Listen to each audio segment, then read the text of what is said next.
A very good morning to all the viewers of Mojo Story, our independent digital platform. It is an exciting day for journalists in India and for voters alike. The Bihar election results are coming in. We should have an absolutely clear picture in about 30 minutes from now.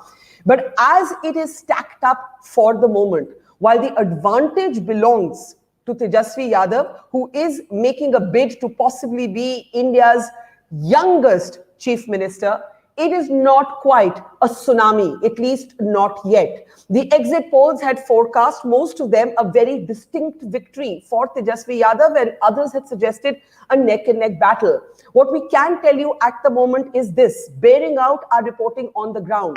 Nitish Kumar, the chief minister, has taken a hit. His popularity has nosedived. But the BJP and brand Modi seems to have remained just as popular, with the BJP performing reasonably well. And if there is going to be any sort of last minute twist, it will be because the BJP brand, the Modi brand, actually held. So that's what the picture looks like right now. We'll have the numbers coming to you one by one as they're coming in and as they're being tabulated. But as we look at these numbers, let me introduce all our guests, our special analysts on the program today. We're joined by Ashwini Kumar. Ashwini Kumar is a professor at the Tata Institute of Social Sciences. He's been forecasting what he's been calling a youth insurgency. Is it quite an insurgency, or has it been a closer fight? Wait, sir, I'll give you a chance to answer that question. Let me introduce everybody one by one. Let's then welcome Radhika Ramasheshan. Radhika Ramasheshan is a veteran journalist, someone who I believe knows politics better than anyone else. And so it's a pleasure to have her on the program. We're also joined by Sunita Bind. Sunita Bind is a spokesperson of the Janata Dal United. And she is someone who has been arguing throughout that things are not going to be as bad for the JDU as has been suggested. But all eyes, of course, are on Tejashwi Yadav at this moment. Will he pull it through? Will he not pull it through? I think that is the big question. And we're going to have the numbers, the first set of numbers, as soon as we're ready. But in the meantime, let me also welcome to the program Sudha Varghese. Sudha Varghese is with Nari Gunjan, and she's been doing a lot of work among some of the poorest, most marginalized sections of our society. And it will be very interesting to learn from her whether Nitish Kumar's prohibition policy actually had any impact one way or the other or not. We're also welcoming to the program Shivam Vij. Shivam Vij is the consulting editor of The Print. Hi, Shivam. Good morning. And Shivam has spent a lot of time on the ground traveling in Bihar and has joined forces with Ashwini Kumar in forecasting a clear victory for the RJD, which at this moment, as we were saying, while it certainly gives the edge, as it were, to the Mahagathbandhan, to borrow a phrase from Ashwini Kumar, it is not yet looking like a tsunami. It's not looking like a tsunami victory for very sure. So we're waiting for the first set of graphics to come in. All right, I'm told we actually have them, and we can just take a quick look at how the numbers stack up at this point, and then we can actually discuss them right away. So here it is. The BJP is holding on, and Nitish is crashing. The BJP is in fact gained at the moment, according to the leads, 8 seats from last time. The JDU nosediving by 28. The RJD, according to these numbers, actually slipping a little bit. But remember, these are just leads, and this number could actually change. And we need a little bit more stay on these graphics. So if we can keep them on a little longer so that we can actually go through the numbers. The LJP, according to these numbers, actually doing better. LJP actually doing better than many people thought. Many people thought it would not be a factor, but the parties to really look out for are the top 3. And what the story that tells you is that the Congress has actually not done badly. The Congress is doing much better than we thought that it would. And the RJD is holding on. The Mahagathbandhan looks like it could make it, but it's really brand Modi that is intact. And this is bearing out in some ways what we saw on the ground. Let me take this straight away to Shivam if I can. Shivam, one of the things that you and I discussed was that we picked up a lot of discontent for Nitish Kumar, but none for Narendra Modi and none for the BJP, to which you believed that it was not a Modi ka chunav. Now, we have to wait for the final numbers. These are leads. I'm going to give that health warning all the time. These are leads, these are leads, these are leads, and the numbers have been going up and down. In the morning, it looked like a landslide for the Mahagathbandhan. Now it looks like a somewhat tighter fight. But your comments on the numbers so far? No, I think these are early leads, and I did not predict or expect a tsunami for Mahagathbandhan, but I expect a comfortable majority for them. And even in the early leads, if you notice, Barkha, that graphic that you had of numbers, it clearly shows the RJD as being the single largest party. Now, the BJP in 2015 did very poorly in Bihar, only 54 seats, right? So, if the BJP is getting 61 seats rather than 54, as these trends suggest, no big deal. The big deal is if RJD, if Tejashwi Yadav is getting more seats in Bihar than Narendra Modi, which seems to be the case even as of now when the numbers are close, I think that's a big deal. I don't see a problem in these early leads. I mean, I will admit that it is slightly reminiscent of 2015 when the TV channels had initially given the victory to NDA, and some of them had declared Nitish Kumar the chief minister, but they corrected themselves so soon after. I think these are early leads. Also, the morning numbers when they were showing Mahagathbandhan ahead were based on postal ballots. Usually, the BJP does well in postal ballots. To me, that's another sign. It's very unusual for the Mahagathbandhan to be doing well in postal ballots, right?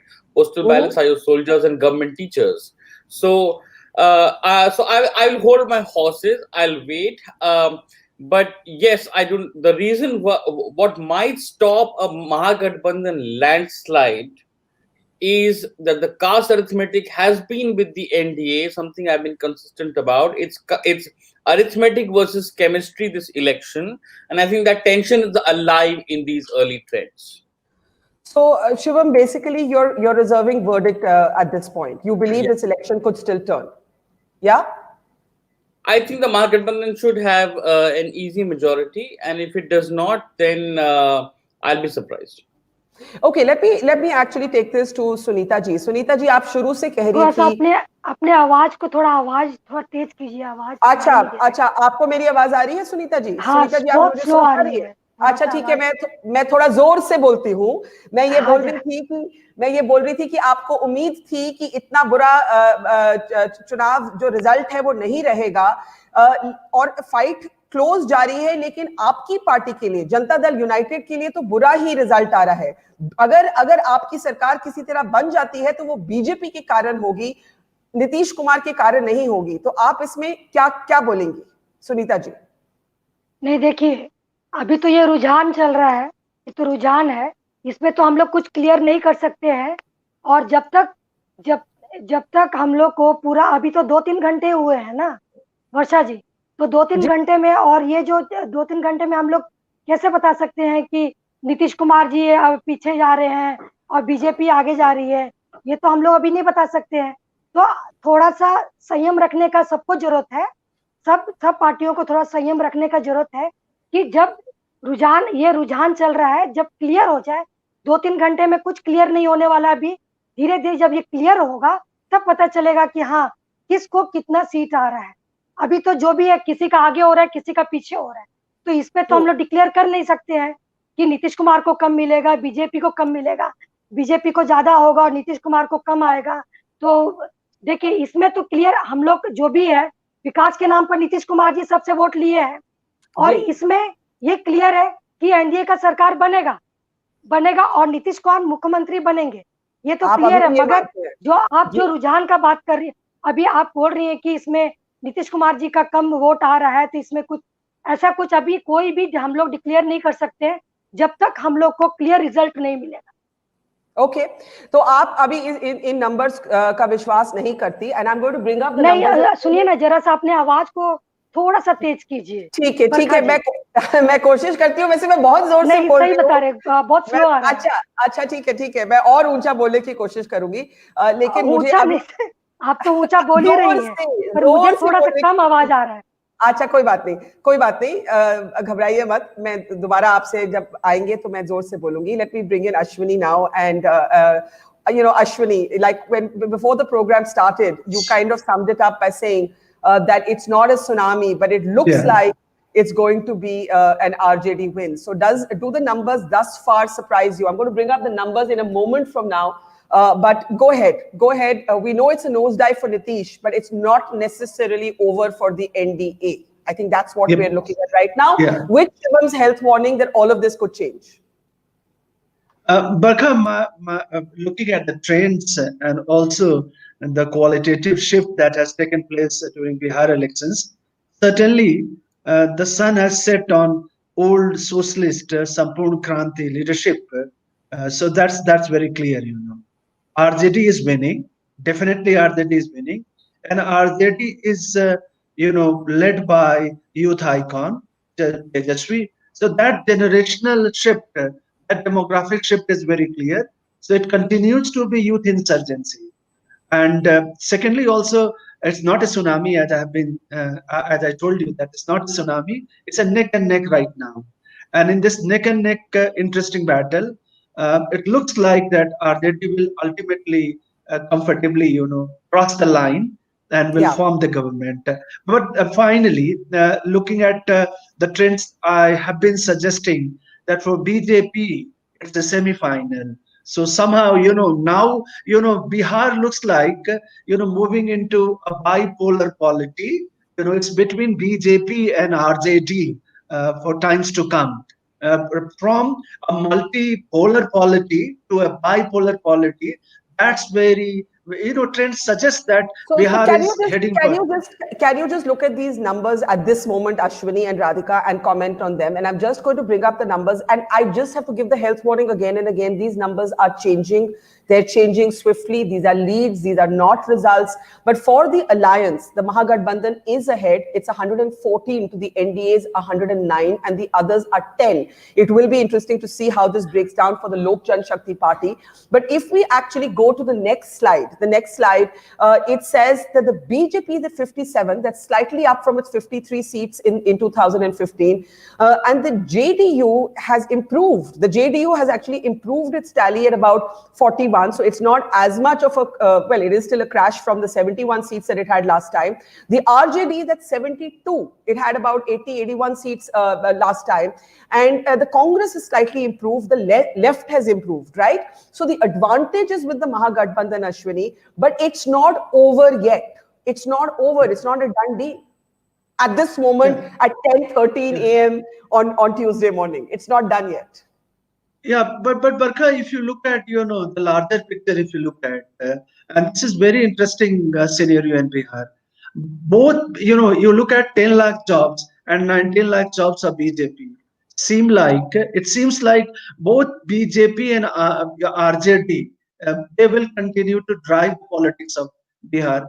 Nitish is out. There seems to be a referendum on Nitish. It's very clear that Nitish has lost the battle and he has also lost the plot.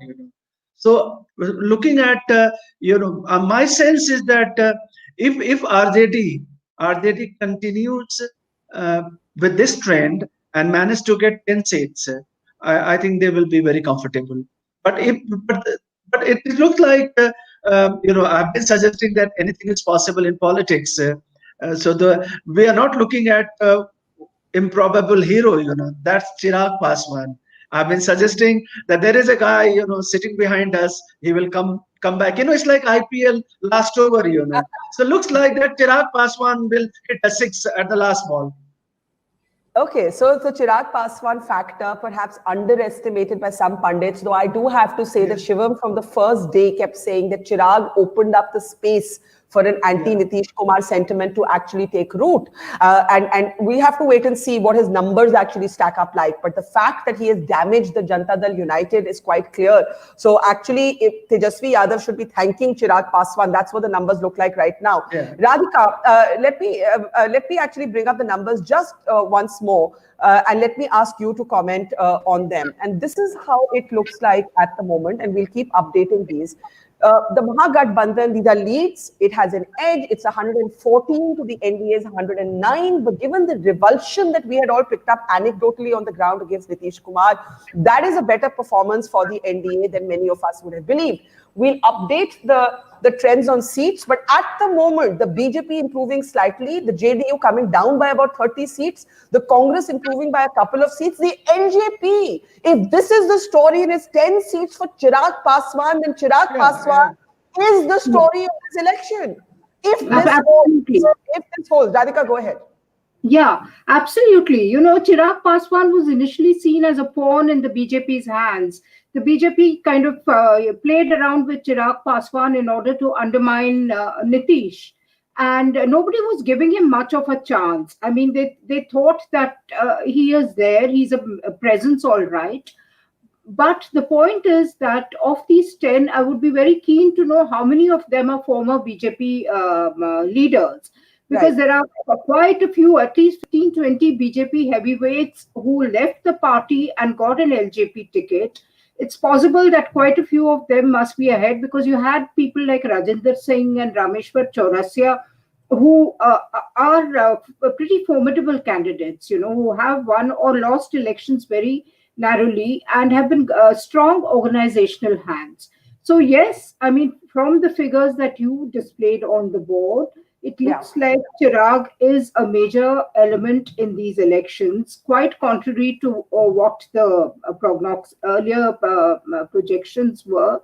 Secondly, the BJP has put up a good fight. Let's not underestimate the BJP. You know, last time they fought without the JDU. JDU had an alliance with Lalu last time.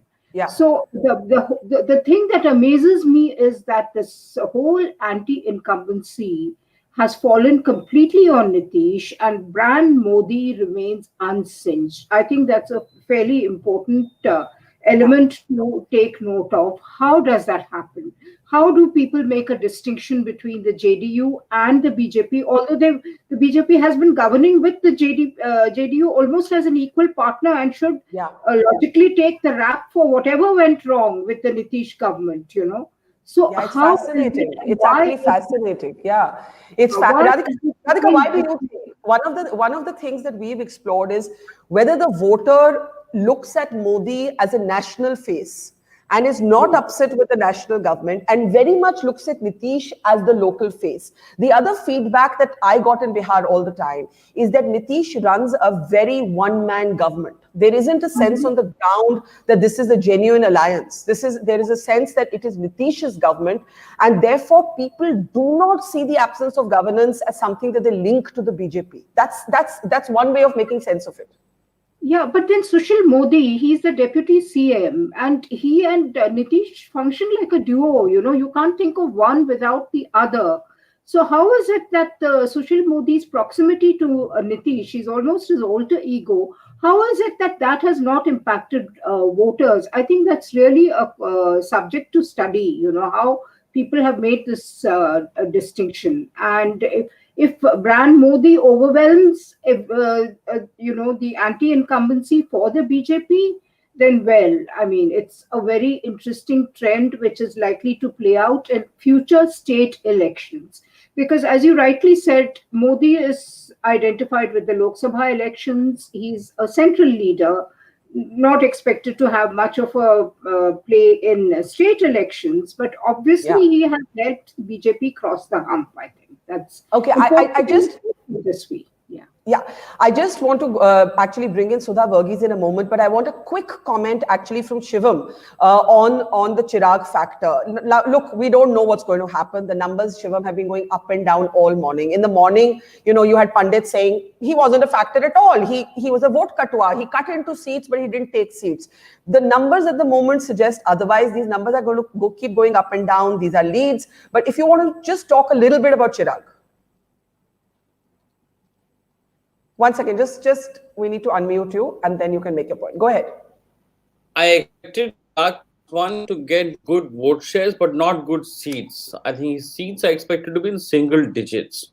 Now, these graphs that we are seeing on various channels, they are calculating LJP as part of NDA, right? That's how NDA is looking very neck and neck with UPA right now. And fair enough, Chirag Paswan did say he's with BJP as long as Nitish is not the chief minister. But on the ground, I think it has to be said that on the JDU seats, the LJP was a very strong factor for a party that is known to be a one caste small party that is not expected to win more than a handful of seats. On more than 100 seats, people said this is a three-cornered contest. There were people who told me that it's between LJP and RJD. JDU is the number 3 party. That's how angry we are with JDU. So LJP, it is possible, has managed to surprise everyone and win seats he was not supposed to win, right? In just local factors somewhere, people did not like the RJD candidate and they said, "Chalo LJP ko de do." So it's possible. I think 10 seats for LJP is way too good.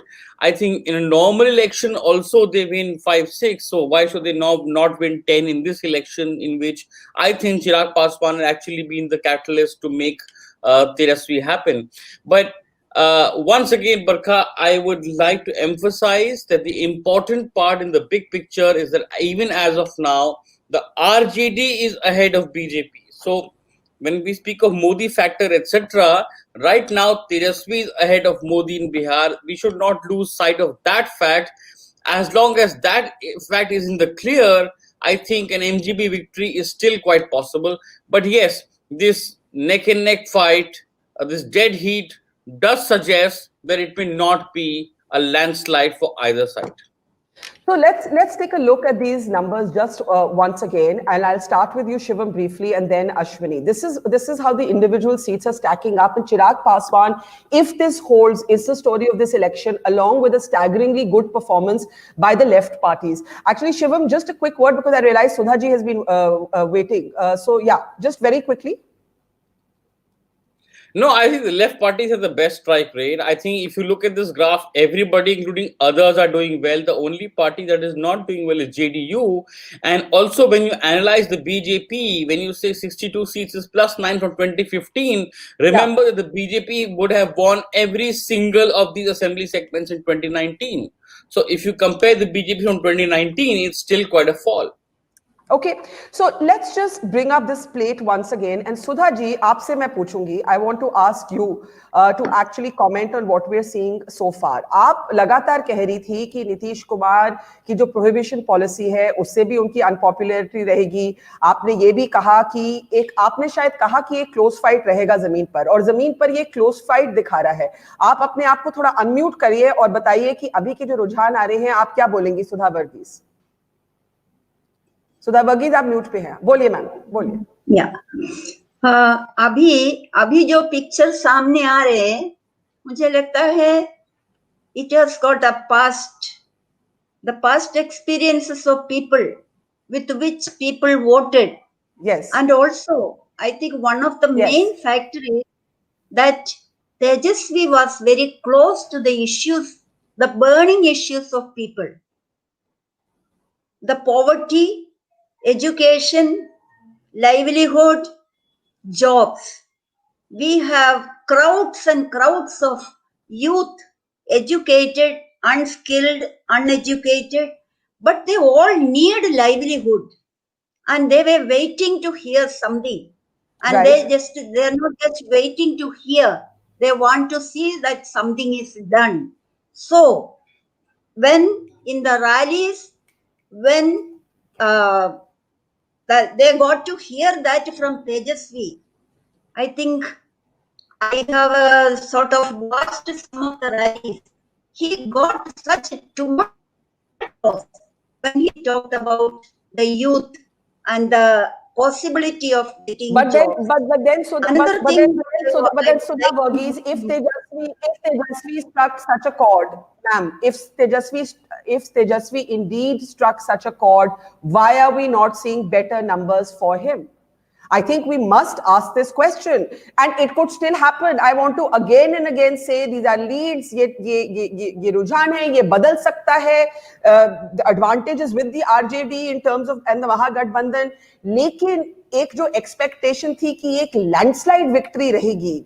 End में ये एक जैसे अश्विनी कुमार को उम्मीद थी कि बहुत एक insurgent youth wave रहेगा, वो नहीं हुआ. तो उसके बारे में आप क्या कहेंगे? First Sudha and then Radhika on that.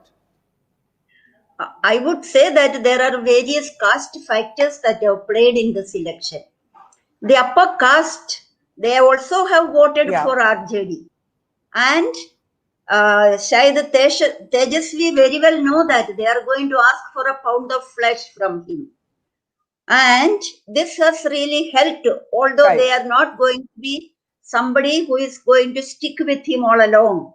So this has, and I think as we go along the day, I think Tejashwi's, RJD's numbers are going to come up, because some of the ilaka where they are Bahumat mein hai, that counting has not taken place, and I think we will have a better, clear picture where the RJD will come victorious. This is what I feel.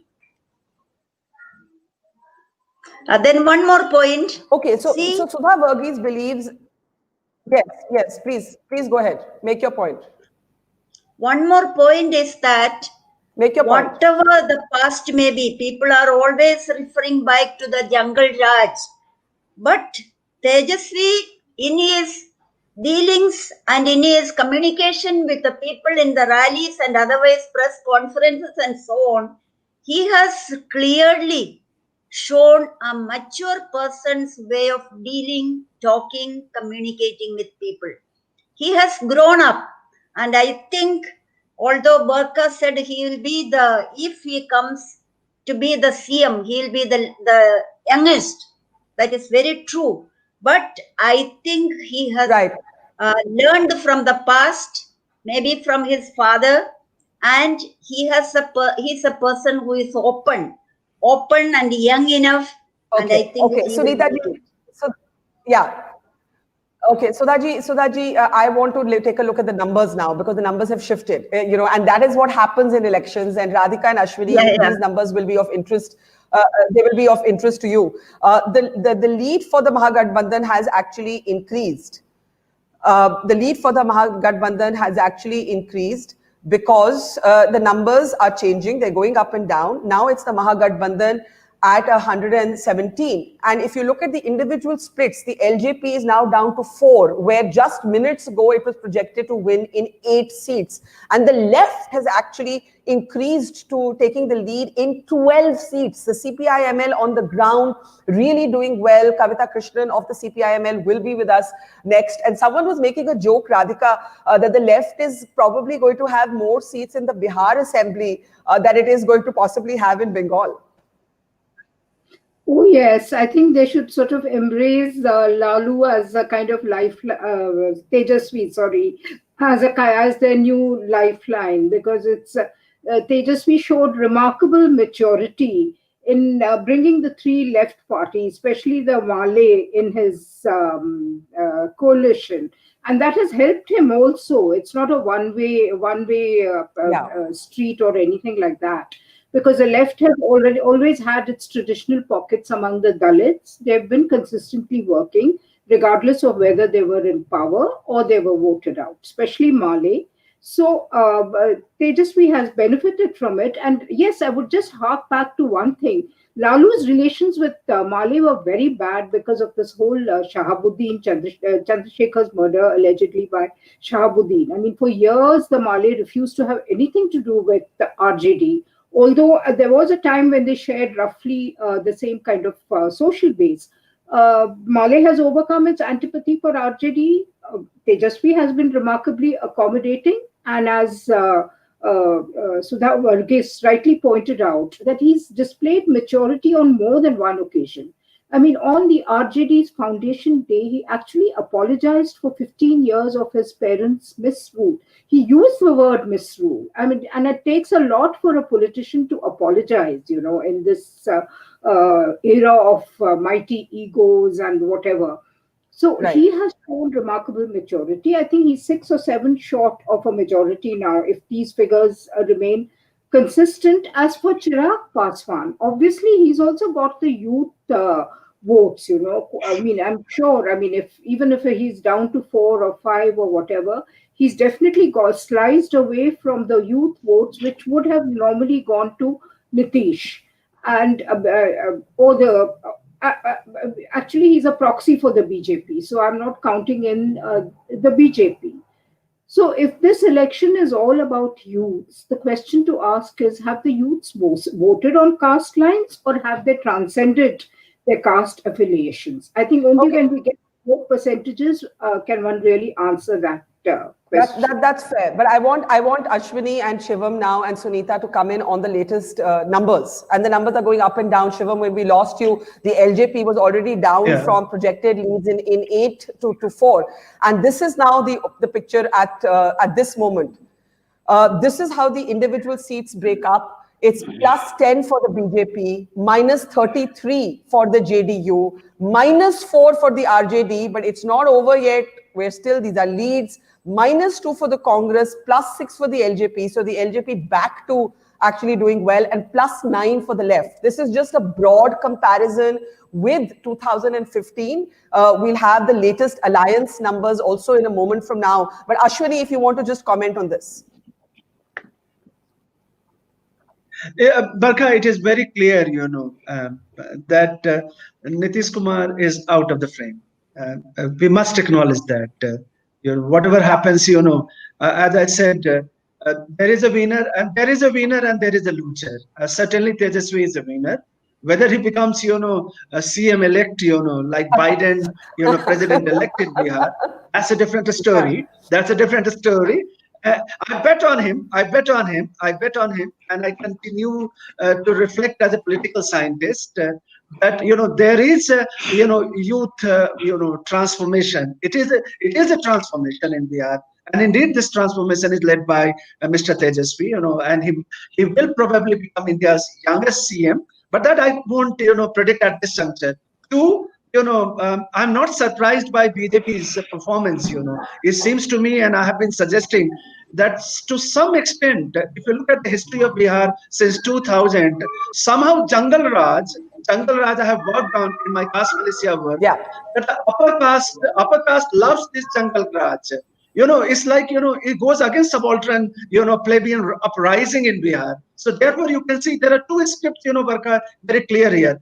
The success of Male, we have known Male for a long time from IPL, Indian People's Front days, and from their underground to overground democratization. It's a very interesting script, and we have to look at how, they were also called part of the Jungle Raj. So there seems to be upper caste consolidation in favor of the BJP. Not exactly, the youth icon prime minister, it seems like looking at, I'm looking at the wider and longer history of Bihar, Triveni Sangh, what has started from Triveni Sangh, and then, moving across Bihar, it seems like upper caste, if you look at the candidates, wait a second, 51 upper caste contesting from BJP. And that's very interesting, and they've consolidated. So somehow, the rise tsunami would have happened, I can predict, if Tejashwi had not been hit by this, Jungle Raj in the last few days.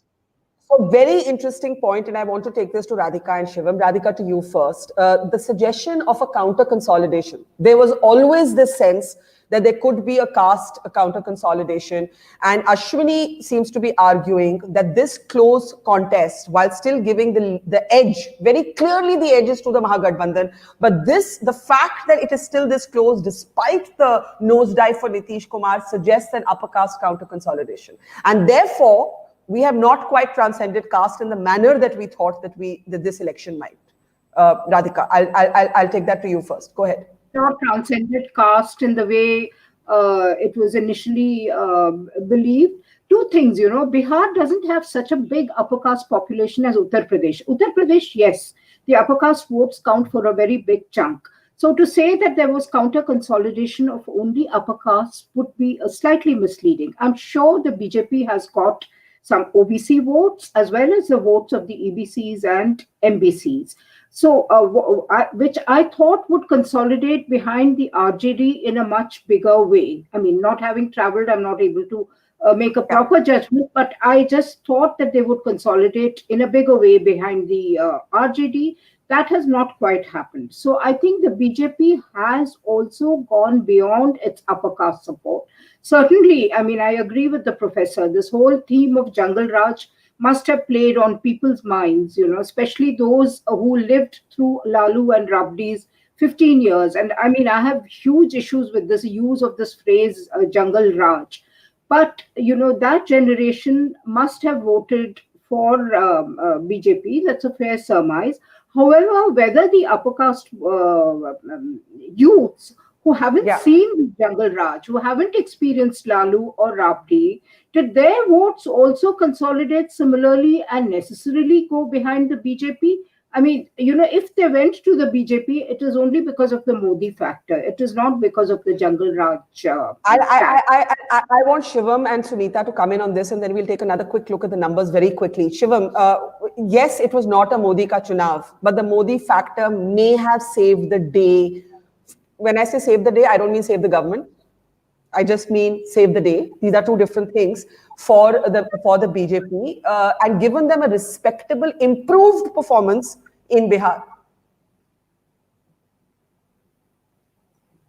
I remember this seat I went to called Gurua in Gaya district, where BJP versus RJD seat, because JDU we knew was kind of collapsing because of LJP and Nitish Kumar. But so I wanted to see BJP seats, and I went to quite a few of them. Now in this Gurua seat, I remember a conversation I had in a village with a Paswan voter who said, who refused to even hint who he might be voting for, but he said दो पक्ष हैं, कुछ लोग कह रहे हैं कि जंगल राज आ जाएगा, कुछ लोग कह रहे हैं नहीं बदलाव होना चाहिए.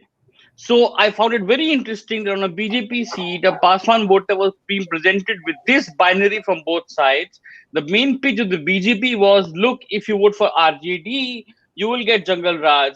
And the RJD pitch was change, fresh face, young face, that kind of pitch. So that was the and on BJP seats, it's not rocket science at all. On BJP seats, there was no LJP. It was not a three-cornered contest. On the JDU seats, you talk to voters and they will tell you it's a three-cornered contest, right? But on the BJP seats, it was a two-cornered contest. So naturally, the BJP will do far better. The BJP seats also, the BJP worker could argue, if you're angry with Nitish, why are you taking it out on Modi ji? There were also selections on BJP seats. The BJP was trying to tell voters, look, we are the ones who propped up Chirag Paswan, and we'll finish Nitish after the election. So there were various factors. I will still point out that the RJD itself alone right now is ahead of the BJP, which for me is a significant factor in these early trends that indicates to me that the Mahagathbandhan is still winning this election. I agree with you. And actually the numbers on your screen, these are the latest numbers. The RJD is the single largest party. I'll just put that slide up once again. This is how it looks like. The Mahagathbandhan is leading in 118 to the NDA's 112 seats, and the others have 18. Please pay close attention to these others. This could be a problem at the moment, but there's no doubt about the fact that the RJD is the single largest party. But the JDU, please look at what's happened to the JDU. The JDU has improved its performance. That crashed, that it looked like early in the morning, that nosedive, that very sharp nosedive coming down from 70 to 30s and 40s, that may not happen. Look, it's going up and down. It's been more interesting than we thought it would be. Quick comment from Sunita ji and then Sudha ji. Sunita ji, ab उतना बुरा नहीं लग रहा, लेकिन RJD single largest party है, ये तो अभी भी तय है. महागठबंधन को 118 में लीड है और आपकी अलायंस को सिर्फ 112 में. 10:30 बजे सुबह. बोले सी बरखा जी. हाँ बरखा जी, ये सुधा मैम बोली, ये जो तेजस्वी जी बोले थे कि हम आपको इसका वो बता रहे हैं.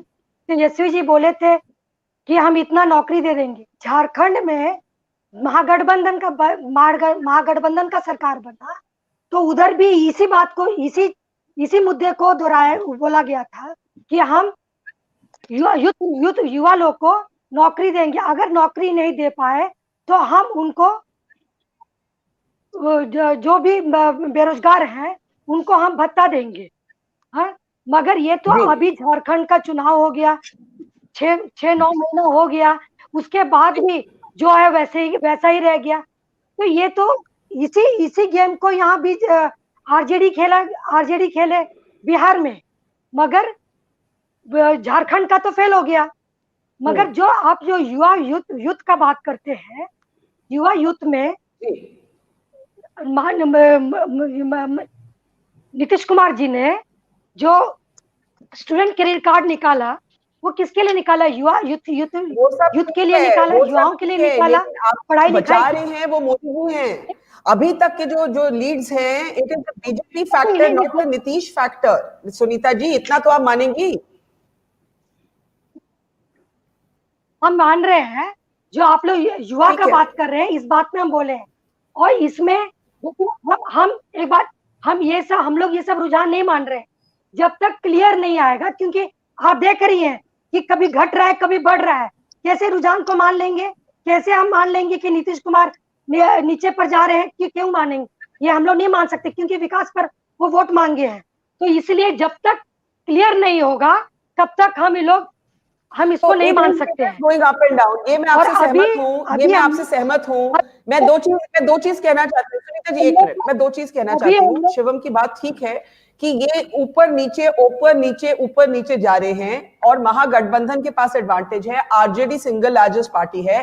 These are the only two things we can say with certainty at this point. Even the LJP's numbers are going up and down. It has become a yo-yo sort of result at the moment, because the leads are changing very swiftly. Sudha ji, agar aap is pe kuch bolna chahiye, and especially if you want to talk about Chirag Paswan and the left, दोनों के बारे में अगर आप बात करिए, दो जो छोटे फॉर्मेशंस हैं जिनके नंबर बहुत महत्वपूर्ण रहेंगे। Sudha Varghese, if you'd like to come in on that.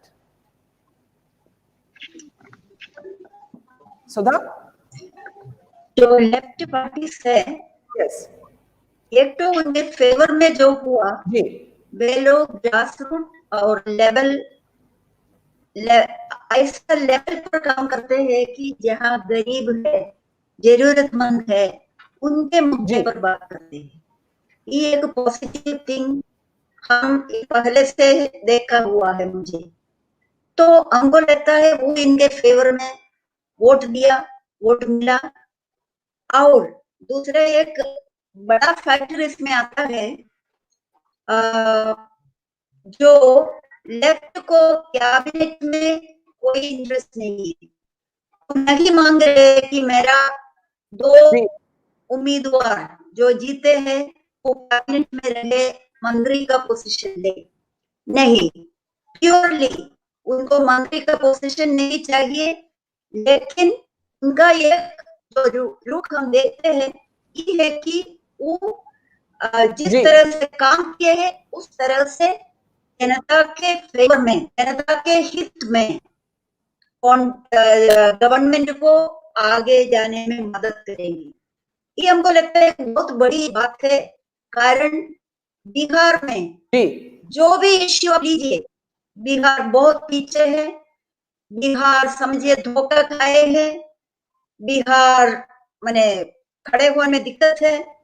तो लेफ्ट का जो सोच है वो मुझे लगता है हमारे गरीब, महादलित, दलित, महिलाएं, माइनॉरिटी सबको पसंद आएगा।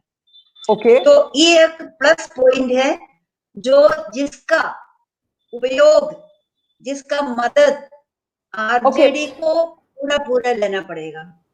Okay, I'm just going to interrupt you. I'm going to interrupt you at this point because I think we do need to step back and look at the numbers. And if we can just actually do that. Here is what the individual seats look like and the alliance. What? That's a complete reversal that has just taken place. And the NDA has crept ahead. Is that confirmed? The NDA has crept ahead. Okay, I actually thought I was reading that wrong. We're sure, guys? Okay, my team is saying this is correct and verified, and the BJP is at 61 now and the RJD at 71. So the BJP is closing the gap there. The RJD is still the single largest party, but this is, okay, that's what I said. I had to read that twice. But of course, this is constantly changing as well. Shivam, you're still not convinced at what we're seeing on the screen. I'm just going to bring it up No, again. no. You said BJP is closing the gap. That's not true. The BJP is still 10 seats behind RJD. No, I but meant it is the I meant the alliance is what I should have said. no. Yes, the alliance is looking better now because in right now JDU has crossed the 50 mark. JDU is now at 51. So, but I think there are about 20 odd rounds of counting for one seat. And yes, it's turning out to be a thriller, but we have to wait till 20 rounds are counted. In fact, on some channels, the NDA has a majority right now, 124, right? I think I also, on result mornings, I find it interesting to look at the Election Commission website where the leads are much slower than the TV channels. But on the Election Commission website now, leads have come in for 211 constituencies, right? And without going into the seats, I find it interesting that the BJP vote share so far in the votes declared on the ECI website is a little above 20%, whereas the RJD is a little above 23%. Now, the RJD did contest far more seats than the BJP, but still, I think the RJD is comfortably ahead. And as long as the RJD is ahead of BJP, that's the number to look at, because I'm confident the JDU lead will not maintain. The JDU will do much worse than 51 seats. No, I take your point on board, but Ashwini and Radhika, I do want you to comment on these numbers. I'm sure Sunita will want to as well. RJD is ahead of BJP. RJD is the single largest party, but what looked like a crash for Nitish Kumar, what looked like an absolute crash for Nitish Kumar in the morning, and it's been a yo-yo, it's been going up and down, has not happened. At the moment, going by the leads, Nitish Kumar has crossed the 50, the threshold of 50, right? So, Ashwini? Does this surprise you, or are you like Shivam going to say that what matters is who's the single largest party? At this point, I do also want to remind all of you and all our viewers that the RJD was the single largest party in the last election as well. So that in itself is not enough to form governments. But go ahead, go ahead. Barkha, this is now becoming more clear to all of us that indeed BJP hasn't suffered from anti-incumbency of Nitish Kumar. In fact, they are benefiting from what I have been consistently saying, aspirational Bihar package. Both Modi and Tejashwi Yadav, including Chirag Paswan. If you combine them, three of them, they all spoke the same language of aspirational new Bihar. And what it did? It did a damage to Nitish Kumar.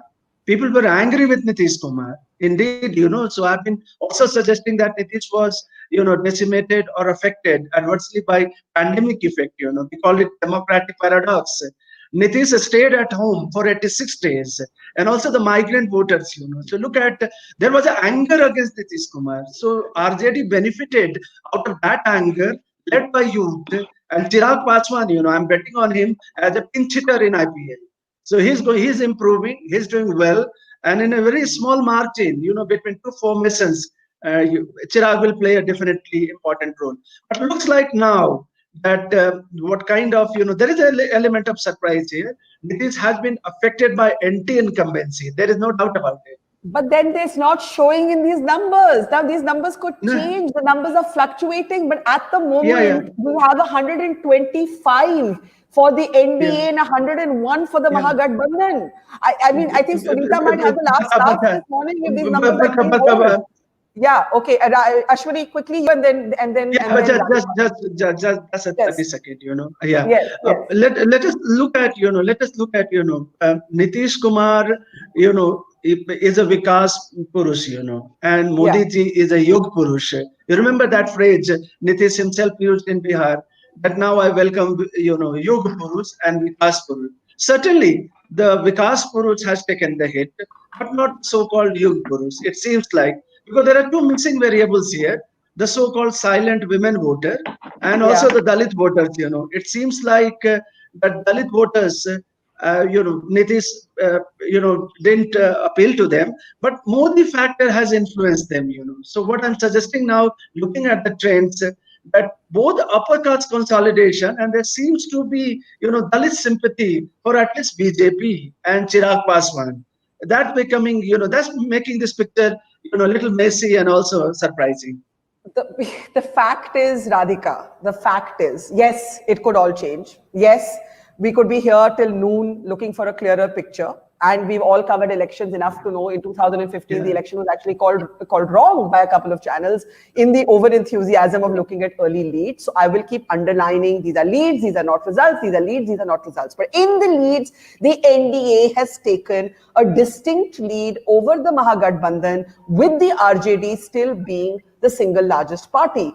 And Nitish Kumar, while still nosediving about 20 seats from 2015, has crossed a respectable 50 seats after 15 years as chief minister, right? So I think we're also forgetting that this could have been a Sheila Dikshit type of moment.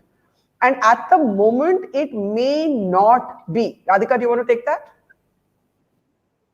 Yeah, I mean, since you mentioned Sheila Dikshit, I mean, there was this very formidable Aam Aadmi Party then.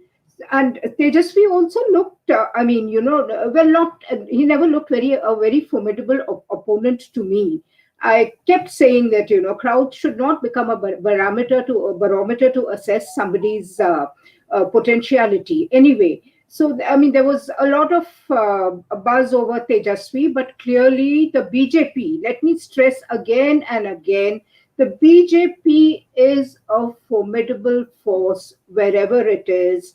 It's a folly to underestimate the BJP.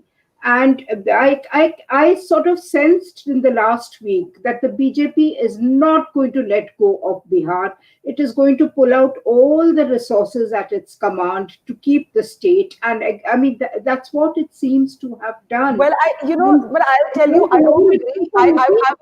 I was telling Shivam, we were chatting the other day, and I was telling Shivam that for the first time, I felt that the BJP had not fought with everything it had.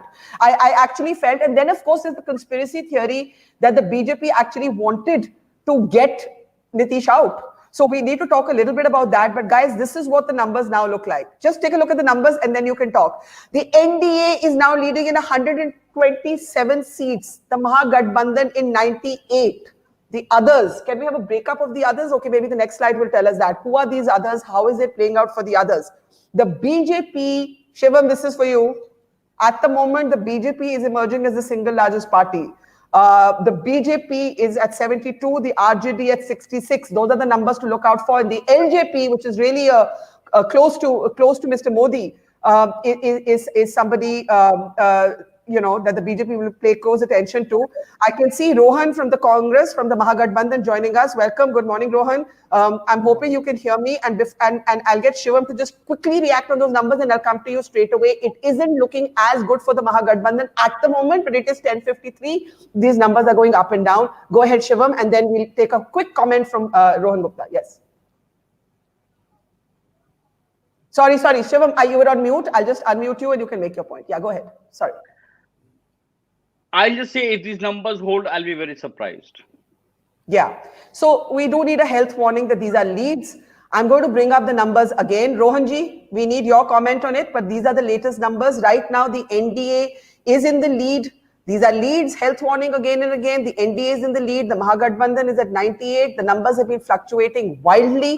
In the morning, it looked like a crash for Nitish Kumar. It's still a huge fall for him. He's at 48, down from his 70 plus seats of last time. But the BJP at this moment at 10:53 in the morning is emerging as the single largest party. लेकिन ये minute पर बदल रहा है. मैं अपने दर्शकों को ये कहना चाहती हूँ कि हर मिनट पर ये बदल रहा है कि सिंगल लार्जेस्ट पार्टी कौन है. रोहन, अभी तक के जो numbers हैं, are you disappointed? See, Barkha, the way counting is going on, we are talking to people on ground. Right now, second round counting is almost over.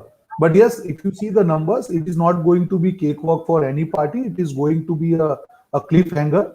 And I think we'll have to, because of COVID also, the counting is very slow. one thing is sure that in the postal ballot, generally, NDA always leads. If you see 5 years back, up to 2 or 3 years, you saw that NDA was leading big way. BJP was leading.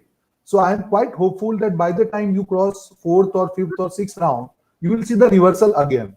So I think seventh round is the right place where you can really start making the comment on the final results. So I think we need to hold for another half an hour to see the final results. So, but Rohan, आपने एक बात बोली, आपने कहा it's not a cakewalk for anybody, and that is a very important point that you're actually making. क्योंकि एक उम्मीद थी शायद महागठबंधन में that this would be a very clear verdict. In fact, यहाँ अश्विनी कुमार है हमारे साथ, शिवम है, मैं हूँ. We all spent time on the ground in Bihar, and we really felt कि नीतीश कुमार के खिलाफ इतना गुस्सा था that it would be a very clear victory for the Mahagठबंधन. Now that doesn't look like it's happening, and if it doesn't happen, अगर ये नहीं होता, मैं आपकी बात मानती हूँ कि ये लीड्स हैं, ये फ्लक्चुएट कर रही हैं, लेकिन अगर ये नहीं होता और ये नेक एंड नेक फाइट रहती है, तो इसका मतलब ये है कि मोदी फैक्टर जो है वो एक तरह से ऊपर रहा, या फिर आप उसको कास्ट फैक्टर कहेंगे. दो रूप से देखा जा सकता है इसको. Is it caste or is it Modi? Barkha, I think Bihar ka jo, because you were also there, it is really very complicated. You cannot judge whether it is, see, like I have been observing since morning, when it came to initial Ruzan, BJP was showing कि Modi का इससे कोई लेना देना नहीं है. Now again you will ask BJP people, will say Modi. So I think it's very, very difficult to say. You need to analyze Seemanchal में क्या हो रहा है, दूसरे पार्ट्स में क्या हो रहा है, पटना में क्या हो रहा है. But what I feel, because it is round 2, if you again go back to 2015, up to 7th round, you saw that NDA was leading because urban areas, they give the counts earlier. There is a serious network issue in Bihar. So जो सीमांचल का जो मैं अभी देख रहा हूँ, या जो एक्सट्रीम रीजन है जहां पे नेटवर्क नहीं है, रूरल एरिया है, वो रुझान आने में अभी भी समय लगेगा. And as again I am repeating, because of COVID, at the time they are just counting 10 machines. Generally 20 machines का एक टेबल होता है जहां पे at a time 20 machines count होते हैं. So the speed is 50%. So that's why I am saying that we have to wait up to 7th round to come to a very, very clear conclusion. But yes, one thing is very clear: it's not going to be a cakewalk for any Gathbandhan. It will be a tough fight. I think that's a significant admission from a Mahagठबंधन representative. The first that we've seen, if we can update that on our banners also. Rohan Gupta of the Congress saying it is not going to be a cakewalk, but counting is much slower than normal because of COVID. Shivam, I know you have to go at 11, so we'll get a quick last word from you and bring you back at noon. A quick word to Rohan, if you have any question for him on the Mahagठबंधन numbers. Just 1 second, sorry. Go ahead. Yeah. You're still on mute. No, I think I agree with him that it's quite early in the counting, and yes, COVID may have delayed counting. And I think we need to hold our horses till about 12 noon. But at the very least, we can say this is not a landslide election for MGB. This is going to be. Let's just enjoy the thriller that it is right now. Let's just enjoy the cliffhanger. Yeah. Yeah, okay. So I'm actually now going to welcome Sankarshan Thakur to our programming. We are on live here, and I want to bring in Sankarshan right away. Rohan of the Mahagठबंधन is also with us. Good morning, Sankarshan. This is turning out to be quite an election. It's bringing back memories of 2015, where the day started with you thinking that the election was going to go one way, and then it went a completely different way. So we're all being very conservative here. We're not calling the election. But I mean, it's just insane. Like, it's insane how much it has fluctuated. And before you comment, and Rohan comments, this is what it looks like. 127 for the NDA per leads, 98 for the Mahagठबंधन, 17 for others. And let's just update this very quickly. But the individual party breakup at the moment, Sankarshan, is giving 72 to the BJP, 48 to Nitish, and 66 to the RJD. The Congress down slightly. The LJP is going to be the story of the election along with the left if these numbers actually hold. So this is absolutely fascinating. And I want to go back now to our panel. We've got Rohan from the Mahagठबंधन, Sunita from the JDU, Radhika Ramasheshan, veteran journalist, is with us, Ashwini Kumar from TIS is with us. But I'll give the first comment at the top of this hour to Sankarshan. Go ahead, Sankarshan. Well, remember 2015. I'm not saying it's going to be just like that, but these trends can change. We have to all move with the huge rider that 3, probably 4 rounds have been counted. Yeah. And these things will change. But having said that, 2 or 3 things are very clear in this election, and they have been clear all through. Yeah. One, that Nitish Kumar is dipping for various reasons, for personal reasons and for reasons of how the election was played by the BJP. Yeah. In terms of running with the hare, hunting with the hound kind of strategy. 2, the RJD, probably the first major assembly election they have fought without Lalu Yadav on the scene, managing the campaign, front of the campaign, back of the campaign. The RJD is not going anywhere. I mean, towards the beginning of this campaign, a lot of people had said, it's a clean wipeout. NDA will sweep this election. It doesn't look like that. RJD remains a force to reckon with. 3, if we are looking at the results as they are now, the rise of Tejashwi visibly on the campaign trail as the only Bihari leader. I'm saying only Bihari leader. Yeah. Who seemed to have traction, who was getting the crowds, who was getting all the enthusiasm. The more he rose, and this is something I've written about, and this is something that often happens, the more the RJD seemed to be doing better, there is a silent counter consolidation of votes. Yeah, now, this we've is been also talking about that. Yeah, also to do with the embedded psychology of Jungle Raj.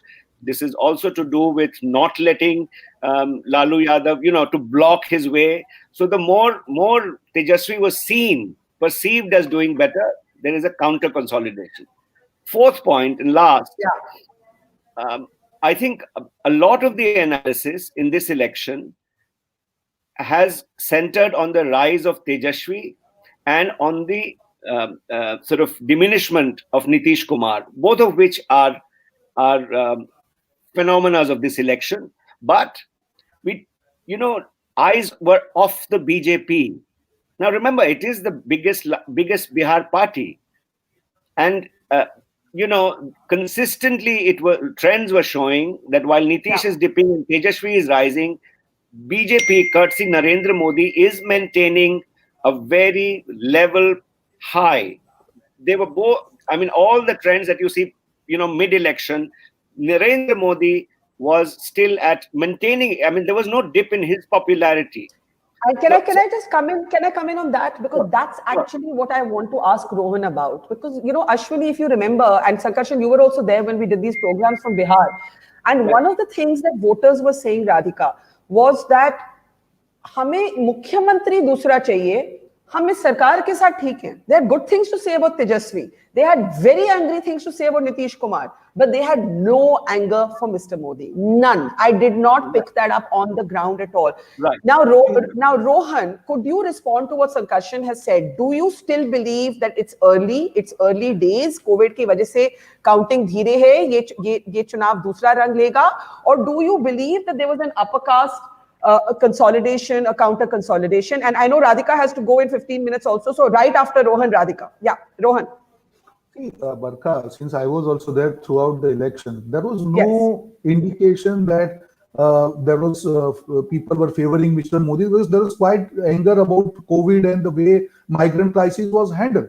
So that's what I'm saying. If we will wait up to round 7, you will have clearer picture, because urban areas, which is traditional voter of BJP, the indications, the rujans comes faster in urban area. So by the round 7, I am sure you will see the reversal. And there was a strong anger as far as the rural Bihar was concerned about the way migrant crisis were handled. There was a strong anti-BJP movement because they were not projecting any local leader. The way they managed this Chirag thing, the way Chirag thing, ensured that NDA's overall narrative was disturbed.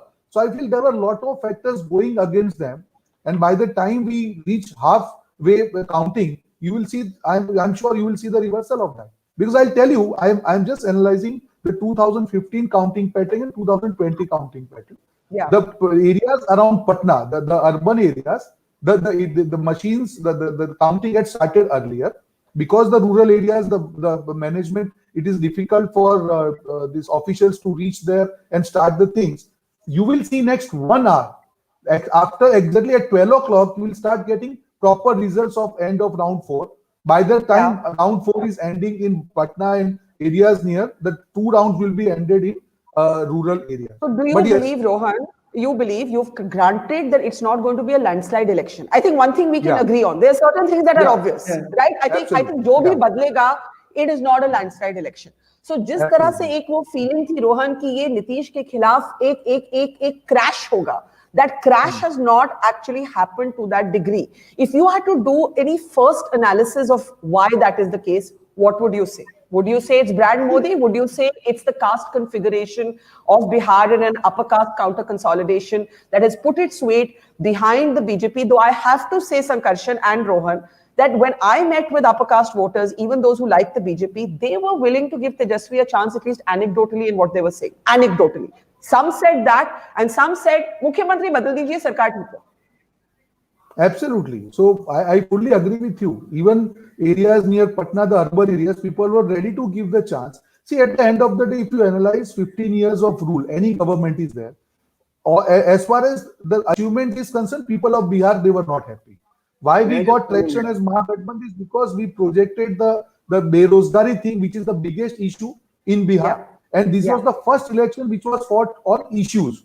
So that's what I'm saying. When there is no clear-cut wave in favor of anyone, that's why I clearly said I don't feel that there is any wave. There is a issue of Berozgari, which is going against BJP and JDU. There is an issue of maybe their better organization that might go in their favor. So we need to see at the end of the day which issue overrules the other issue. And that we can come to a final thing only after 50% of counting is done. Okay. Sankarshan, quickly, and then Radhika. Yes, Sankarshan, go ahead. Just it will take a lot for me to get convinced that the upper caste in Bihar, in any significant number, will go and press the laltain. Yeah, that please, I will hold my horses on that one. Two, upper caste. I don't know where you met them. I mean, I'm sure there were elements in the upper caste that were going against Nitish. They were voting. I'm not saying one of the two things was said. The one thing I heard consistently was Mukhyamantri badal dijiye. And no one said anything. No one said anything against Mr. Modi. No one said anything against the BJP. Some said Tejashwi young ladka hai, mauka milna chahiye. Chalo mauka de dete hain. A lot others said Nitish badliye. Mukhyamantri badalna chahiye. देखिए जहां कांग्रेस का candidate हो वहां हो सकता है upper caste, depending on the local candidate, etc. They might have gone for the Congress, as in the MGB. But as I said, in any significant number, upper caste voting laltain in Bihar, I would need to be really convinced about that. I'm not sure that has happened in this election. Okay, fair enough. Irrespective of the. Okay, here's how it looks right now. This is very close again. Rohan, this would be of interest to you. Radhika, please comment also on it. The BJP at 63 in the lead and the RJD at 66, the JDU at 57. So the health warning is correct. To that extent, Rohan is making a correct point. कि ये बार जो है ये numbers, ये tallies ऊपर नीचे जारी हैं. The NDA now in the lead at 124, the Mahagathbandhan at 110, the others 16. The others are going to be important, guys. If it's that close, the others are going to be important. So that's the first thing. And if we look at the party breakup, Radhika and then Rohan and then Ashwini, now it's a fight for who's going to be the single largest party. This is a fight now for who is firstly going to emerge as the single largest party. Rohan Gupta still believes that, no, if we can just change this, we've got an update here on the alliance numbers. If we can just update this and take this one off. And I just want to bring the latest numbers here. Yeah, sorry, you're right. 124, 110, my mistake. That is correct. The NDA stands at 124 with the Mahagathbandhan at 110. Radhika, then Ashwini, and then Rohan. Radhika, go ahead. Yeah, I don't think I want to specifically count on the numbers that are fluctuating literally by the minute. So we will have to wait for another couple of hours before we get the full picture. But I agree with Sankarshan. I do not see the upper caste, no way voting for RJD, whether Tejashwi was projected as a dynamic youth icon or as somebody who was talking about economic justice instead of social justice. People wanted to vote out Nitish Kumar. That is very clear. Whether they wanted to overwhelmingly vote in Tejashwi, I have my doubts. It doesn't look like now. Is it like Biden Trump? Is it like Biden Trump? Radhika, is it like Biden Trump? No, I'm asking you a serious question. Is it like Biden Trump, where the enthusiasm to get somebody out is much greater than the enthusiasm to bring somebody in? No, well, Biden made it very convincingly, very credibly. I mean, but it went up and down exactly like this. Went up and down. So exactly like this, Still, my sense is that they may not they're not convinced about voting in Tejashwi. The RJD could still emerge. The Mahagathbandhan could well touch the majority mark by the end of the day, just about. But it's a hard-fought battle. And important lessons for Tejashwi to learn, who's thought that by fielding a whole lot of upper caste candidates, he would get the Bhumiyar votes or the Brahmin votes. That is not going to happen. The ground realities are very different. Okay, so I'm going to just take out two graphics and I want Rohan and Ashwini to respond to them. Radhika, you let us know the moment you have to go, stay as long as you can, and then we'll have you. I think I will leave now. I have a lot of writing to do. Okay, Radhika, stay for one round of comments just on these numbers, and then you can go after that, right? So let's first look at the numbers, okay? This is it. The NDA ahead in 124, the Mahagathbandhan in 110, the others 16. The others will of course include the LJP. It will include disgruntled independents, and it will also include the Owaisi, Mayawati, Kushwaha parties. These are the individual stack-ups. The RJD is still in the lead as the single largest party, but at this moment only just about. Rohan Gupta of the Mahagathbandhan believes that counting is slow because of the pandemic. Aur abhi kuch kehna abhi jaldi hai, but this is what the numbers look like. Now, how do these numbers compare with 2015 for individual parties? Take a look at this chart. The Congress status quo, the RJD at the moment actually down, Nitish Kumar down, the BJP has a gain of 10, right? The BJP has a gain of 10. The LJP, the latest numbers are showing it's not that much of a story. The left, a gain of 14 seats. The left from last time has a gain of 14 seats. Others have a gain of 6. Again, the health warning, these are not results. These are leads, and they are going up and down. I want Rohan to react, then Sunita ji, and then everybody one by one. So Rohan, I'll start with you. This is now a fight for the single largest party. Barkha, if you see the number, they are changing so fast. While we are talking now, we touched 115. Somewhere they are showing 117. So I think, as I said earlier, let's hold our horses. Up to round 7, we cannot give any clear indication. Again, this is a multi-dimensional fight in Bihar. The margins are very, very, very, very small. So it is going to be a tough fight for everybody. But the way things are, I am quite confident that by 7th round, you will see the reversal, the way it happened in 2015. Okay. So Karshan, are you convinced that there is a slow, there's a slow counting process? This is the first election that has taken place in India in the middle of the pandemic, right? And Rohan believes that it's a 2015 deja vu. In that, we are not going to know the result maybe for another hour. Do you agree with that? Or do you think that we know enough to make a few broad points? I'll have to give you a very theoretical answer on this one because I'm not, as you know, I've not been on the ground this election. I'm not on the ground now. Logistically, I mean, theoretically, given the situation on the ground, given COVID, it's very tough to argue against someone saying this is slow, especially in rural areas. Results coming out from, rural outback to Bihar will be slow to come. So, we will just have to live with that. I have no arguments to say, no, this is not happening, and that results are coming apace from everywhere. I mean, I have no evidence to argue against what Mr. is saying. Okay, fair enough. Radhika, quick last word from you, and then we'll welcome Sarika of the RJD in a moment from now. Radhika, please. Yeah, so in the morning we started with one set of trends which kept fluctuating, which reversed slightly. So I think it's best, as Rohan, I go along completely with him, to wait until the 6th or the 7th round of counting to get a clear picture, because 2015, the memories of 2015 are too fresh in everybody's mind. I know. They had started celebrating here on their Ashoka Road office, Patna, of course. I mean, they were distributing sweets to those of us who went. I remember that. I was there too. Yeah, all of us were there. Yeah. Who can forget that? Okay, Radhika, I'm going to actually say thank you to you at this point, and I'm going to welcome now to the broadcast Sarika Paswan, and we'll get Sarika's namaskar, Sarika, and we'll get first comments from you in a moment from now. But I'll just take, for anyone still joining us, a quick look. This is I think this is the latest. Let's just take a look at what this tells us. Okay. No, these are the key constituencies. If we can just have a look at the latest numbers in a moment from now.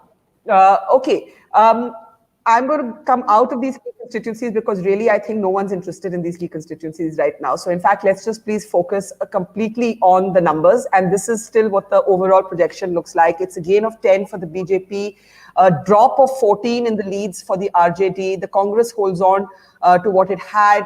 The JDU is down by 14. The left, huge gainer in this election, it's up by 14. And the elections are going up and down. Sarika ji, अगर आप पहले अपने responses इस पे देना चाहें तो आप क्या बोलेंगी? Are you disappointed? No Barkha, disappointment की तो कोई बात ही नहीं है। पहले जैसे बैलेट बॉक्स खुले थे तो हमें वो उम्मीद नहीं थी कि जिस तरीके से महागठबंधन जो है वो आगे चल रहा था, तो हमें उस बैलेट बॉक्स से तो कम उम्मीद नहीं थी। बावजूद इसके जब बैलेट बॉक्स खुलना शुरू हुआ और जिस तरीके से महागठबंधन आगे जा रही थी, तो वो एक अलग उम्मीद जगी। लेकिन अभी जो चीजें दिख रही है, अभी भी बहुत ईवीएम्स खुलने बाकी कई राउंड अभी खुलने बाकी है इनफैक्ट। तो मुझे लगता है कि 2 और 3 घंटों में जो एक्चुअल जो है वो तस्वीर वो सामने आएगी। अभी भी हमें लग रहा है, हमारे जो एग्जिट पोल्स में दिखा रहे थे लाइक 140, 50, कई चैनल्स में तो इट्स मोर देन 150। लेकिन हाँ, ये जरूर है कि महागठबंधन जो है वो फुल मैंडेट में आएगी डेफिनेटली। और शाम तक नहीं, दोपहर तक वो तमाम चीजें जो है वो क्लियर हो जाने वाली है। अभी कई राउंड्स और ईवीएम की खुलने बाकी है, तो हमें वेट करना चाहिए। अभी बहुत जल्दबाजी होगी कोई भी डिसीजन के लिए कहने के लिए। इनफैक्ट मैं भी सारिका जी, आप आरजेडी के साथ हैं, और जो एक उम्मीद थी कि जिस तरह की तेजस्वी जी की पॉपुलैरिटी थी, जिस तरह से उन्होंने बात की 10 लाख नौकरियों की, उससे और जिस तरह से मैंने खुद देखा, स्वयं देखा जमीन पे, जिस तरह से एक गुस्सा था नीतीश कुमार जी के साथ, जो अभी तक के रिजल्ट्स है, आप घबराई हैं, थोड़ा सा घबराई हुई हैं कि आप रोहन गुप्ता की तरह मानती हैं कि ये अभी बहुत इट्स टू अर्ली टू से? क्योंकि अभी तो आप सिंगल लार्जेस्ट पार्टी भी नहीं नजर आ रही है आरजेडी, जो कि कुछ देर पहले तक बहुत क्लियरली आप नजर आ रही थी। नहीं बरखा जी, बिल्कुल नहीं, हम बिल्कुल घबराए नहीं हैं। और इसलिए मैं बोल रही हूँ, बार बोल रही हूँ, अभी भी चीजें स्पष्ट होकर के नहीं आई हैं। हमें और 1 और 2 घंटे का इंतजार करना चाहिए, तो चीजें बिल्कुल क्लियर हो जाएंगी, क्रिस्टल क्लियर हो जाएंगी। और जिस तरीके से हमने देखा है डे 1 से हमारे महागठबंधन, या मैं स्पेशली अगर बात करूं हमारे नेता तेजस्वी यादव जी की, तो फैन फॉलोइंग आप कह लीजिए हर तबके में, या यूथ हो, महिलाएं हो, बूढ़े हो, बुजुर्ग हो, इनफैक्ट हर जाति, हर कम्युनिटी में जिस तरीके से लोग आए थे समर्थन के लिए, तो वो विश्वास हमें अभी भी है कि वो सारी जो भीड़ है ना, वो वोट में कन्वर्ट हुई है डेफिनेटली। और वो उसका इंतजार मुझे लगता है बिहार की जनता को मुझसे कहीं ज्यादा है। तो डिसअपॉइंटमेंट की तो कहीं कोई बात ही नहीं है, कोई प्रश्न चिन्ह नहीं है उस बात पे। लेकिन हाँ, ये जरूर यहाँ मैं मेंशन करना चाहूंगी, जिस तरीके से जेडीयू की सीटें घटती हुई दिख रही है और बीजेपी की बढ़ती हुई दिख रही है, तो कहीं ना कहीं एंटी इनकम्बेंसी जो हम हमेशा बात कर रहे थे जेडीयू को लेकर के, क्योंकि पिछले 15 सालों से नीतीश कुमार जी की यहाँ पे सरकार है, और तमाम जो वो खोखले दावे कर रहे थे विकास के नाम पे, वुमेन एम्पावरमेंट की बात पे, या फिर अन्य चीजों को लेकर के, जबकि हमने कोविड में भी देखा जिस तरीके से बिहार सफर किया है। हॉस्पिटल्स की क्या स्थिति थी, हमारे माइग्रेंट्स जो भाई थे उनकी क्या स्थिति थी। तो तमाम ऐसी चीजें जो इनफैक्ट मैं बाढ़ को भी जरूर मेंशन करूंगी, क्योंकि दोहरी मार जो है ना बिहार उस टाइम झेल रहा था। आप जो इश्यूज मेंशन कर रहे हैं वो सब वैलिड इश्यूज हैं, लेकिन ये नंबर्स में अभी रिफ्लेक्ट नहीं हो रहे हैं, और ये नंबर्स में अभी एनडीए आगे है। रोहन और आप दोनों मानते हैं कि अभी चुनाव की काउंटिंग बहुत धीरे चल रही है, और सुनीता जी 1 घंटा पहले, सुनीता जी है जेडीयू की, सुनीता जी उल्टा ही कह रही थी। सुनीता जी, अब आप क्या कहना चाहेंगी? अब आपके लिए थोड़ी चीजें बेटर लग रही हैं, तो शायद आप कुछ और बोलेंगे। नहीं, हम तो बरखा जी, हम शुरू से हम लोग एकदम कूल है। हम लोग को कोई चीज, हम लोग शुरू से कूल है, क्योंकि हम लोग जान रहे विकास के नाम पर वोट मांगे, विकास के नाम पर वोट मांगे। हर तबके के लोग को, हर समुदाय के लोग को हम लोग, नीतीश कुमार जी ने सबके लिए काम किया है। जहाँ तक कि मुस्लिम समुदाय का हो, हम अति पिछड़ा समुदाय का हो, अत्यंत पिछड़ा समुदाय, सभी समुदाय के लिए काम किए। और आप ये भी जान लीजिए कि जो लड़कियां जो 9th क्लास में थी, जिनको साइकिल मिला, आज वो लड़कियां वोटर्स है। वो लोग किस नीतीश कुमार को देंगे। और उसके बाद जो महिलाएं हैं, जो आप सब बोल रहे हैं कि शराबबंदी, देखिए शराबबंदी से महिलाओं को बहुत फायदा हुआ है।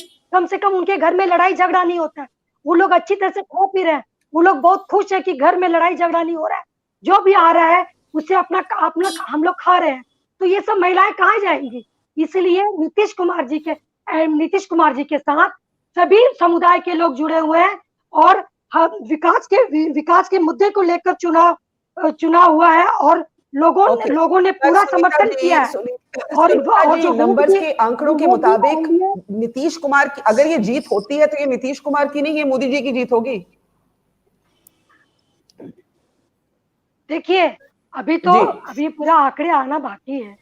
हम तो बार बार यही बोल रहे हैं कि हम थोड़ा भी इस पर भरोसा नहीं करें, जब तक फाइनल रिजल्ट नहीं आएगा। और उसके बाद रिजल्ट नहीं आएगा, तब तक हम लोग इस सब को नहीं मान रहे, क्योंकि आप खुद देख रही है, कभी इसका हो रहा है, स्टार्टिंग में महागठबंधन का इतना ऊपर कर दिया, फिर धीरे धीरे नीचे आ रहा है, फिर जेडीयू का आ रहा है, फिर बीजेपी का आ रहा है। तो इसलिए इसको हम लोग मान नहीं रहे। बहुत अच्छी बात बोली आपने, कहा हम कूल हैं एंड हम कूल हैं, हम जान रहे कि एनडीए का सरकार आएगा, मुख्यमंत्री नीतीश कुमार जी बनेंगे। So Sunita is cool and Sarika is also cool. I like the two women on our program. They're both very measured. They're both very calm. They're not getting agitated like some of our male guests actually do. But Ashwini, I have to bring you in at this point, and then Rohan. And Ashwini, please. When we started this morning, you said it's not going to be a tsunami, which Rohan agrees with. कि जो भी होगा tsunami result नहीं होगा. But you were very confident that Tejashwi would be the next chief minister.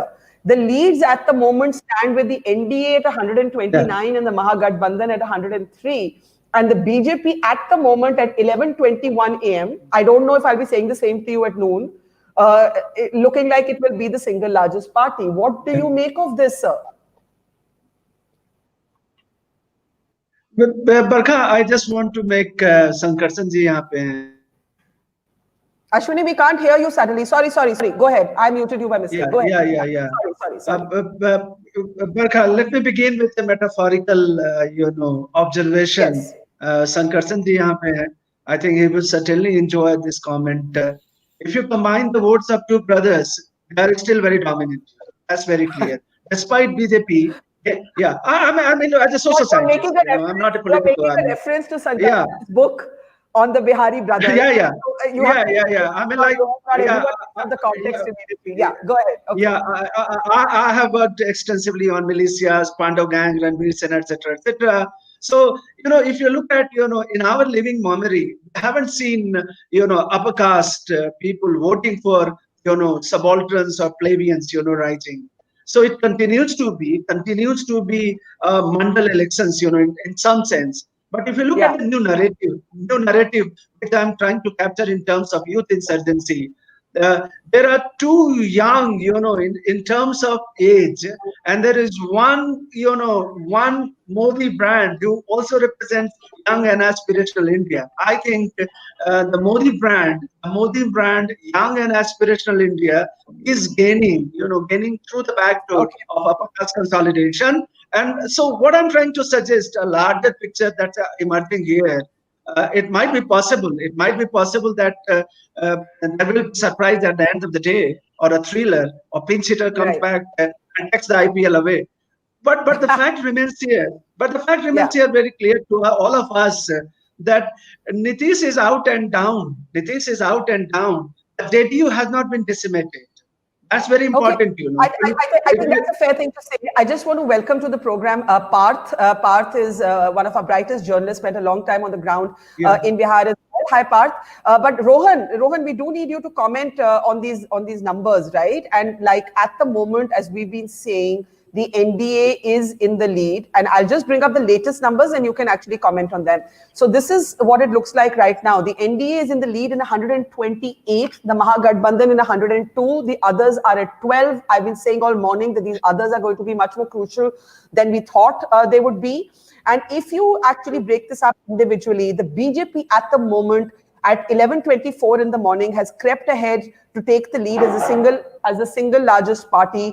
The JDU has crossed the 50 threshold. The RJD is at 63. So it's really a neck and neck battle between the BJP and the RJD for who's going to be the single largest party. Rohan, are you still sticking to your position that it is early days yet and abhi bahut counting baki hai? Or do you think that there is a pattern emerging here that you're willing to concede? The funny thing is, KC Tyagi of the JDU thought they'd lost the election in the morning. वो तो concede भी कर चुके और अभी numbers up and down जा रहे हैं. तो आप क्या बोलेंगे, Rohan? See, generally any elections, first 1 hour are postal ballots. After that, each round counts 20 machines. That is a normal pattern. If you see today, because of the strong protocol and all, the postal ballot took 2 hours for final results to come. Generally, in postal ballots, BJP and ND they definitely have the lead. This was the first time it was other way around in postal ballot.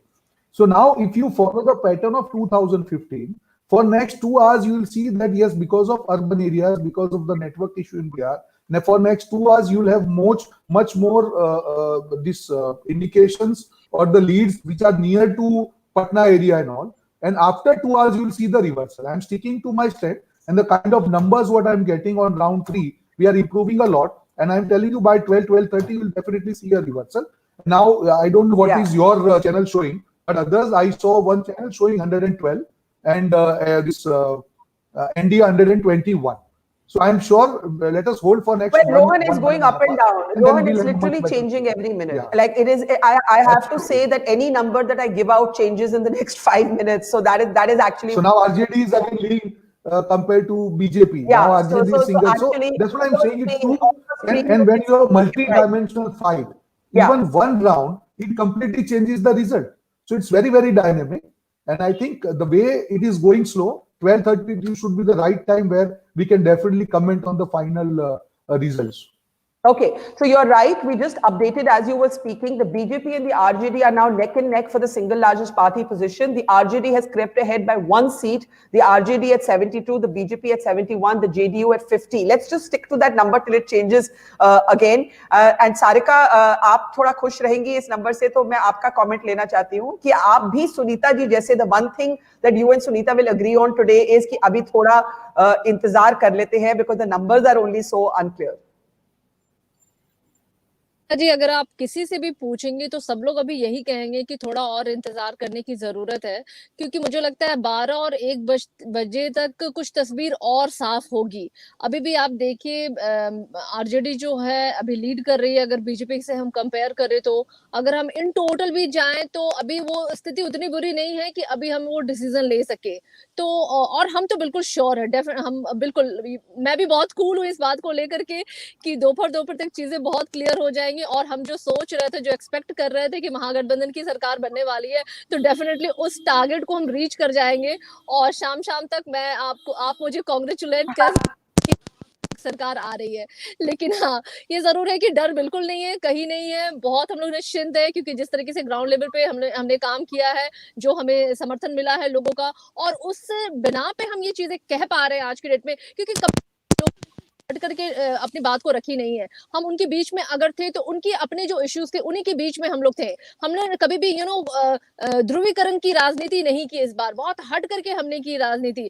हर चीज में हमने लोगों को साथ लेकर के किया, चाहे हर एक मिनट सारिका, आप दोनों ने ही, आपने Sunita JDU, Sarika from RJD insisting that they're very cool. I kind of like that description. I have to learn it from both of you, how to stay cool in unclear situations. Parth, this is not at the moment going the way that many of us, including yourself, who spent time on the ground, would have said. Oops, I'm getting a crazy loop from you, so I'm going to try and hope that we can hear you. Parth, your quick take. Yeah, I can hear you. Yeah, the audio is not great, but go ahead. Maybe we'll reconnect to you after a moment because we're getting a huge loop back. So go ahead, make a quick comment and then we'll reconnect to you. Parth, go ahead. No, Parth, we can't hear you at all. So I'm going to actually ask you to just join with normal headphones, and let me just get Sankarshan to actually come in. Sankarshan, you're looking very bemused, Sankarshan. I want to know why you're looking so bemused. No, I was just saying that I think it's best for some of us to continue to commentate like it is the final overs of a T20 game, because it's going up and down, up and down. It's best not to pronounce on a result right now, because, as you said, every minute, every half a minute, these numbers are yo-yoing. And I'm quite sure that, within an hour, things will change either way. I'm not saying it'll go one way or the other. I'm not able to say that, but things will crystallize in about an hour's time, and then, as you know, and as I know, the entire analysis on the election can change. Yeah. On how we look at what happened in this election, and you know what, but as I said, 2 or 3 things are very, very clear. That Nitish is dipping, RJD is not vanishing, even though it is Tejashwi at the helm now. And so Bihar remains, and happily, it remains a state with whoever comes into power, whoever comes into the opposition. It is a healthy thing that Bihar will have a strong opposition party, whether it is the NDA or it is the MGB. Bihar will have a strong opposition party, and that, to my mind, is a very healthy thing. Okay, now you're seeing Sankarshan on the screen, your old friend Pavan Verma. He's my friend. He's a very old friend, but he remains a very good friend. No, I'm just saying, in some ways, the more things change, the more they remain the same. And, remember 2015? This time 2015 in Patna. Pavan, can I just give a small update? Pavan, what a day, what a morning, how confusing. At the moment, the RJD is 1 seat ahead of the BJP in the leads to be the single largest party, but the NDA is ahead. Your quick response, the numbers are yo-yoing, they're fluctuating. Rohan Gupta of the Mahagathbandhan, Sarika Paswan of the RJD, Sunita of the JDU, all say it's too early. We simply do not know. But the one pattern that seems to be clear, Pavan, is that for everybody thought that this would be a landslide victory for one or the other side, that is not happening. So your response, Pavan? Well, Barkha, this is the first program, and there will be several more in this day, when I have broken my silence for the first time on Bihar. Yes. So I'm glad it's on your show. I'm glad too. Yeah. I highly agree also that it's early, but I believe the trends bring out a certain picture. And it may swivel completely on a different pattern. I can't say, so we should hold our bets and reserve our judgments. But there are 2 or 3 or 4 takeaways for me which are important. First of all, for the people of Bihar, irrespective of the rhetoric, governance is an issue. Quite clearly, if the RJD does not, as per expectations or exit polls, do as well, there are reservations in the minds of the people of Bihar that Tejashwi as a part of the legacy of the Lalu Prasad governance years is not the answer for Bihar. That much is clear. Okay. Secondly, I think the BJP, while it has done much better along with the NDA as per current trends, must also bear in mind that at 77 or whatever, at the current rate, I don't know what your figures show, its strike rate is lower than expected, which means there is indeed anger in spite of the popularity of the Prime Minister, anger at certain facts like the migration, the labor migration in the people. So the BJP has reason to think. The JDU, I'll say my party to which I belong, I think that there is a undeniable residual belief that Nitish Kumar, in spite of his failings of his last term, has done a lot to governance, and there is a certain assurance factor in terms of his ability to deliver. So it doesn't go anywhere, and there is also the factor of the women voters. Now, to my mind, also, it's very clear for JDU that they have been fixed a little by the BJP. The BJP has achieved precisely what it wanted in Bihar, which is to have a government which they expect to form and probably may.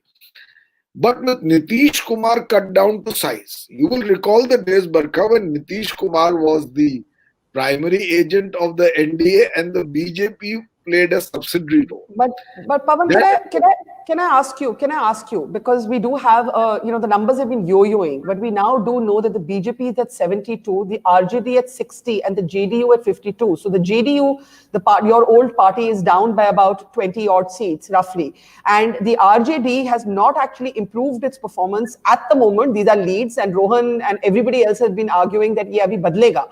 But the fact that the Modi factor at the moment seems to be totally unsullied, that whatever anger there was on the ground against Nitish has not stuck to Mr. Modi. This is something we all brought back on our reports, and this seems to be reflecting in the numbers, which are changing. I don't want to make any big conclusions, but if I had to make one conclusion, it would be that there is no anger on the ground against Modi and the BJP. How do you read that? Well, I think in that sense, Bihar is a microcosm of the country. Yeah. There is undoubtedly, at the national level, a high popularity quotient for Narendra Modi ji. Yeah. But part of it can also be attributed to the fact that there is no other alternative. Look at this election. Tejashwi Yadav, at the age of 31, with very little experience of governance, buoyed only by the quote-unquote MY factor, and representing a legacy that Bihar, in spite of its very young population, still remembers as one of the worst periods of governance in the state. Now you have Tejashwi Yadav pitted against Narendra Modi, because be under no doubt the BJP was led by Narendra Modi. Yeah. So it is in many ways a no contest, just like, and I maintain that a contest between Narendra Modi and Rahul Gandhi's led Congress at the moment is not a real contest. And that is what you see in Bihar. The person who could have emerged in Bihar as the dominant leader, Mr. Nitish Kumar, has chosen perhaps to take a subsidiary role to the BJP, which the BJP was aiming to achieve forever.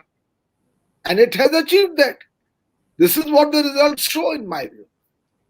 So, Pawan, when you say Bihar is a microcosm, what you're also saying is that you're saying maybe unfairly that what Rahul Gandhi is to national politics, Tejashwi Yadav is to Bihar politics. Is that a fair thing to say, given the crowds he drew, given the fact that it's not over yet, and there's a 10-seat gap at the moment between the RJD and the BJP. But yes, at 11:37 a.m., the BJP is the single largest party. Do you think the analogy you're drawing between Rahul Gandhi and Tejashwi Yadav, therefore, is an accurate one? Let me say to you that I am not drawing an analogy. I am just saying that Tejashwi Yadav, he may win the election, but the challenge of governance will remain once he assumes power. And therefore, for him as the face against Narendra Modi, in my views, it's an unequal contest. In the context of Bihar, there were factors operating for Tejashwi, including, I would say, the Yadav Muslim factor. Now, the anticipation was that they would get MY plus support. I don't know if that has happened. It's too early. We have to wait and see. But it's an unequal contest. Similarly, for the RJD to give 70 seats to the Congress. By the way, I just want to say, and I'm not crowing about this, from the beginning I have maintained that it does not appear to be so euphoric for the Mahagathbandhan. Even after the exit polls, I have told people. However, I could be proved wrong, and I'm willing to admit it. My simple point is, where do you give 70 seats to a party like the Congress as currently constituted? In Bihar. So it is a neck and neck fight. Now, Pawan, I know we have you for a limited time because you're much in demand on across the channels. But Sankarshan, if given what Pawan has said so far, and Parth, welcome back. We'll come to you. Just we have Pawan for a limited time, so I just want to make full use of him. Sankarshan, what would you say to Pawan, given what you've heard him say so far? No, I think he a couple of very pointed things he said, and I broadly agree with them. That I did say earlier too that we took the campaign reporting, etc., took the eyes off what the BJP was doing. We were concentrated on the dip in Nitish Kumar's fortunes. We were concentrated on the spike in Tejashwi Yadav. But the thing to always remember is the BJP is the largest party in Bihar, and in Bihar it is led by Narendra Modi. It is not led by some local leader, and so Narendra Modi leading a fight, leading a campaign in Bihar against Tejashwi Yadav is an unequal contest. I'm not saying Tejashwi is not going to win this one, but the scales are so uneven that they probably don't even deserve to be on the measured on the same scale. I mean, having said all of that, Tejashwi has performed, win or lose. Tejashwi has performed in a way that he cannot be written off. Which is why I'm saying is the Rahul Gandhi analogy a fair one that Pawan drew. I'm not sure that's a strictly fair analogy, and I'll let Pawan respond to that. RJD is going to be a very strong opposition. If it is in the opposition, and if it loses this election, RJD is still going to be a very strong opposition, which is not available at the national level. Right. So, Pawan, I want you, since you are breaking your silence on Bihar, what do you feel about Nitish Kumar? What do you feel about Nitish Kumar? I know that you had your differences on Nitish's partnership with the BJP, on him not taking certain unequivocal positions on issues before the country. Today, when you look at these numbers, I want to make use of you beyond these numbers that are fluctuating and we don't know where they'll finally settle. Looking back at your time with the JDU, where do you see yourself in Bihar's politics? Who do you see yourself identifying with today? Do you identify with the Nitish? Do you identify with the Tejashwi? Do you identify with Mr. Modi? Who does Pawan Verma relate to today as a politician and a public figure? I am not a part of any political party, so it's an unfair question to ask. But I will say you know that I always ask unfair questions. That's my forte. I will say this. As a man invested in Bihar. Yes. As a man invested in Bihar, I really and genuinely believe that Mr. Nitish Kumar could have become the most dominant figure in Bihar and nationally if he had played his cards from my point of view differently. And I feel therefore it's a loss. It's a loss because there is transformative governance attributed to him. I know him very well personally, a man of impeccable rectitude and of the abilities of governance, meticulous. Now, made certain choices. And I'm afraid though some of those choices have resulted amazingly enough, which you could never have predicted 5 years ago, that the JDU will be the third largest party. Right. In Bihar. But it's also been 15 years, Pavan, and it's a gain of 12. Look at the latest figures, Sankarshan, Pavan, everybody on our panel. Look at the latest numbers, right? You can see them on your screen. The RJD is actually down. You know, I was saying Bihar was going to be one of those elections that reporters on the ground read right. If these numbers hold, we read it wrong. But again, early days. The Congress status quo, the LJP with a gain of 1, and the huge story is a gain of 16 for the left. The left is going to have more seats in the Bihar assembly than in Bengal. Well, Barkha, if Sankarshan, purely in terms of looking at the unfolding results, it doesn't add up that the left is gaining 16 and the RJD is 16 down. Yeah. This may have to do with where these results are coming from. I agree. The Malay, etc., have fought elections in regions in Bhojpur much closer to Patna. So maybe there is a topographic, parallax that exists at the moment, because it just doesn't add up that the left would gain 16 and the RJD, which is the biggest ally, is getting beaten. I mean, logic is flawed, in my view. Sorry, Pavan, are you convinced of these numbers? Logic is flawed. Because the left has a cadre. The left has done work on the ground. And it could do well in chosen seats. Because if that analogy holds that because the RJD is a partner, it should do well, then what about the performance of the Congress? Yeah, fair. No. Yeah, sorry, Sankarshan, you want to respond to that? No, that might be partly correct, but I'm saying 16 to 16. It's a difference of 32 if you count the gains and losses. Yeah. The Congress comes from a base that is completely taken over by the BJP, the upper caste vote. So I can understand the Congress doing not so well, but I can't just understand a difference of 32 between RJD and the left in terms of seats gained and lost. I would tend to agree with you. I think we have to wait for these numbers to settle. But Pavan, the large message, right? I think whatever way this plays out, it's a closely fought election. We know that. It is a neck and neck election. We know that. It is not a cakewalk for Tejashwi if he were to win. We know that. And we know that Mr. Modi's brand has not taken a hit. And we may even know that the conspiracy theory that the BJP wanted to diminish Nitish Kumar has actually borne fruit. So I want you to talk a little bit about that. Do you believe, because you spoke about the weakening and the diminishing of Nitish Kumar, and Nitish Kumar cut down to size. Do you believe that was Project Modi? That was the BJP project to do that in Bihar, calibrate it so finely that you have a washed out version of Nitish Kumar?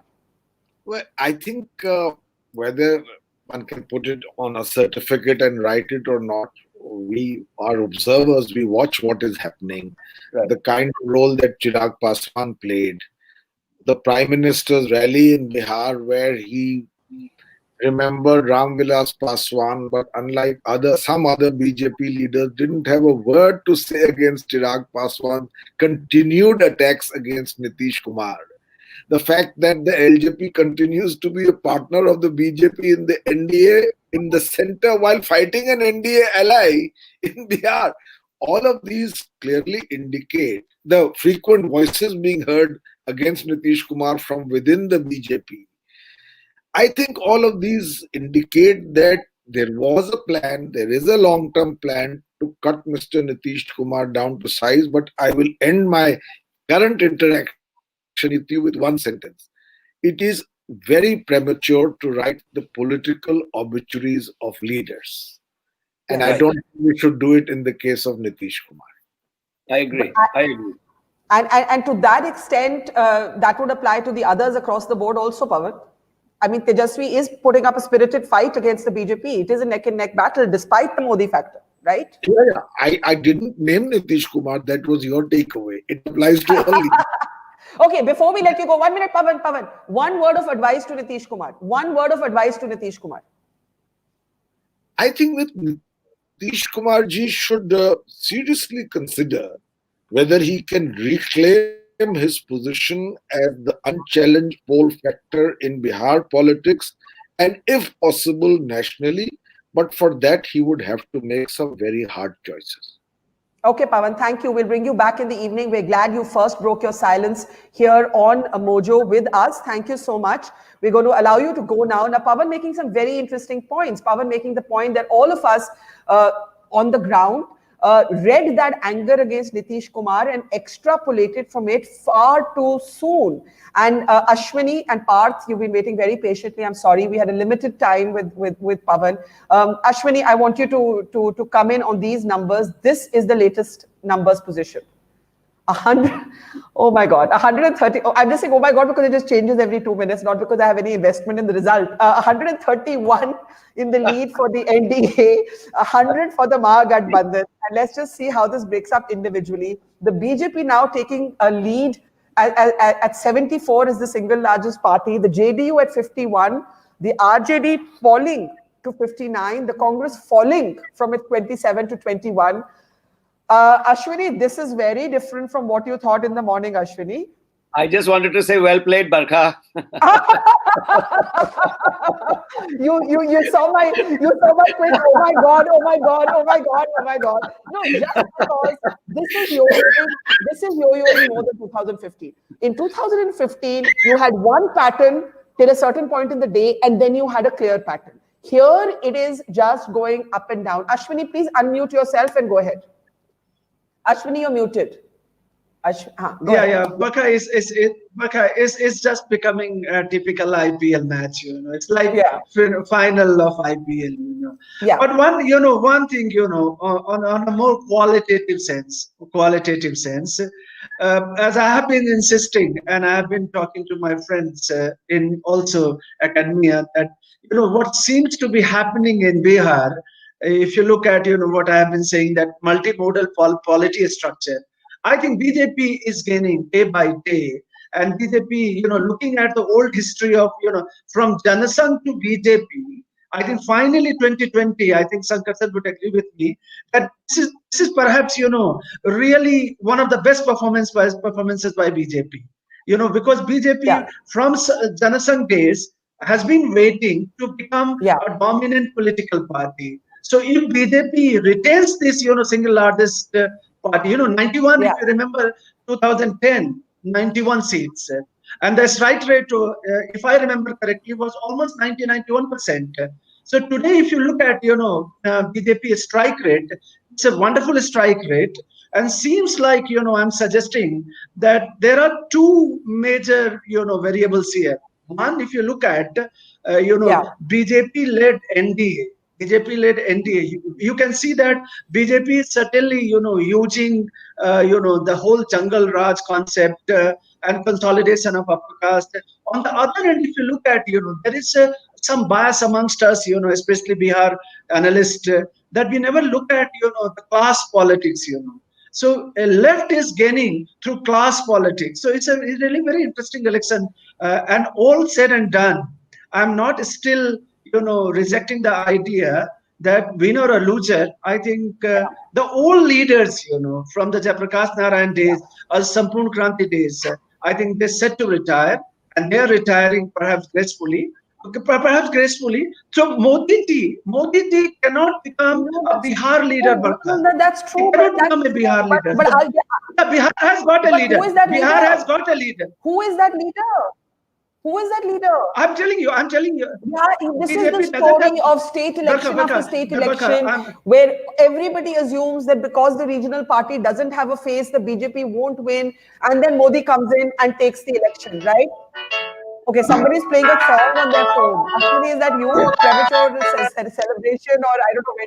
Yeah, no. I need to go to Park. I just wanted to say one thing.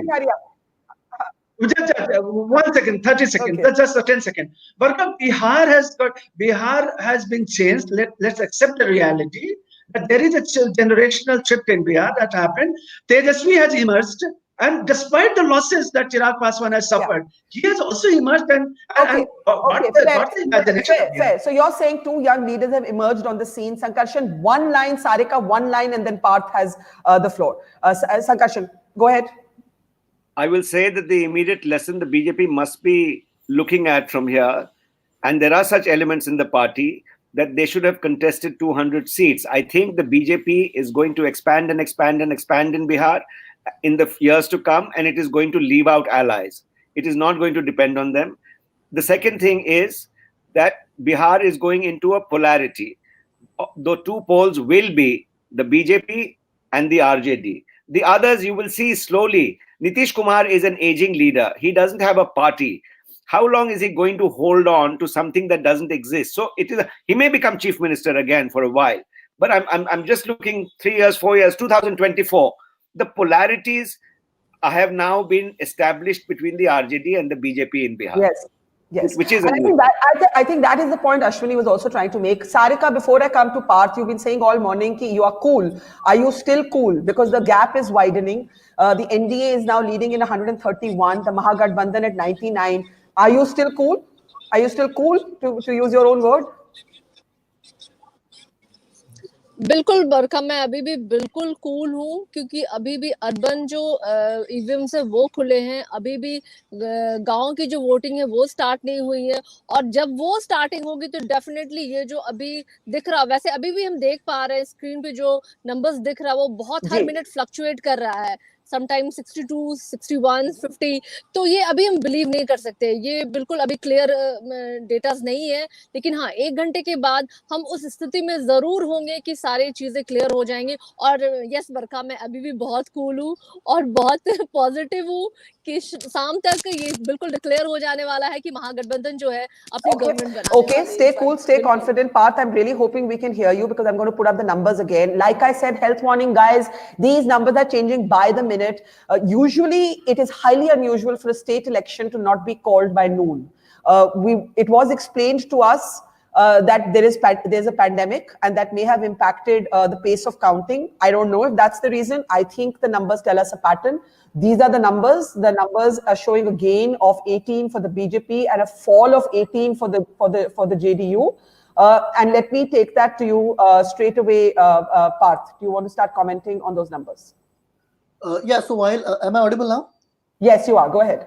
Yeah. So while traveling through Bihar, actually, I ended up meeting mostly 3 kinds of people. One that said don't like Nitish but don't have an option. The others that said don't like Nitish, so we'll vote for the opposition. And the third kind that said don't like Nitish, so we won't vote at all. I did not meet anyone or hardly met anyone who was excited about Nitish Kumar's 4th term. In spite of that, you see the numbers that you do is largely because of Modi's popularity and their own formidable caste arithmetic.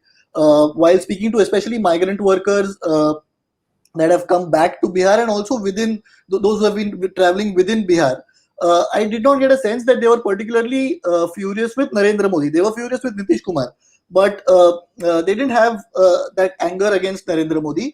And secondly, also one of the reasons why JDU is not doing as well is also because I met a lot of, I think that a lot of the BJP voter is not being transferred to JDU candidates. I met a lot of people on the ground, especially traditional BJP voters, Rajput, Bhumiyar voters, that said Nitish ko hatana hai.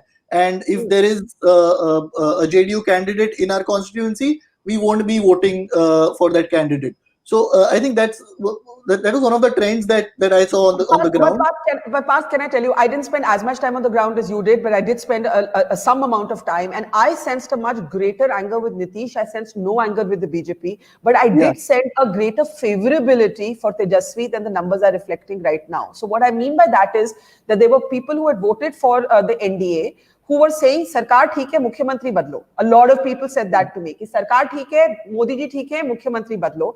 And then some people also said, Tejashwi ko ek mauka milna chahiye. Now, the kind of enthusiasm that anecdotally was conveyed to reporters, juxtaposed with the kind of anger that was conveyed to reporters like myself and like yourself, that is not reflecting in these numbers right now.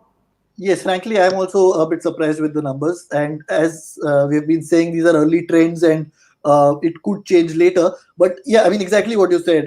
While traveling on the ground, I did sense that there was far more acceptability towards Tejashwi Yadav, particularly among the young voters, and especially when you look at migrant workers who have been struggling since lockdown, you can see the age group. And even when you go through the labor chowks around Patna and in other parts of Bihar, it's striking how the labor force, the workforce is young and between 18 to sort of 30-35. And in that age group, I thought the acceptability towards Tejashwi Yadav was much greater than the numbers reflect. So I agree with your assessment as well. Okay, Sakarshan, go ahead. Yeah.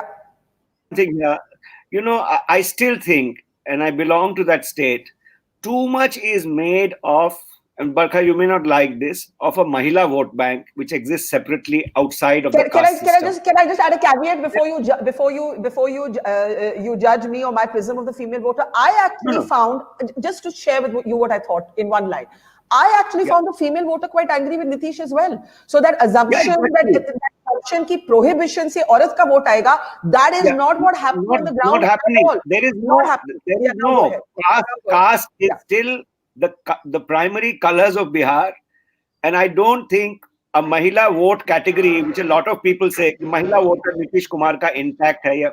I don't think that has become the case in Bihar. Similarly, I would put a huge caveat on whether the youth has become cleansed of caste identity. I don't think that happened, or that has still happened. I have at least no evidence of that happening in any significant way in an election.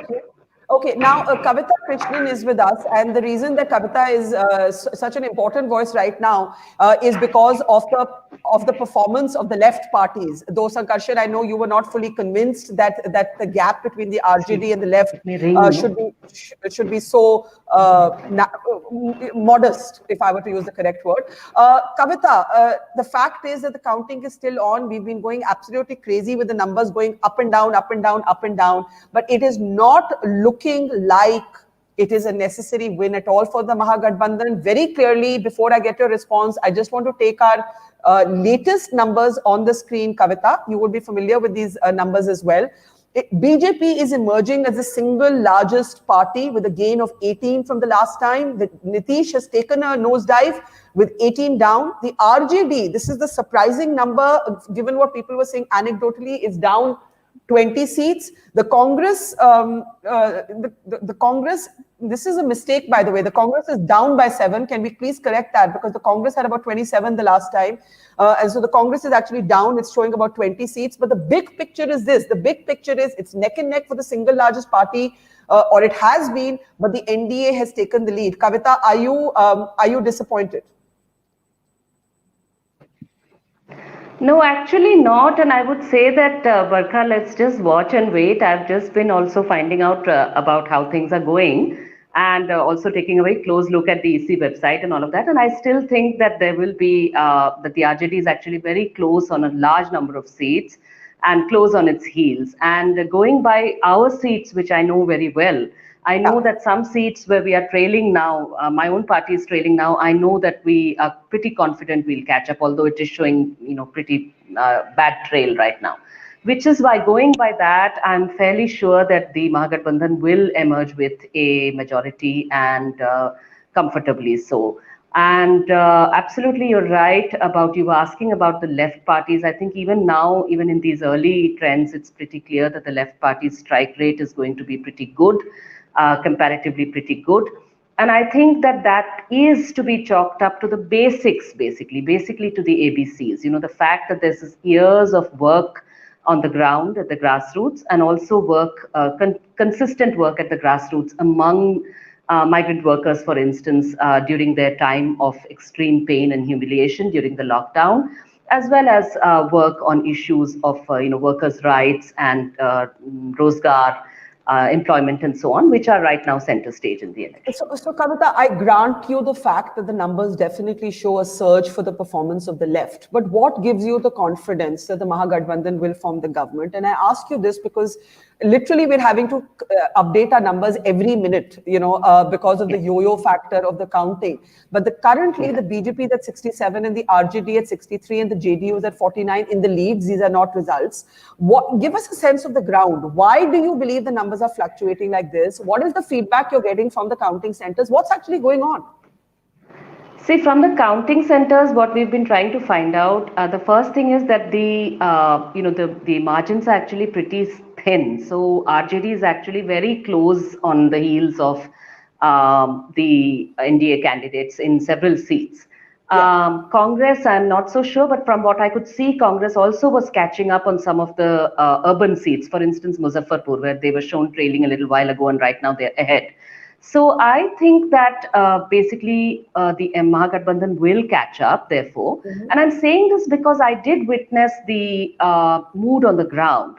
And the mood on the ground was a determination to not have this government back, to not have this chief minister back, but not only the chief minister, to not have this government back, and to have a government that was listening to issues which people had been raising in various movements. What I mean is, it's not just about some jumla of rozgar or 10 lakh job or whatever. It is a larger thing. It is a sense of a wish for change in the quality of the jobs that you have, in the dignity that you get at your workplace, and so on and so forth. So I think that definitely. And I don't really think that the BJP is going to do well at I never did actually, that the BJP would do well at the expense of the JDU, that the BJP was not getting the anger that the JDU was getting. I don't think so. And so I think that let's just, we are meeting, I believe, this evening as well. And so by that time, of course, things will be much clearer. But I am confident that the Mahagathbandhan will pull through. Yeah. Okay, we have Sudha Verghese, who works with Nari Gunjan in Bihar. One quick thing, yes. Barkha, I should have mentioned. One of the reasons why I'm saying what I'm doing is because our seats, if you look at the seats on which we are contesting, we are doing well against the BJP as well as the JDU on the seats, where we are leading. So that in a sense tells you that there isn't really that much difference between BJP, JDU, etc. there. And if we are leading, that means, RJD also will lead. They will also pick up, definitely. Yeah.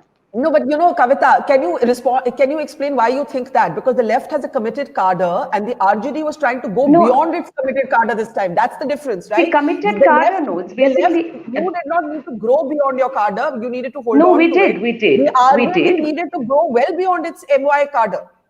Yeah, we didn't. It's not cadre, it's basically social base also. So it's not cadre, of course. I wish we had more cadre, but it's social base. But I think that what you're seeing on our seats is not only our social base, it's our social base and RJD social base. And, similarly, likewise on RJD seats, it will be RJD social base plus our social base, right?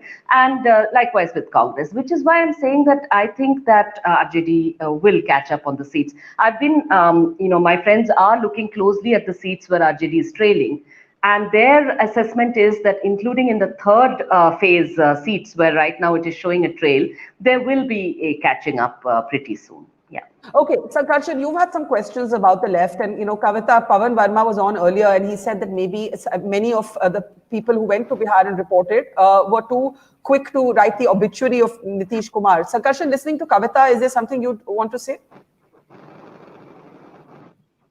I just wanted to understand from her that as things stand at the moment, I know this is changing, but how do you explain the logic of the left gaining almost 15 plus seats and the RJD, which is the lead of the alliance, down by almost 15 to 20 seats? I mean that does not, logically it does not up that the left is doing so well and the RJD is behind.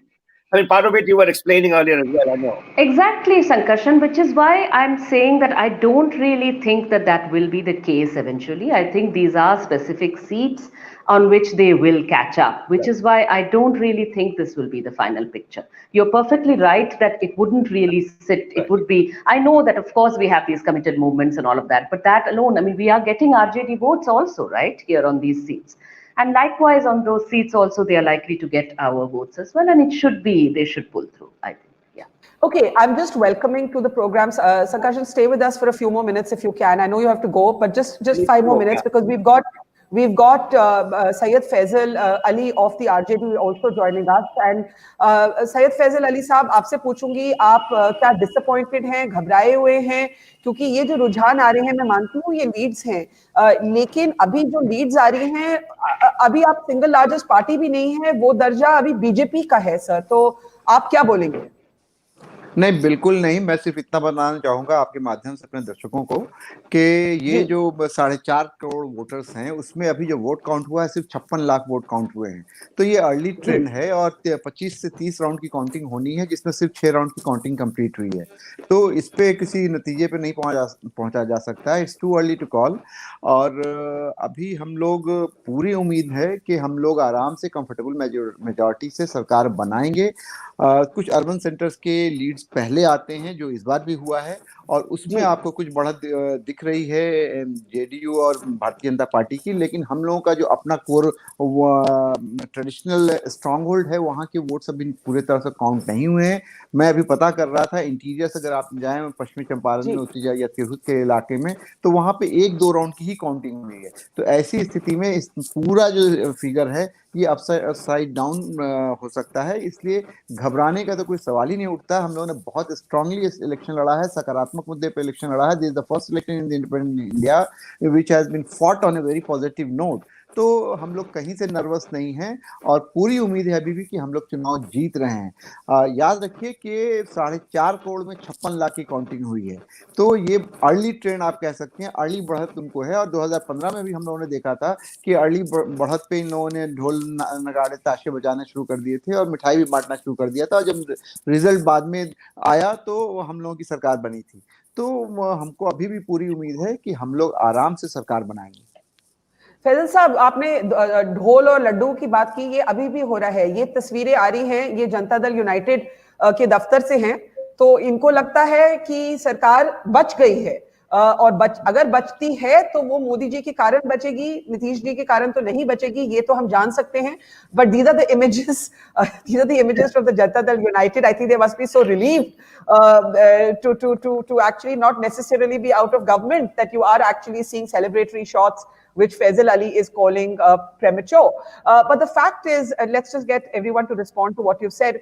Kavita, if you want to just add to what Faisal Ali is saying, both of you are sticking to the position that it's early days for the counting. But if I am to look at these numbers, yes, just what he said second. about Champaran, just 1 second, Kavita. 16, a gain of 16 for the left, a gain of 16 for the left in the leads. I mean, do you want to just talk a little bit about that? See, as I said, I mean, I think that the left could have done with a larger footprint in this alliance also. We've been saying that throughout, that we would do well. And I think that is being borne out. But that said, and that the reasons are really obvious. It is just, ABC basically, that it's a combination of very hard grassroots work for which there is no, even in the US right now, it's what AOC just said, that there is simply no replacement for sewing your shoe leather, okay, and really going house to house, building a relationship with people, being with them in their time of trouble, and not relying only on election time, whatever. So that will show in the left. But having said that, I'll say that, look, RJD also, from what I'm hearing, what Faisal Ali said about the Champaran seats, that's exactly what we are hearing. We are trailing in our Champaran seat, Sikta. But from what we are hearing, trailing pretty badly according to the EC website. But from what we are hearing from our comrades on the ground there, it's really early days now, and they are pretty confident that we will actually make it in Sikta. So that, going by that, I think that...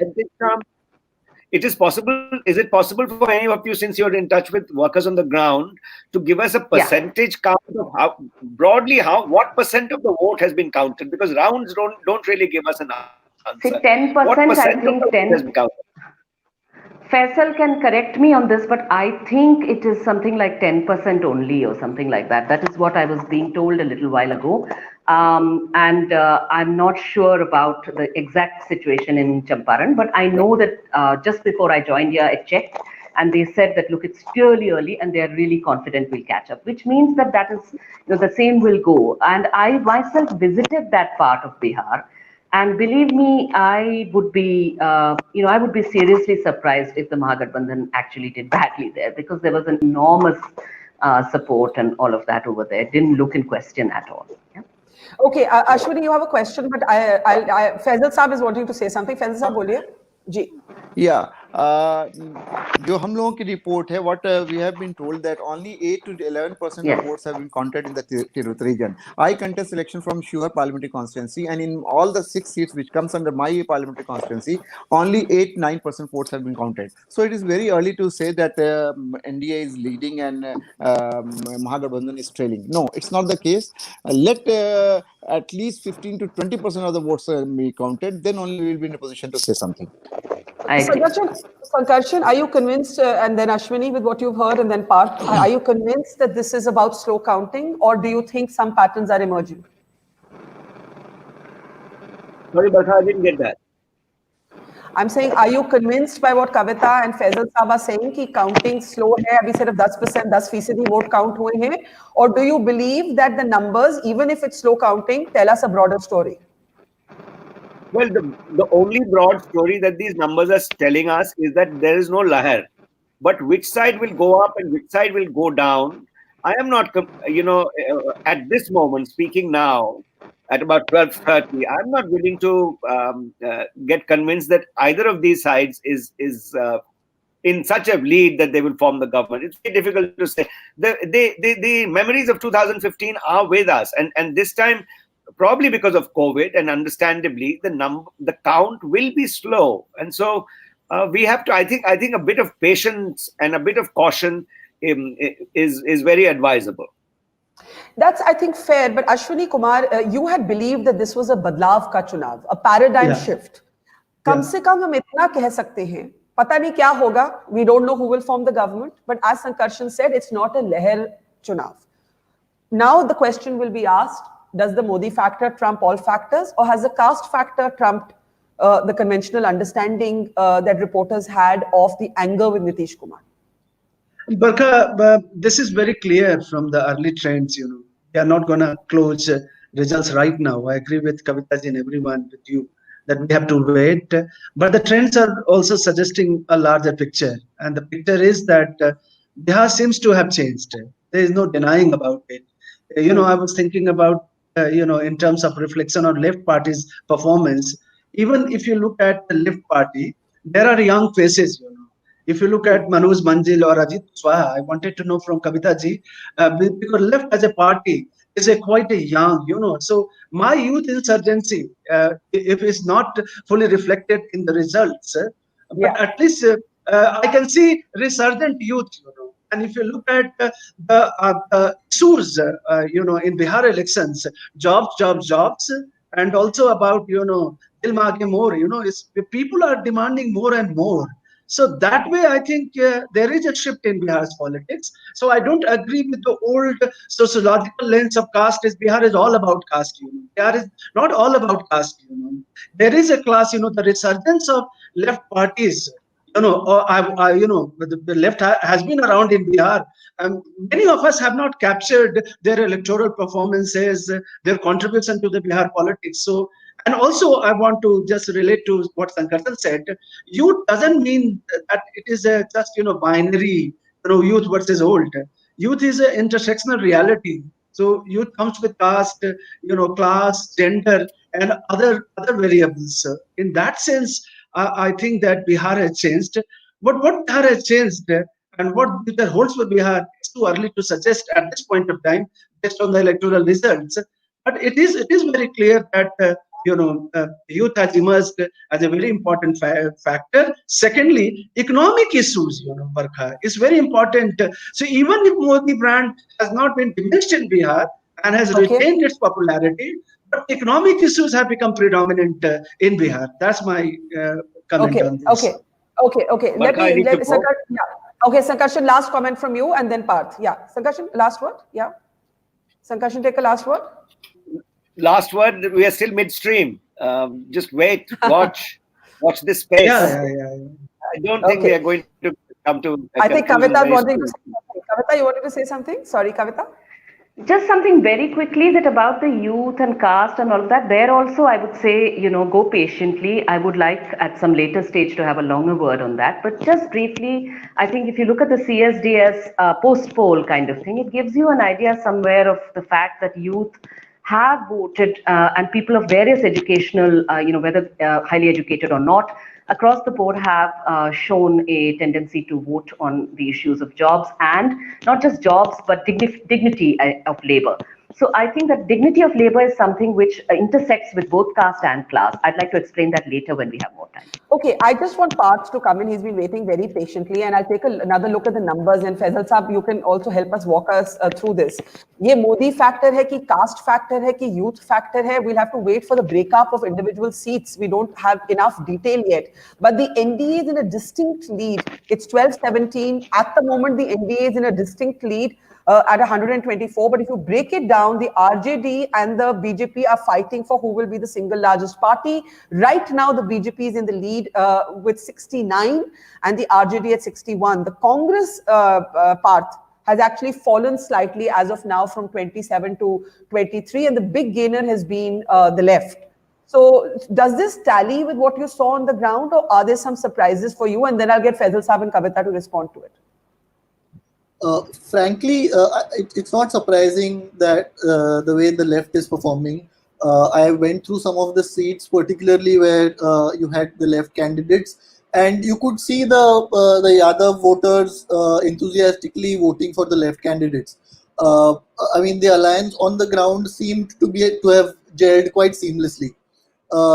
As far as the Congress is concerned, I also don't think many people expected Congress to get more than 20-25 seats. And it was like a larger consensus that if the MGB had to sort of cross the halfway mark, the RJD would have to get about 85-90 seats. So if they fall to sort of fail short of that, then you would have to sort of reassess whether the RJD overestimated itself or not. Secondly, lastly, I think no, just that, what has played. I mean, in the end, if these numbers are to be understood, are we going to understand them as the Modi factor, or are we going to understand them as a counter-caste consolidation, or are we going to wait, as Kavita and Faisal Saab are asking us to do, to see if these numbers shift? Because one conclusion is कि ये बदलाव का चुनाव नहीं है. बदलाव का चुनाव है कि नहीं है? One. Two, Pawan Verma earlier on the program said all of you were too quick to write Nitish Kumar's obituary. So I want the panel to actually respond to that. Parth, I'll start with you. Right. So, of course, Modi is popular, and one of the reasons why the BJP or the NDA is holding on to its lead is because of Narendra Modi's own popularity. But at the same time, if you see the way the Mahagathbandhan has performed, it goes to show that they have gotten votes beyond Muslims and Yadavs. I mean, I don't think they would have been where they are with just these two constituencies. So yeah, beyond these two constituencies too, they have made significant gains, and a lot of that vote share has come from economic distress, migrant workers, and a huge chunk of women that were enthusiastic about Nitish Kumar in 2015, but are extremely angry with him 5 years later because of the shabby enforcement of the liquor ban. I agree with that, but the mystery will remain that why is this not sticking to the BJP at all? Now, Shivam Vij is back with us, but I want to go to Faisal Ali Saab of the RJD. Kavita Krishnan of the CPI-ML is with us. The left has done staggeringly well. Actually, right now, the strike rate of the left going by these leads is the best among all parties of the Mahagathbandhan. But Faisal Ali Saab, आप और कविता बार-बार कह रहे हैं कि अभी सिर्फ 10% vote count हुए हैं. You are confident कि महागठबंधन की सरकार अभी भी बन सकती है. लेकिन आप इतना मानेंगे कि ये बदलाव का चुनाव नहीं था. अश्विनी कुमार ने माना था, बहुत से लोगों ने माना था, हम सब ने माना था कि नीतीश कुमार के खिलाफ इतना गुस्सा था कि ये बदलाव का चुनाव रहेगा. पवन वर्मा हमारे कार्यक्रम पे थे, वो अभी बोल के गए हैं कि आप लोग सब बहुत जल्दी में थे नीतीश कुमार की ओबिचुरी लिखने के लिए. तो इस पे आप क्या बोलेंगे फैजल साहब? फैजल साहब, आपकी आवाज नहीं आ रही है. फैजल साहब, we suddenly can't hear you, Faisal Saab, and we could hear you fine just before that. Okay, we'll try and just reconnect with you, sir. आपकी आवाज नहीं आ रही है. I'll get Shivam to actually come in with first comments. Shivam, when we broke off at 11, you said that if at 12 we would be looking at the numbers, you'd be very surprised if the same numbers would hold, and they are holding. It could still change. Kavita believes it will change. Faisal Saab believes it will change. but it hasn't changed yet. I think we have seen now for some time the trend to be consistent, and I doubt if it will change substantially. It's like the NDA has a 30% advantage right now in terms of seats. I don't think that is changing, and yes, but if you look at the numbers, the BJP is doing very well. 73 seats on the Election Commission website I'm seeing right now, and JDU is around 46. So I think basically the presumption that the BJP is also suffering on account of JDU is not come out to be that true. Number one, for example, the Axis survey, which I believe blindly, gave the BJP upper limit of 50 seats, 50.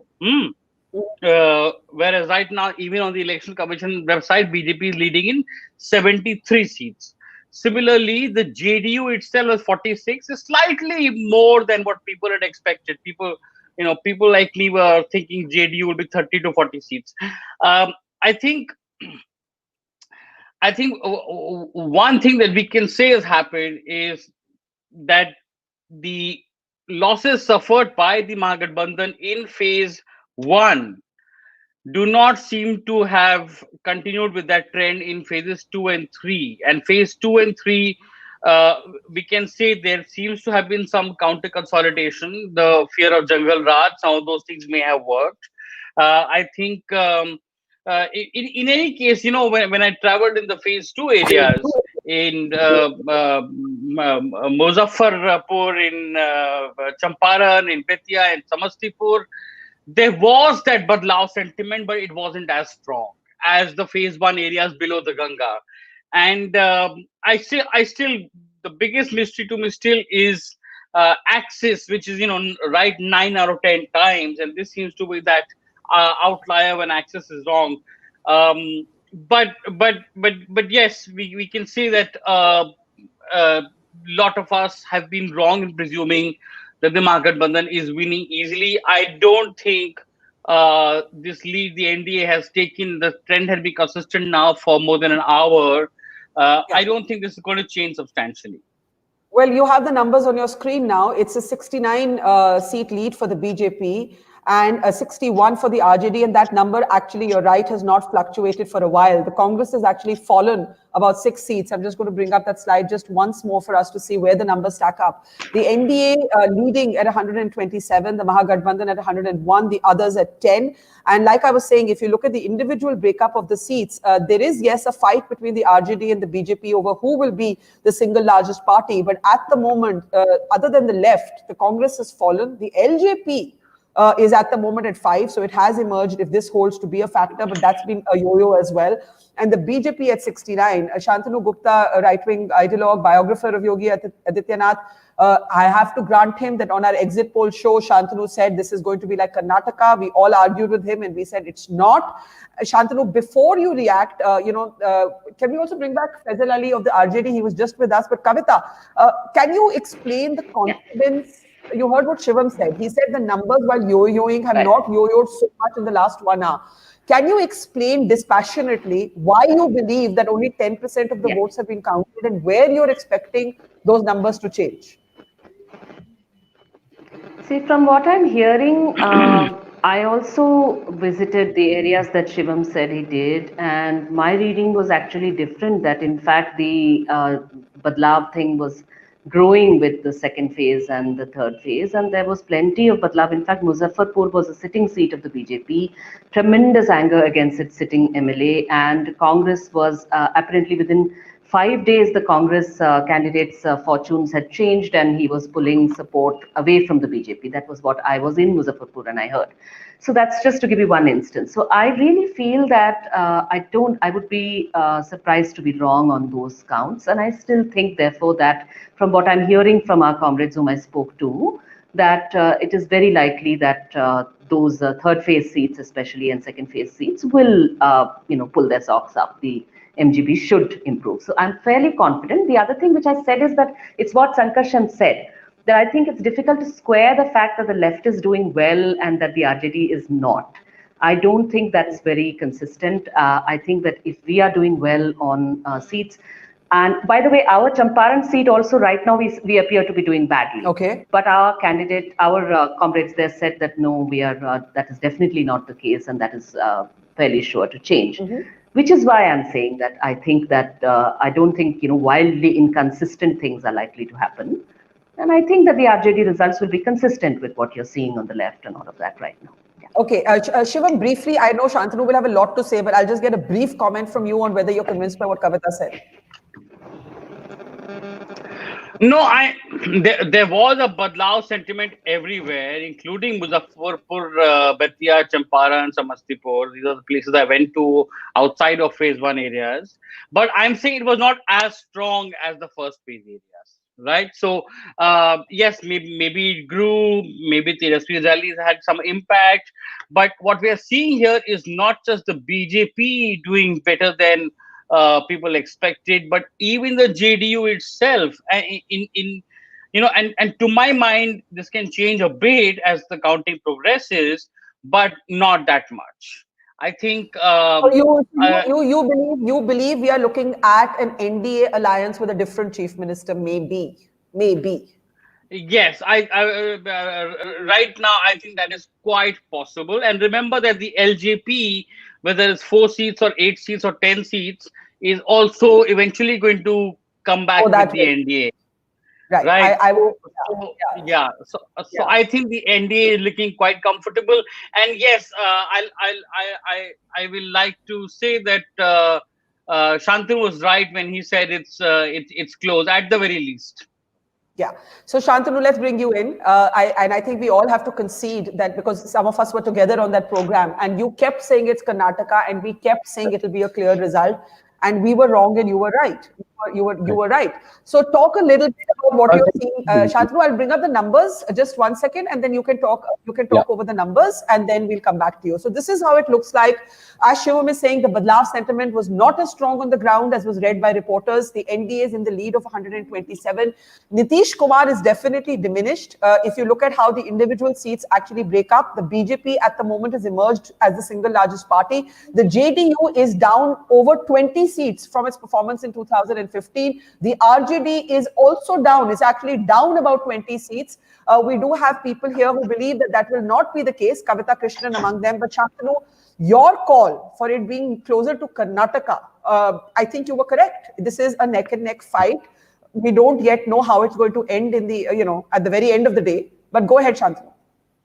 So I think as we are hearing, it's only, I think 25-30% of votes are already counted. But again, these are random votes being counted. So it's a representative sample. So there is a high probability that this trend will continue.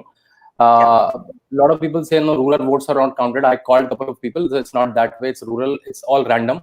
So if it's a random sample being counted, so then it's rural, urban, both counted. So there is a high possibility this trend will continue. A lot of people called the shot based on exit poll. Let me not do the same error. And let's not be too happy about it that NDA is winning. But again, the trend is looking at two, three trends that are emerging, which is very interesting.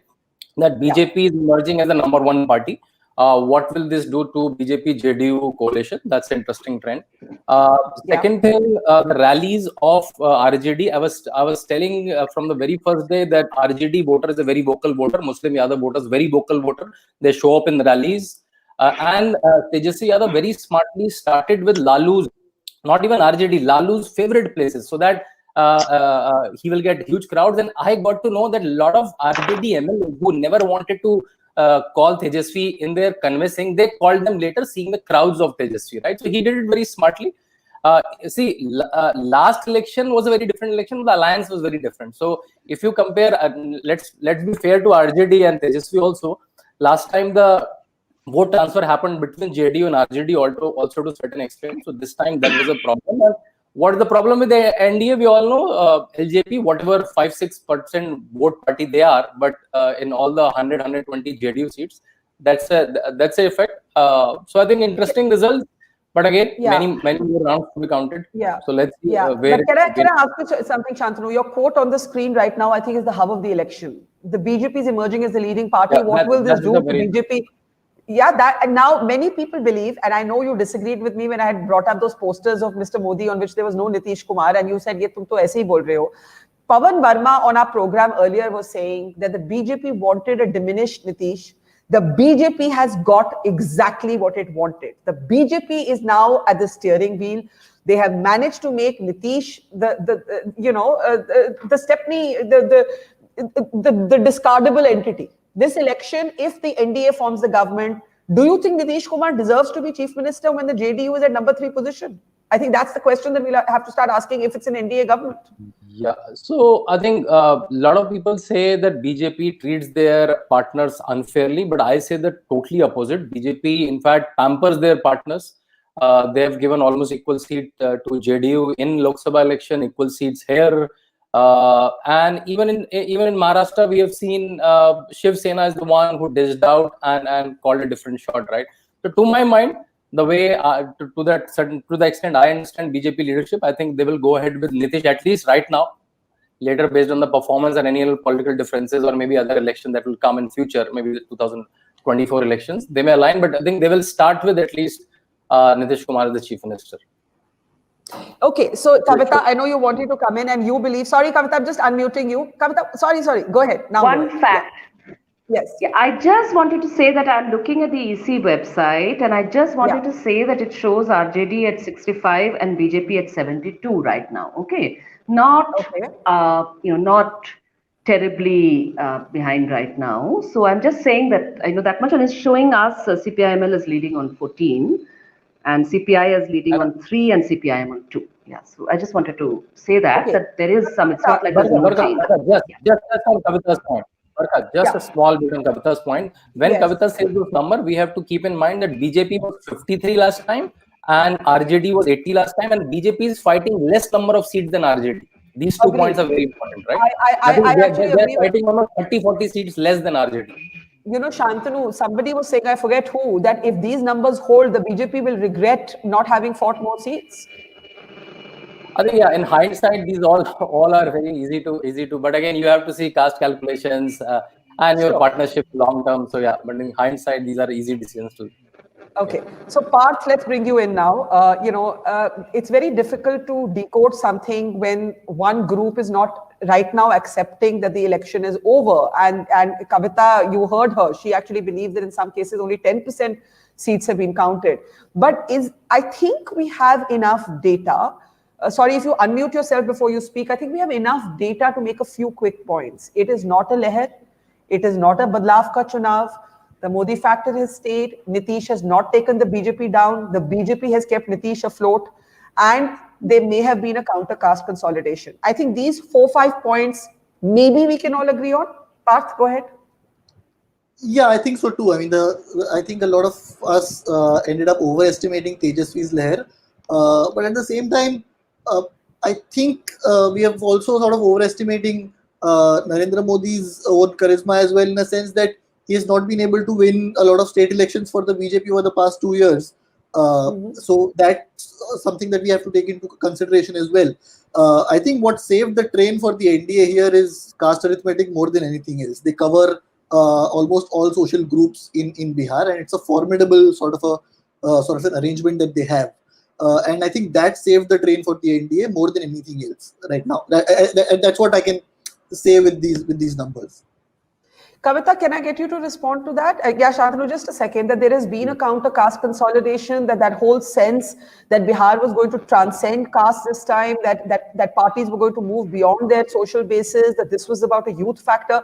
I don't know where we lost Ashwini. Can we bring back Ashwini? That has been Ashwini Kumar's one of his favorite theories, that there is a youth factor that is pushing a paradigm shift in these elections. Youth insurgency. Yeah, youth insurgency. Yes, that is the phrase he used. Youth insurgency. Yes. Well, I still think so. I mean, I witnessed that on many occasions. Many of our candidates did. And for our party, it was particularly striking because you were having people, young people from upper caste backgrounds in places which have seen conflict in the past, come up and say that, look, we have voted for you, we are teachers and we have voted for you in advance, having arguments at the booth with their parents and so on and so forth. So a lot of anecdotal evidence of that kind, and in many places. That's number one. The other thing is that even, as I said, the CSDS post poll also shows a youth voter as a significant category and as one that is voting on different lines. And as I said, I'm not talking about transcending caste exactly. I'm not saying caste is not there, but caste pride as a, in terms of, I would say feudal pride, the sense of feeling, agitated at seeing the dignity of another, the dignity of another caste. Maybe that has softened. I believe that has softened, just as on gender, on LGBTQ issues, you have seen so many studies showing the change in youth's attitude. I would say that even where caste is concerned, there is a sense that dignity is what is to be talked about, and that dignity needs to be seen differently in terms of what kind of job you have. Do you have security in your life? Are you seen with respect? And respect as being different from privilege, So, and as something that others can also have a share in, So, but I just want to say, I do Kavita, think that sorry. Just want to say at the moment, the gap has actually widened or is widening between the BJP and the JDU and the NDA and the Mahagathbandhan. NDA at 126, the Mahagathbandhan at 102. And if you actually break that up into individual parties, and we can just move to that next slide in a second from now, the BJP at the moment is at 72 and the RJD at 63. The Congress has actually fallen 7 seats from last time. The LJP has gained 2 seats, and the left, of course, with a staggering gain of about 16 seats. So that's what the numbers actually look like. Ashwini Kumar is back with us, and Ashwini, Shantanu does get to have the last laugh right now, because if you remember, you made the point about youth insurgency, and Shantanu at that time argued with you, and he said it was like Karnataka, and he was right and you were wrong. Are you willing to concede, Ashwini, that you were wrong? Because I know you've been hoping against hope, like Kavita, No. that the voting will change and the Mahagathbandhan may scrape through. Barkha, I'm not a politico, so the first thing that we speak from a science perspective, a sociological science perspective. So from my understanding, looking at the results and the trends of the result, that there seems to be a large demographic shift in Bihar that has happened, and maybe a more granular analysis, post-election analysis will, show more clearly that. And if you look at the challengers, Nitish Kumar's challenger, Tejashwi and Chirag Paswan, they continue to remain strong, despite the losses they have suffered. I concede that Tejashwi's performance is not so expected, So he should have start asking the why, or is it too early? I think we need an agreement amongst ourselves whether we believe this is what the final result will look like. Kavita is not convinced. Kavita is not convinced. Just 30 seconds, responding to, but for me, I think, the gains of the left are very, very important for the politics of India. Here, I mean, seems like it will have a large impact on politics in other places as well. Looking at a general trend of the politics that has happened in Bihar, or the transformation has happened in Bihar. Mr. Modi, the Prime Minister, if you look at the language and the narrative they have used, I think they will, go by the narrative presented by their young challengers, Chirag and Tejashwi. That's my assessment of the trends until now. Okay, Shivam, you were wanting to come in, and then I think the elephant in the room is what Shantanu is asking. Is it actually game over? And, the RJD, the Gathbandhan is not accepting this, but I just really do need to look at the numbers just once more. This gap has stayed, unlike the yo-yo of the morning. This gap has now held for over 60 minutes. The details in it are shifting, but the gap has not closed. We've not seen a yo-yo now for over 60 minutes. But the Gathbandhan insists that only 10% of the votes have been counted. So I can't speak to that because I'm not on the ground. But the BJP has taken a sharp lead at the moment as the single largest party, and the Congress has not even held on to what it had last time. So Shivam, and then Shantanu, and then Parth. Shivam, go ahead. I think that the trends have been consistent now for some time, so they should hold. Having said that, I think we do need a health warning that you never know, because this is, there are 38 counting centers in Bihar usually. This time there are 55 because of COVID, because of the need to maintain social distancing in COVID. The number of polling booths was increased by 63%, which means we have a lot more EVMs to count, right? So maybe Kavita has a point there, but having said that, I think even if it's 10-15%, if you take this 10-15% to be like a representative sample, then it does seem like the NDA has a comfortable lead over the Mahagathbandhan, lead comfortable enough that it may not reverse. It looks like it may not reverse. And to the point about why the left party, in particularly CPML, doing so well, and then how can the RJD not been doing so well, is because on the left seats there is two different votes are coming together, the ML vote and the RJD vote. Whereas in the RJD versus BJP seats, RJD is all alone and has only the Badlao sentiment to add to its vote bank, right? Yeah. And the RJD did contest the maximum number of seats, as everybody has been pointing out.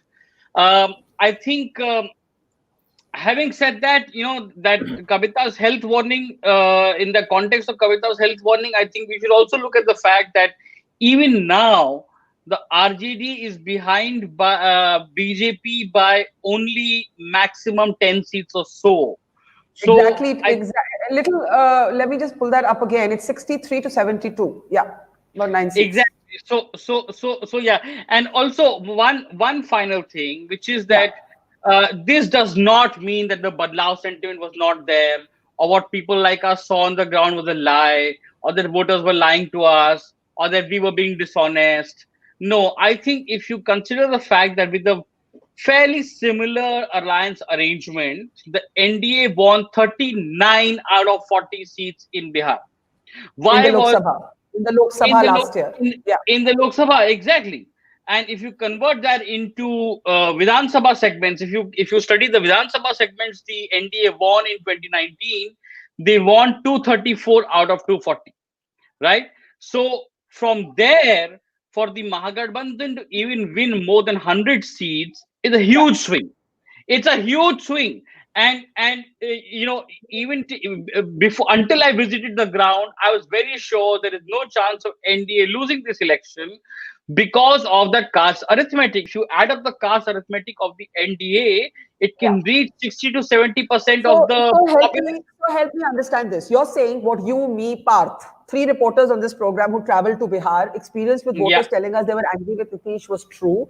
There was a sentiment for Bihar, for Badlav, I'm sorry. There was a sentiment for Badlav. And in the end, the caste configuration held in Bihar and superseded that anger. Is that what you're saying in one line? No. When we use words like caste configuration held and superseded, we are talking in terms of black and white, and the election result often, unfortunately, is black and white. It's about the winner and the loser. That's fine. But I'm also making a nuanced point, which is, let us look at the MGB still ahead over 100 seats, which is way more than what they should have been getting as compared to the Lok Sabha election, as compared to the caste configuration. Fair. Shantanu, but the RJD is now at 66. It's a few seats behind the BJP at 72. Yeah, that's what it looks like. The BJP at 72, the RJD at 66, the JDU at 47. So Shantanu, to Shivam's point, that actually, given that this was a state where the BJP swept in the Lok Sabha, so the BJP should have actually been doing even better.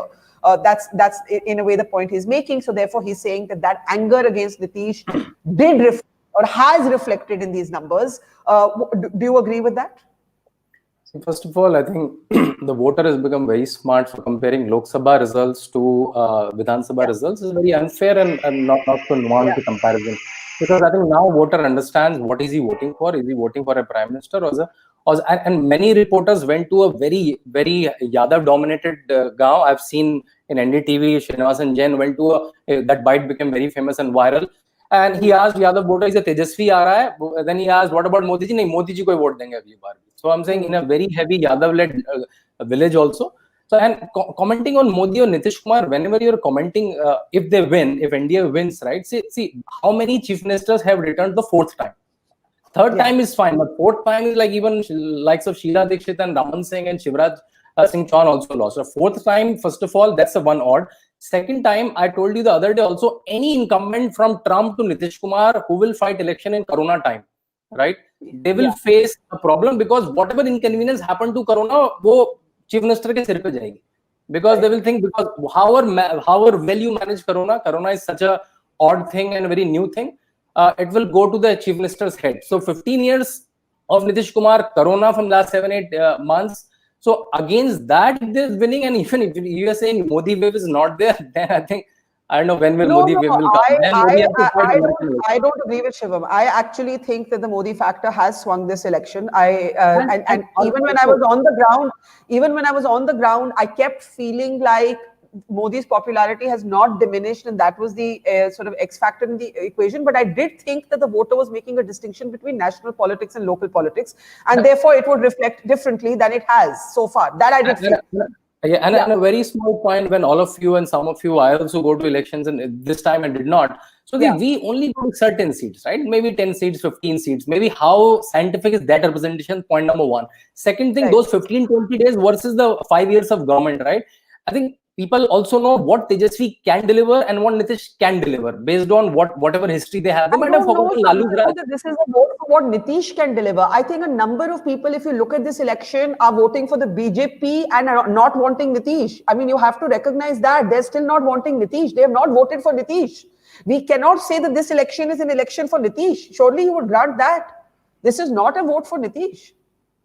So see, that's what I'm saying. I wish it be so simplified that it is for Nitish. It's multiple factors. In mathematics, we say like 2-variable equation or 3-variable equation. It's a multi-variable equation where the 5-year rules, 15 years rule, perception, who can deliver better. When I say 10 lakh job or someone say 19 lakh job, who, like maybe both the promises are not so fair, but at least who can give me at least 2 lakh jobs, right? So I think all that perception counts. So I think Nitish Kumar as a place and with BJP backing up, I think is the combination which is winning. But I want Kavita to explain something to me that even Sankarshan asked and I am not able to understand. If there is indeed a BJP sort of, whether it's an upper caste consolidation, whether it's the Modi factor, what explains this performance of the left? And Kavita, you have been arguing throughout that if the left does well, by corollary, you believe that the RJD will also similarly perform. We are not seeing that in the numbers. We are not even seeing an improvement right now in the RJD performance. I'm taking all your health warnings on the counting being very slow because of Corona. But explain this to me. Explain to me how the strike rate of the left is so efficient compared to what's happening with the other parties in the Mahagathbandhan. Sorry, I just need to unmute you and then you can respond. Go ahead. Sure, I'm there. My screen seems to have jammed, so I really, I hope you guys can hear me. Yeah, we can hear you. I'm speaking. Can you hear me? Yes, you can hear me. Yes. Okay. Yes. Okay, fine. So I think one thing, of course, is what Shivam was saying about the fact that, for instance, speaking about my party, CPIML has a base among the Dalits and extremely backward castes. And RJD, of course, has a base among the Yadavs, and the minorities, the Muslim minorities are also voting. And so if you take all those together, you do get a combination that does fairly well. So you compete with we are competing with the EBC vote along with JDU candidates and BJP candidates and so on. So the NDA doesn't get the EBC vote for that matter. But having said that, I think that there's something which I have maintained even in the Lok Sabha performance. If you remember, in the Lok Sabha performance, we noticed that there were 4 seats and only 4 seats on which opposition candidates in Bihar crossed the 4 lakh point. And those 4 seats were seats on which, 1 seat on which the RJD had supported CPIML and 3 seats on which the CPIML had supported RJD. So it was only those 4 seats where 4 lakh votes were crossed. And so one of the things that we were saying is also that the left brings a certain energy and credibility and energy to a campaign and to an alliance. And therefore, even in the Lok Sabha and so on, also we were arguing that had the left been a more important part of the alliance, it would help. And likewise, I think, the left candidates are, basically they are activist candidates. They're candidates who have a very strong presence on the ground. These are all things which, as I said, basically they're fairly ABC. Having said that, I think, what Shivam is saying about the other seats, it's not that RJD alone has to pull its own in those seats also. Even in those seats, there are many seats there where, RJD and Congress seats, where the left does have presence and it can pull votes and in the same section, basically. So you don't think, Kavita, that it's over yet? You don't think it's over yet? I don't think so. I'm trying. Unfortunately, my phone I dropped in water today, and so I'm unable to actually get messages properly. I'm trying to ask people whether they have anything new, and I'm going to have to leave by 1 definitely. Unfortunately, I can't stay now, but I'm still. It says. I mean, I'm getting something which says Mahagathbandhan is trailing by less than 1,000 in 60 seats. Okay, so on 60 seats, Mahagathbandhan is trailing by less than 1,000. And we are leading, CPIML is leading in 14, and we are catching up also in 3 seats, which is Sikta, Aurai, and Bhore, where it appeared from the early counts that we were completely out of it. So, and that is why I'm saying I don't think we are out of it yet, yeah? Okay, Shivam, but Kavita, no, Kavita, I take your point that if on so many seats the margin right now is 1,000, the election can change, and I take your point that it's slow counting because of COVID, etc. But having said that, we have to at least recognize these trends to say that it is not a wave. There were people who, including Ashwini Kumar, who felt it is a wave, right? And even the surveys, Barkha kept saying in a last discussion on exit polls, that most of the surveys are actually showing only a very small lead for the Mahagathbandhan. So, and Shantanu was the one who kept saying it'll be close, and I smugly told Shantanu it's not going to be close, right? But so at the very least, with such anger against Nitish Kumar, it should have been a wave. So there is something here which could have been different, but is not. I agree. I agree with you, Shivam. I think we'll need to think a little bit more about that. I think of it a little bit like I think about Trump's performance in the US. I guess, I'm not trying to make a wild analogy here. It'll take, let me give it some more thought. But I do think that for instance, till a week ago or 10 days ago, I was still thinking it will be close. Okay. So in fact, quite cautiously, even till last night, we were telling each other here, my comrades in my office, that we should assume it's going to be close, including RJD people. So if you notice the last PC we did, I was sitting next to Manoj Jha, and when somebody from the Congress announced he used some very sort of tall word about bumper or something, and Manoj stopped him. And he said, look, no, we believe we will get a majority. We will cross the 122 mark. He was very careful to say only that and no more. But Kavita, if I can ask you before you go and then Shantanu, actually Manoj Jha, you're right, was cautious, and I kind of have some sense of his internal arithmetic. All that the RJD wanted for itself was 10 seats more than it got last time. 10 seats more.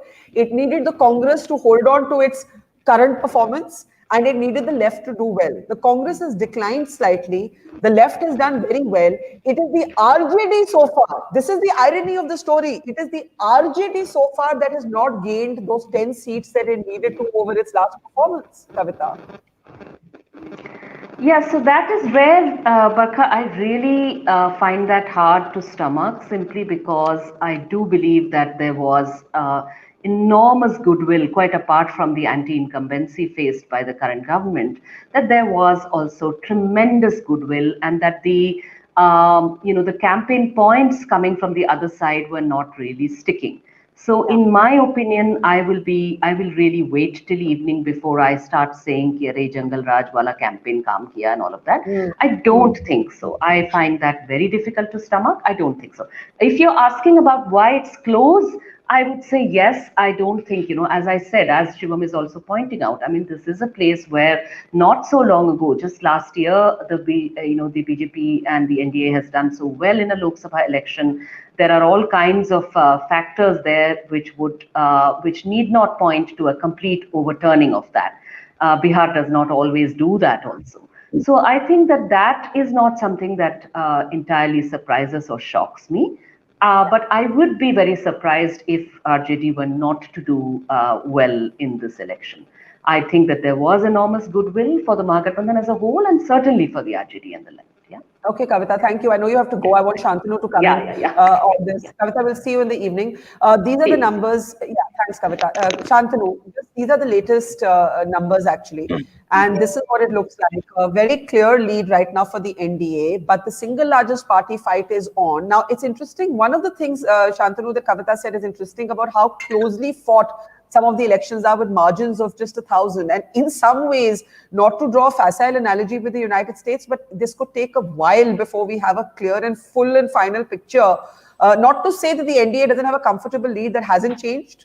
But to your point, I'm curious to know why you thought it was going to be like Karnataka, because we are all saying we were wrong and you were right. Yeah. Why did you think it was going to be like, what gave you that feeling? Yeah, why? So though this time I did not travel to Bihar, but I was talking constantly to at least my friends and small time reporters in the districts. See the caste combination and LJP coming out and BSP, OAC playing whatever small role, even 1,000, 2,000 vote if they can get, right? That is making it closely contested, right? Though the new wave is coming, though might be the youth insurgency was coming, but again it was countered by two very strong administrators. So see, I'm a policy researcher. If you take top 15 policy research, 7 of them out of Bihar, the cycle scheme, the Poshan scheme, and I'm sure Ashwini Kumar ji will vouch for me. The many researches from Harvard to Oxford are done on the good ideas of which is implemented by Sushasan Babu. So you see, last 15 days, a lot of halabala will happen, but the life is over 5 years, right? Am I getting my road? Am I getting my water? Am I getting my electricity? And then Modi scheme top of it, the double engine ki sarkar, then Modi keep talking about but people were not feeling, Shantanu, like they were getting all this from Nitish. This is what I'm trying to tell you. And look at the JDU numbers. The JDU was what, 71 seats last time? I mean, and the JDU is down at 49. At 49. Please, do you see anger with Nitish? Do you not see it? So see, for sure, as I told you, the incumbent of 15 years, very rarely incumbent of 15 years came the 4th time, and someone who's fighting election during Corona times, both added. Even then, he's maintaining 50 seats and maybe a vote share of 14% or 2% drop. I'm saying that's election, right? I think you can't be CM for perpetuity. Everybody is not Jyoti Basu. Okay, Parth, you're wanting to come in there. Parth, go ahead. Barkha, I have to leave for CNN. So yeah, thank you. Okay. Shantanu, we'll see you later in the day. Thank you. And you were right. We have to grant you the fact that you were right. So thank you. And I'll let Parth carry on. Yeah, Parth. Yeah, I mean, I agree partly with Shantanu there that if the JDU is losing like 20 seats from last year's performance, then it doesn't reflect the kind of anti-incumbency that we saw. The anger was so palpable that I mean, a lot of us thought they wouldn't cross 40. So when you sort of look at the party-wise breakup, only 2 things kind of surprise me here: at JDU at 49 and RJD at 60. The rest, I think, has largely come true. The Congress got 27 when they had JDU as well as RJD with them. So without the JDU, if they have managed to get 20-21, then I think it's a decent performance, because I mean, I fear that if Mahagathbandhan fail to get the halfway mark, we could sort of descend into another sort of a debate on how the Congress needs to do this and that. But I think what is surprising here is the RJD's performance. that they have not even managed to retain their 80 seats that they I had think gotten we in haven't 2015. actually spoken about the Congress, and I was just saying that the RJD's internal arithmetic needed the Congress to get about 25, and for themselves to get a gain of 10, and the left they had given 15, so that's kind of in the range. That's how the strategists were thinking. What do you say about the Congress performance? I'll just bring in Sarika Paswan of the RJD. I'm letting her fix her shot, but in the meantime, what do you say about the Congress performance? Yeah, Parth, you. Yeah. Me? Yeah, well, I think without the JDU in the fold, if Congress has only managed to lose 6 from their past 5 years' performance, then I don't think they've done that bad. I mean, about 20-25 is what was expected of them, and I think they've delivered on that count. Where the NGB is falling short is actually the RJD's performance at 64. So I think when in 2015, when you had RJD, JDU, and Congress together, they got 27. Today they have a lead in 20-21 seats. I think it's a reasonable performance for the Congress, considering the penetration and the foothold that they have in Bihar. Okay, so as we're waiting for these numbers to update, Sarika Paswan of the RJD is back with us. Hi, Sarika. When jab hum subah baat kar rahe the, you said you were feeling quite cool. You said abhi counting slow chal rahi hai. Is there any change in your position given what the numbers are actually looking like? Sarika.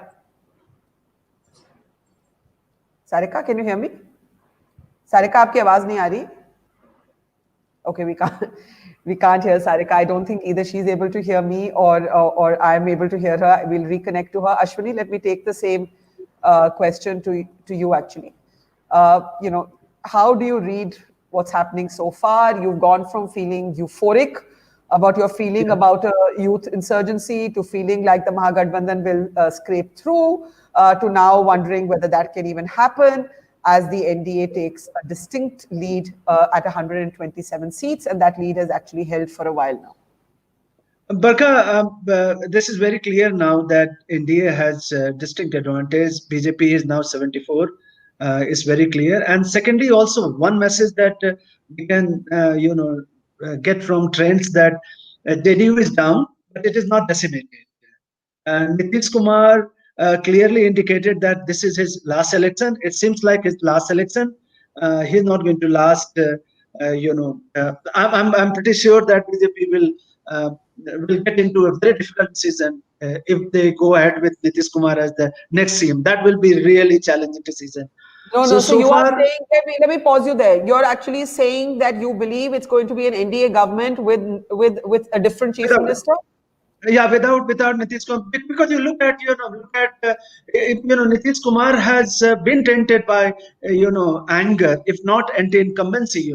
Because if you read the script carefully, you can see that BJP is gaining on what? BJP is gaining on aspirational Bihar, developmental Bihar, Sushashan Bihar. And what has happened, I guess,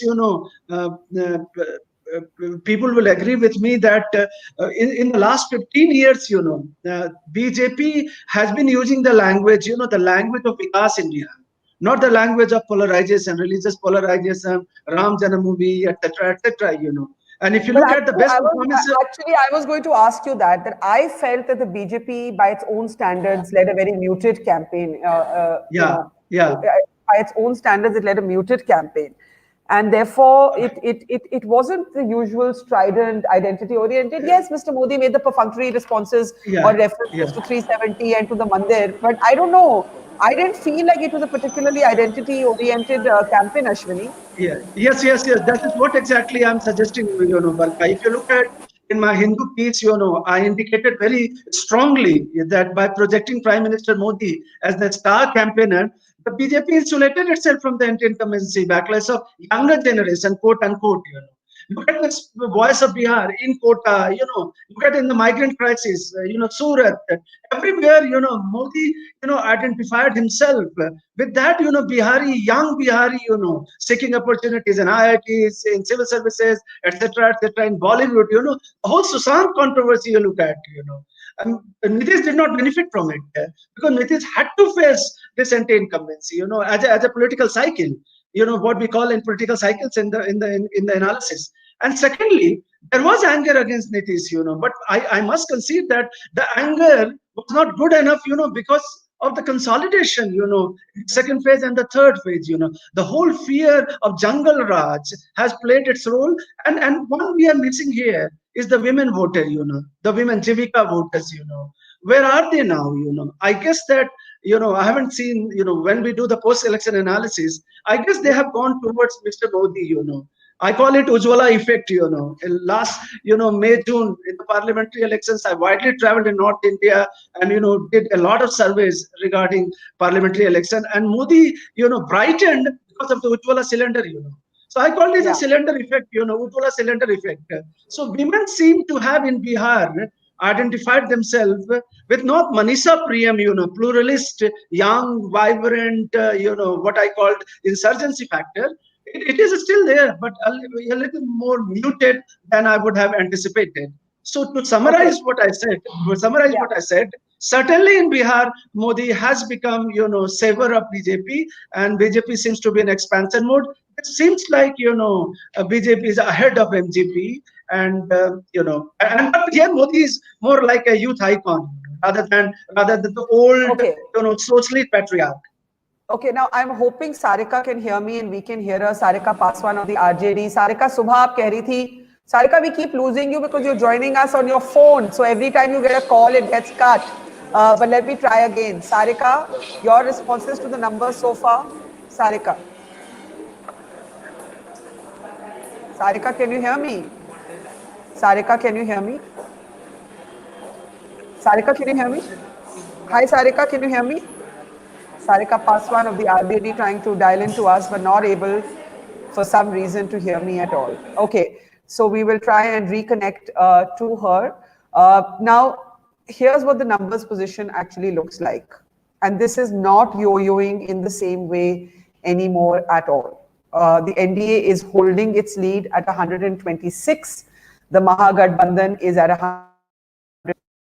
The Congress is down only slightly. Path to your point, the left is up by 16. The RJD and the JDU seem to be down by an equal number of seats right now.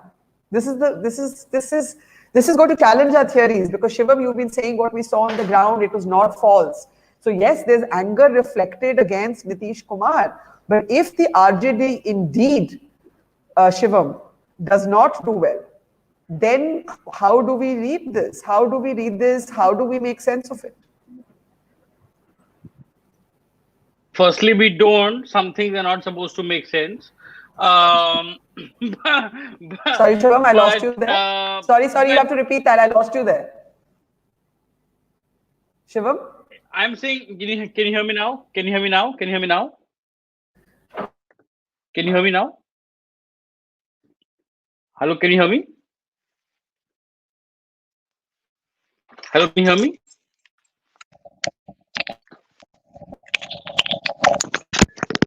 Hello, can you hear me now?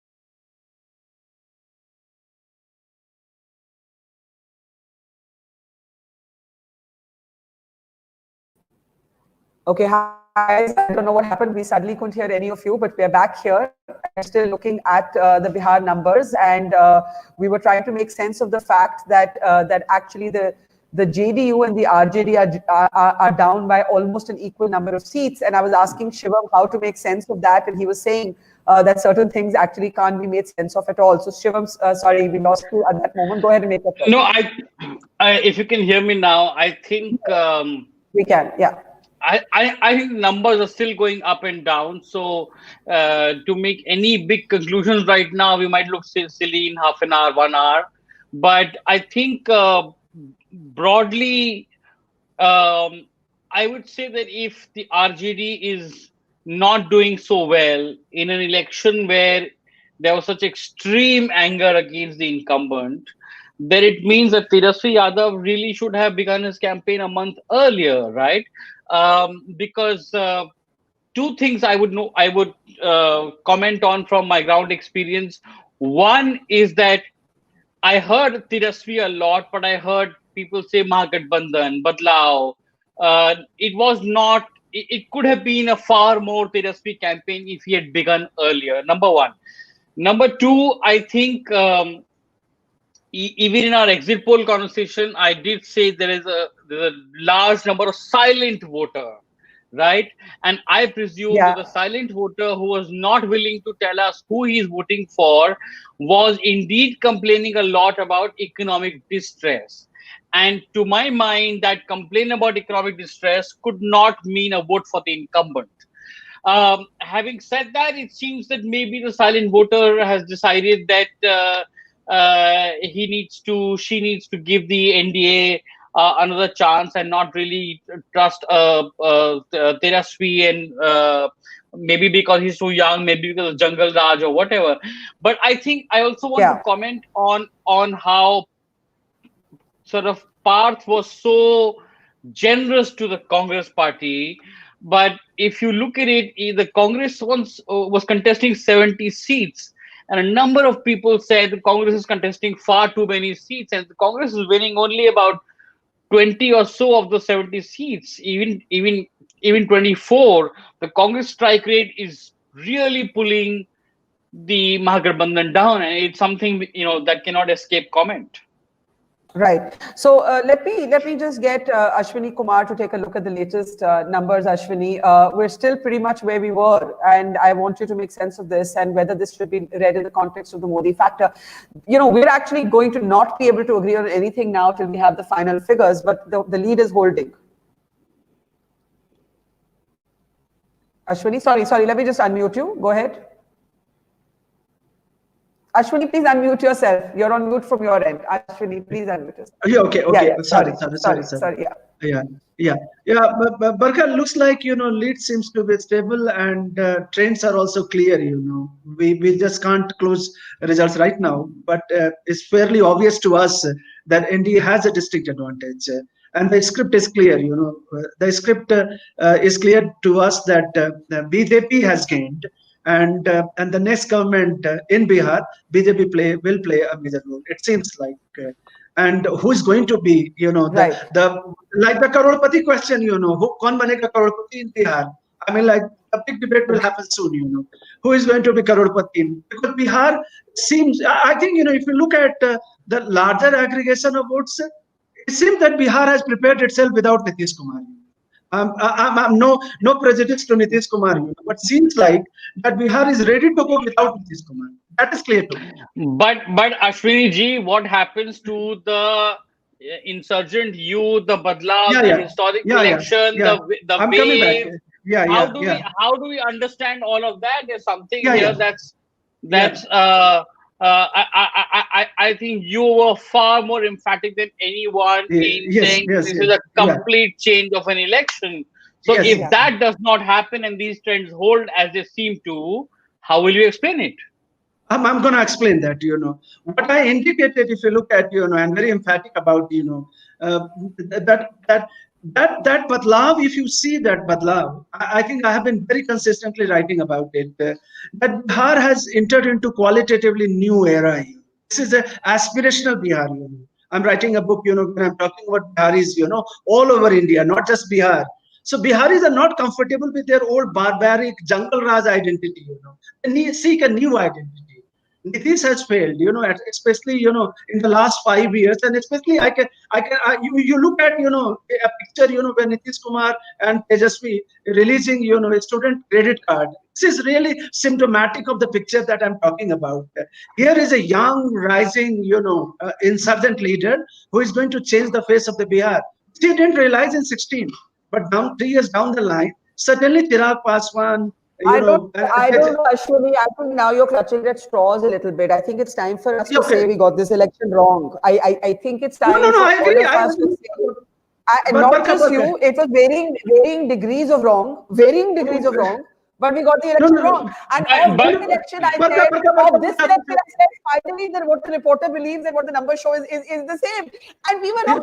We were wrong. Barkha, just a second, Barkha. You know, see, people, polls go wrong, analysis go wrong, and absolutely right. And blips don't happen. But here is the explanation, you know. The demographic shift is irreversible in Bihar. Let's acknowledge that, you know. It has not translated into electoral shift or electoral wave, and we accept, you know. I'm willing to accept that. But, you know, you can't ignore the historic demographic shift that has taken place, you know, the transformation. But it will require, you know, maybe 5 years down the line, next election. But look at the number. I mean, I don't know. Yeah. Can we just get that banner back on the NDA numbers? The NDA is at 128. The Mahagathbandhan is at 105. This lead has held for 2 hours now. It go ghanta ho gaya hai. So unless there is some geography of Bihar from where the polling is very slow, which are RJD strongholds, which is what Kavita Srivastava believed, I just don't believe it anymore. I think this is an NDA win. I don't know. Maybe I shouldn't say it, but it looks like an NDA win to me. No, Barkha, I agree. And for last an hour, we have been saying also that seems like NDA has distinct advantage, and that is where I'm raising the question of kaun banega crorepati in New Bihar, you know, shortly. I mean, like the whole question. But the fact that you know, kaun banega crorepati, uske baad aap kya bole? Uske Bihar mein kaun banega crorepati? I'm saying that who will be, you know, next CM in Bihar. And that is where, you know, that is where I can say that if NDA goes ahead with Nitish Kumar, certainly, you know, that's their choice, you know. But I still, you know, we are jumping the gun on kaun banega chief minister. Okay. That is Shivam, are you saying this election is not done for you yet?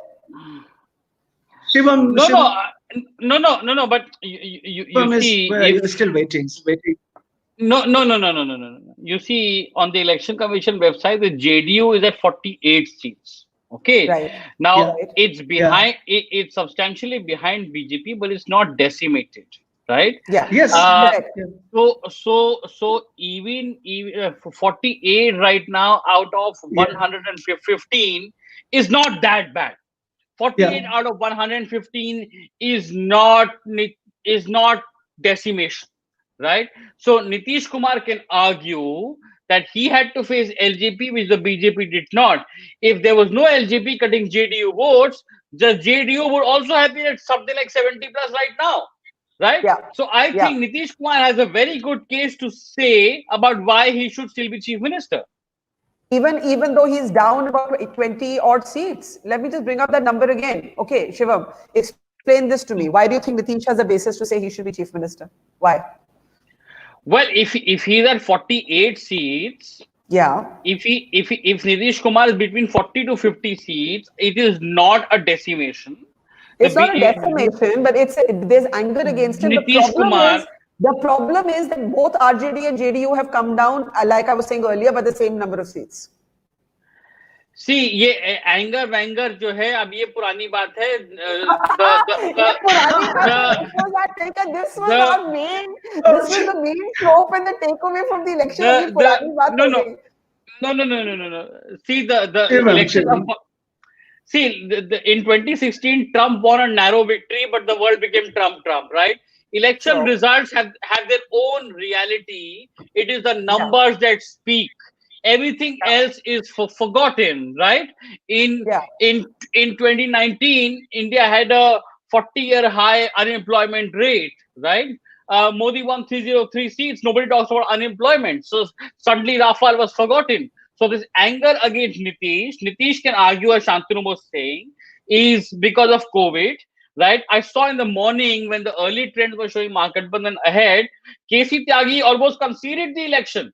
He said we lost this election not to RJD but to COVID, right? If you can you hear me?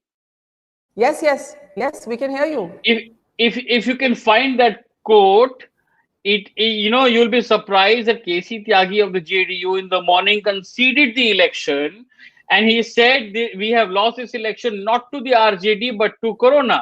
So Corona, LJP, Nitish has good excuses to say why he performed slightly badly. He's not been decimated. If this figure holds, if this figure holds. The question is this: at what point do we say that we still need more data? I'm waiting for an actual update, but I don't think the key has moved very much on the clock. It's not changed dramatically from what we have. I'll bring it up in just. The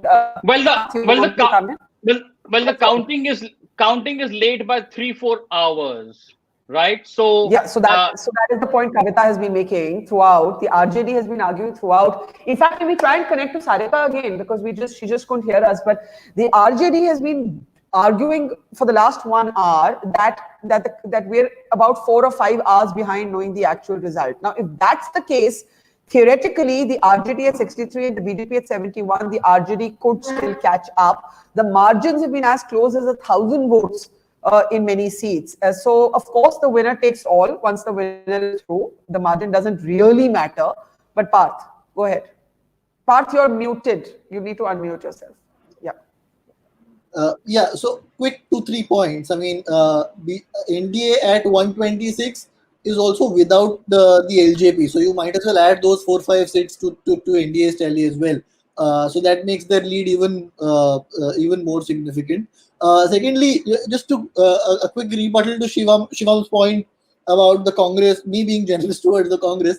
I was just saying that the Congress has done well considering its footprint in Bihar, and if the numbers hold, then the MGB would have to look at the RJD's performance for its failure to cross the halfway mark and not the Congress's performance. That's a limited point I was trying to make. And lastly, I agree with Shivam on Tejashwi's sort of late surge in this campaign. I met quite a few JDU leaders in Bihar as well, and a lot of them said that he was completely absent and invisible after the pandemic during the peak of the migrant exodus, and he sort of started his campaign quite late. If he had been in the field, on the ground after the lockdown, throughout those months of economic hardships, then it would have been a different ballgame altogether. That's my point, Shivam. Given that the counting is behind by a few hours, could there still be a surprise in this election? Well, one graphic I would love to see, I don't know if anybody's tabulating it that way, it's a bit of work, is the phase-wise result. Because, it may be clutching at straws, but somebody is telling me that MGB is doing really badly in the third phase. And why, one is maybe that can change. Two, maybe the AIMIM and others have been, the GDSF alliance is cutting the MGB votes and helping the BJP win in many of the third phase Muslim dominated areas. Maybe.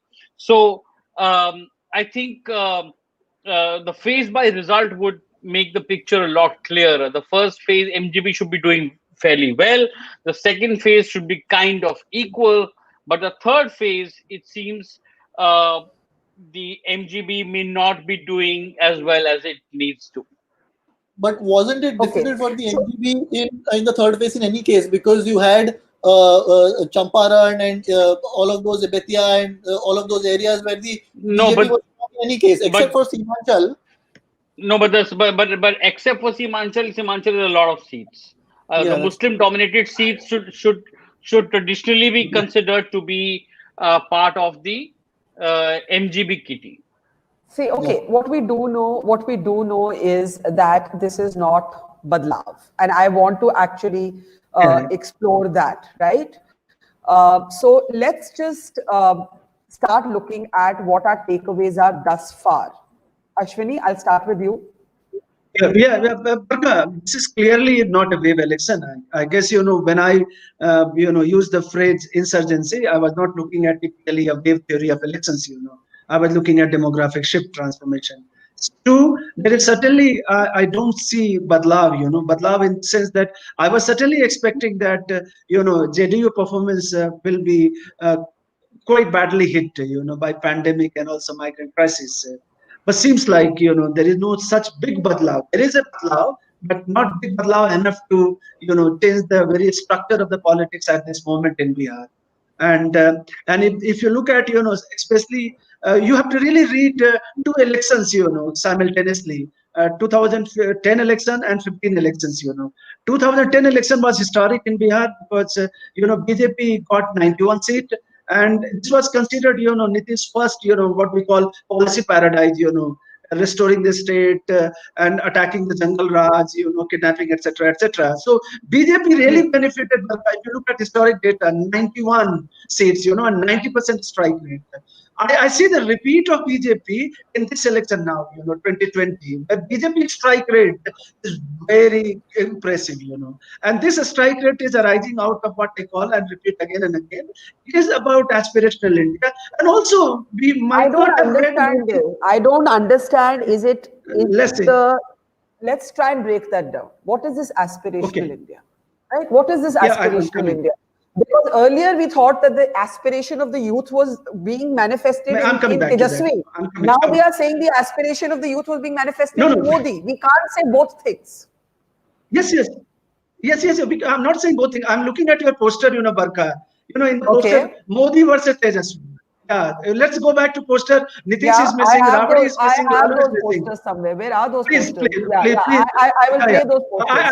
Can I be given those posters? That tells the story. Yeah, go ahead. That's the story of Bihar.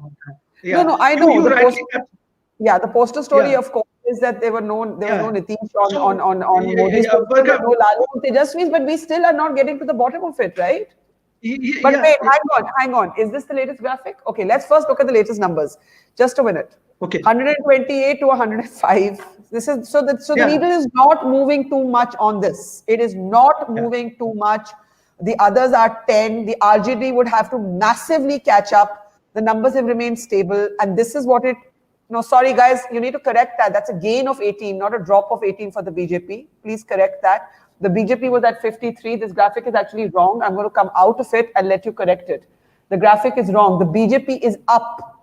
It's up from 53, not down. So please change that. But the alliance lead is holding very, very comfortably. Now go ahead, Ashwini. Complete your point. Yeah, what I'm saying that just remember your own poster.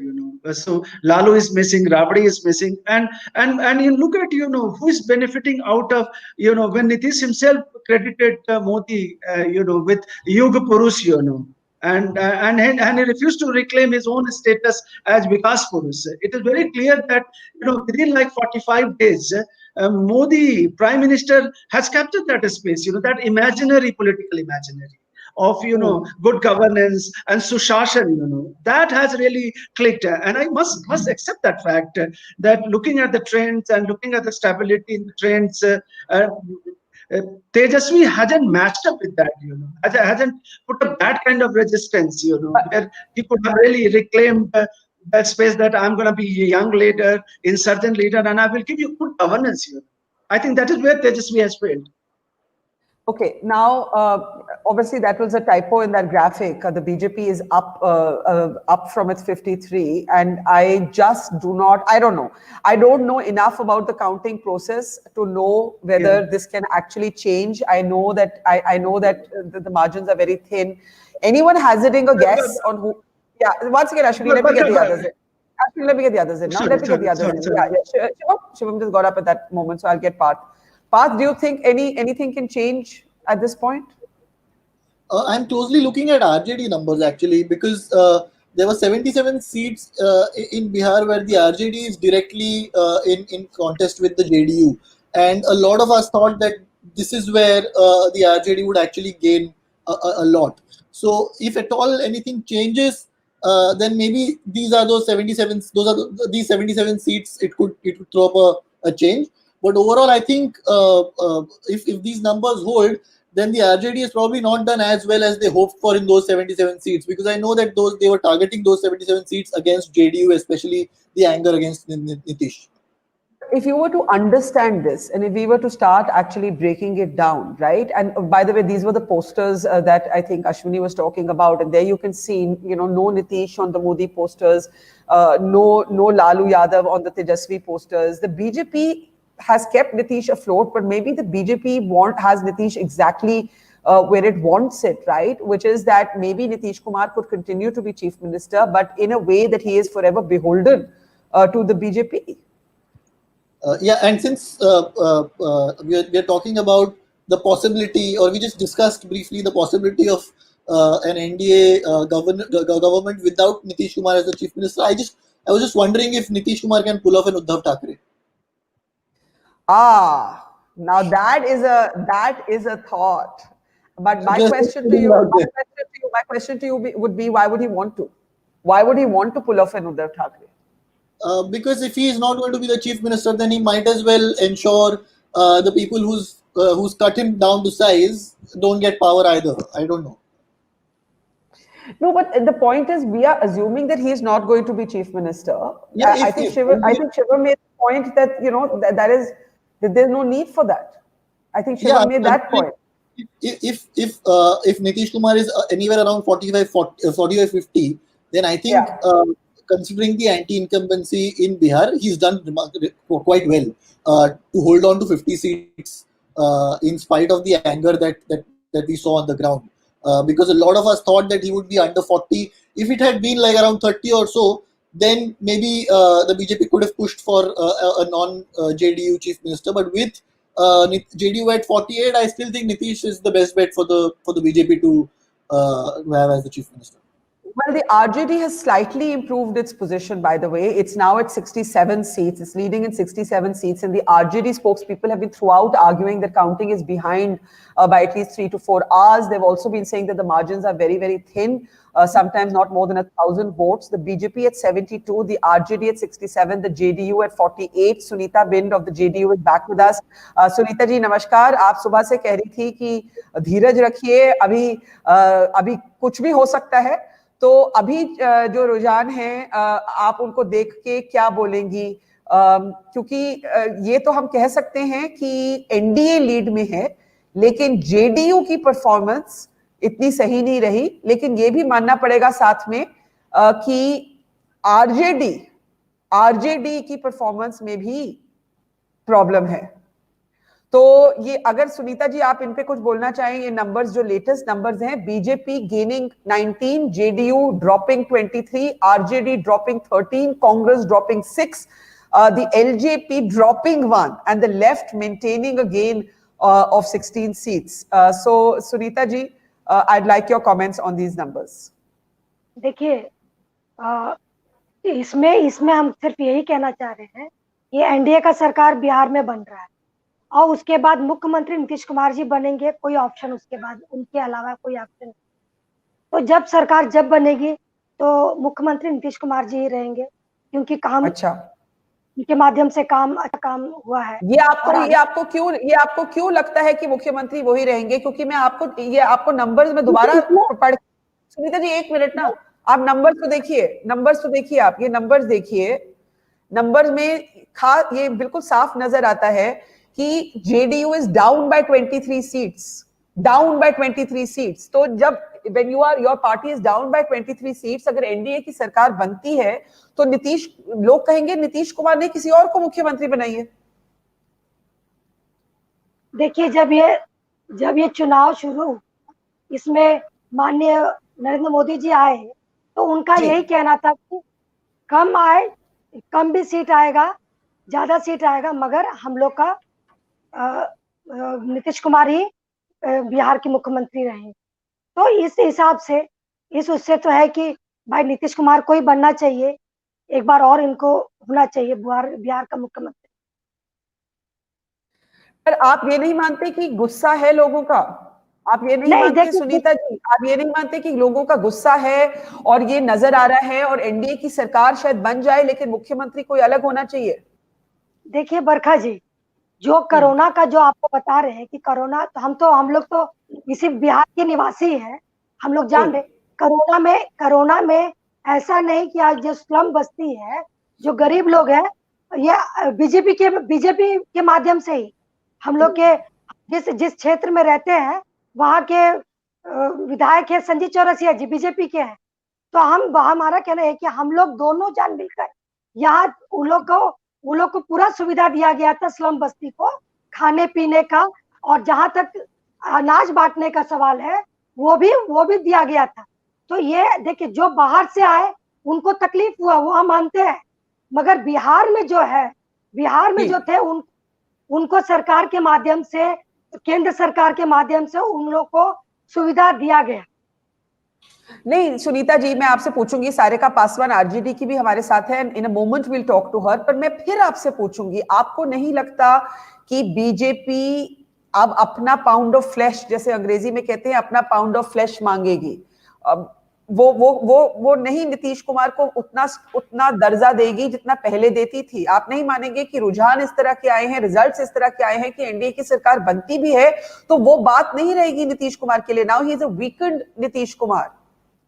अभी जो एक ये are Bharat में तिवारी जी आए थे, नेता BJP के हैं, उनका भी यही कहना था हम लोग का कम भी सीट आएगा मगर मुख्यमंत्री नीतीश कुमार जी रहेंगे। तो हम लोग कैसे नहीं माने जब बीजेपी के नेता जब बोल रहे हैं तो हम कैसे नहीं माने? अभी रिजल्ट आ रहा है, इसके बाद भी ये बोला जा ठीक है कह रहे हैं कि बीजेपी वाले स्वयं कह रहे हैं कि नीतीश जी ही नेता रहेंगे, मुख्यमंत्री रहेंगे। ओके, सारिका पासवान, ठीक है Sunita ji, Sarika Paswan, if I can bring you now into our conversation, I am really hoping you can hear me. सुबह में आप कह रही थी I am cool, now I want to give you the latest numbers are 127 for the NDA. That lead has been maintained for over 2 hours. The RJD is slightly catching up in terms of seats. The RJD is closing in, not closing in really, 67 to BJP 72. So yes, neck and neck, but the BJP is ahead. The JDU down by 23, the Congress down by 6, the left staggeringly up by 16 votes. Sarika, अगर आप अभी भी optimistic हैं तो आप क्यों optimistic हैं? मुझे जरा प्लीज समझाइए। सारिका, आपकी आवाज नहीं आ रही। नहीं, I don't know what it is, but we are just not able to hear you. Why don't you? आज आरजेडी की आवाज दब गई है। ये क्योंकि ये मेरा 5वां अटेम्प्ट है सारिका जी के साथ बात करने का, और I don't know what happens. नहीं Sarika, okay Sarika, our producers will dial you in again. Sarika, remove your headphones. Sarika, remove your headphones and try, and put your device speaker on. Let's just try. कुछ बोले? नहीं Sarika, remove it. हटा दो उसको, हटा दीजिए, इनको हटा दीजिए और अपना फोन डिवाइस का स्पीकर ऑन करके कुछ बोलिए। नहीं, we can't hear you. Okay, we're dialing you back in a moment from now. Shivam, you heard what Sunita had to say. Sunita of JDU says कि बीजेपी वाले कह रहे हैं कि हम मुख्यमंत्री बनेंगे, तो आप लोगों को क्या तकलीफ है? No, she's right. Because Amit Shah ji ने भी एक इंटरव्यू में कहा था बीच में, टाइम्स नाउ में शायद, कि कुछ चीजें पब्लिकली कमिट की जाती हैं। हमने पब्लिकली बोला है कि नीतीश जी ही मुख्यमंत्री बनेंगे। And in number of rallies mister Narendra Modi also repeated that under the leadership of Nitish Kumar, initially he was hesitant to do it in his first 3 rallies, but later on, as a sense of a Badlao election gathered, Modi began putting his weight behind Nitish. I think the BJP will be making a mistake. I agree with Ashwini that BJP will be making a mistake by making Nitish chief minister this time. And if you heard closely what Shantanu had to say, he said at least for now they will make Nitish as chief minister. Baad mein dekha jayega, right? I think the BJP has some reasons why it may want to make Nitish Kumar chief minister this time, despite Nitish Kumar having become the junior ally. जो बात Sunita ji address नहीं कर रही हैं वो ये कि पहली बार जेडीयू छोटा भाई बन गया या छोटी बहन बन गई बीजेपी की, जबकि जेडीयू गर्व से कहती थी कि हम तो बिहार में हम सीनियर पार्टनर हैं, हम फेस हैं, राइट? सो लॉजिकली जो बिहार में बीजेपी के एमएलए कहेंगे वो ये कहेंगे कि सीट हमारी ज्यादा है लेकिन मुख्यमंत्री तुम बनो, ये कहाँ की बात है? बट जो सेंट्रल बीजेपी है, जो मोदी शाह हैं, उनके कुछ और अलग रीजन हो सकते हैं नीतीश को सीएम बनाने के। I think Modi Shah have a long-term perspective of Bihar. They would like to become inheritors of the Nitish legacy and capture the EBC vote. They will not want to necessarily humiliate Nitish Kumar, और खास करके अब जब ये इतना माहौल बन गया है कि बीजेपी एनडीए अलायंस के साथ ठीक बर्ताव नहीं कर रही है, आपने देखा ब्रेक तो पार्थ बोल रहे थे कि how do you know it won't be, you know, Shantanu said it's like Karnataka, Parth said how do you know it won't be like Maharashtra. I heard that. In fact, one of the first things I heard in Patna from someone, from a voter, was कि JDU की seat कम करनी है LJP को vote देके, कि कर्नाटका और महाराष्ट्र भी हो सकता है. So Karnataka and Maharashtra are not very different from each other. This post-poll tod-jod, and Bihar excels at it. Nitish Kumar excels at it. People expect Nitish Kumar to do something like that, but I think Nitish Kumar would do something like that if he had 30 or under 30 seats. But if he has 40 to 50 seats, I think he's in a comfortable position to drive a good bargain with the BJP, because after all, Nitish Kumar, it doesn't have to be a Maharashtra. It could be, maybe Nitish Kumar feels very angry with BJP. Maybe Nitish Kumar feels BJP propped up Chirag Paswan and therefore he may want to do a Uddhav. But it is also possible that Nitish Kumar, with a cool head, may look at the situation and say, neither side can make government without me. So whoever wants to make me chief minister, you're most welcome. So he could be Uddhav, he could be HD Kumaraswamy. But do you think that's still open? Do you think that that's still wide open? Because I'm now bringing up the latest figures for us to see. And while the NDA is comfortably holding its lead at 129, with the Mahagathbandhan at 104, the individual breakups tell a very interesting story. Chirag Paswan at the end of the day, well, it isn't the end of the day, at the middle of the day has not actually translated into seats. The Congress is down by 6 seats. The RJD is down by 14. The JDU is down by 23 and the BJP is up by 21 and the left is up by 16. So if you were to look at this number, the big gainers of this election are the right and the left. How interesting is that? And then you've got all of these sort of floating entities in the middle. And I think the question you're really asking, Shivam, or you're suggesting is that therefore the government is still up for grabs. And I'll ask Sunita that in a moment. But do you really No, I actually don't think government is up for grabs. Nor do I. But do you think the permutation combination could change? Could shift? So the shift may not have to happen in November 2020. It could happen 2 years down the line, 3 years down the line. And in Bihar, all possibilities are always open, and Nitish Kumar particularly has been known to change sides. One day he wakes up and says, okay, let me change my alliance partner to keep everybody on tenterhooks and be chief minister again. So that's a question we should actually ask Sunita ji कि कितनी बार alliance Nitish Kumar बदल सकते हैं अगले 5 साल में? तो सुनीता जी, ये सवाल बहुत एक इंटरेस्टिंग सवाल है कि आपने कहा मुख्यमंत्री तो नीतीश जी बनेंगे, लेकिन ये सब जानते हैं कि जेडीयू में एक नाराजगी थी कि किस तरह से चिराग पासवान को प्रमोट किया गया. अगर प्रमोट नहीं किया गया तो खंडन तो नहीं हुआ उनका. चिराग पासवान ने खुल के बोला, बार बार बोला कि बीजेपी और एलजेपी की सरकार होगी. उन्होंने यहां तक बोला, मुझे भी बोला एक इंटरव्यू में, कि मैं नीतीश कुमार को जेल भेजूंगा, और फिर भी मोदी जी ने स्टेज से कभी उनका खंडन नहीं किया.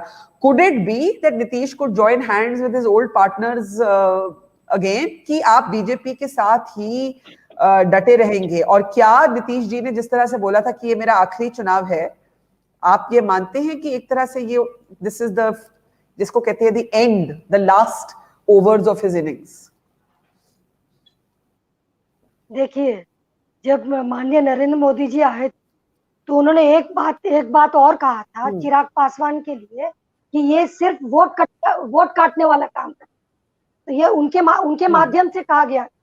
नरेंद्र मोदी ये बुलाने वाला काम कर रहे हैं.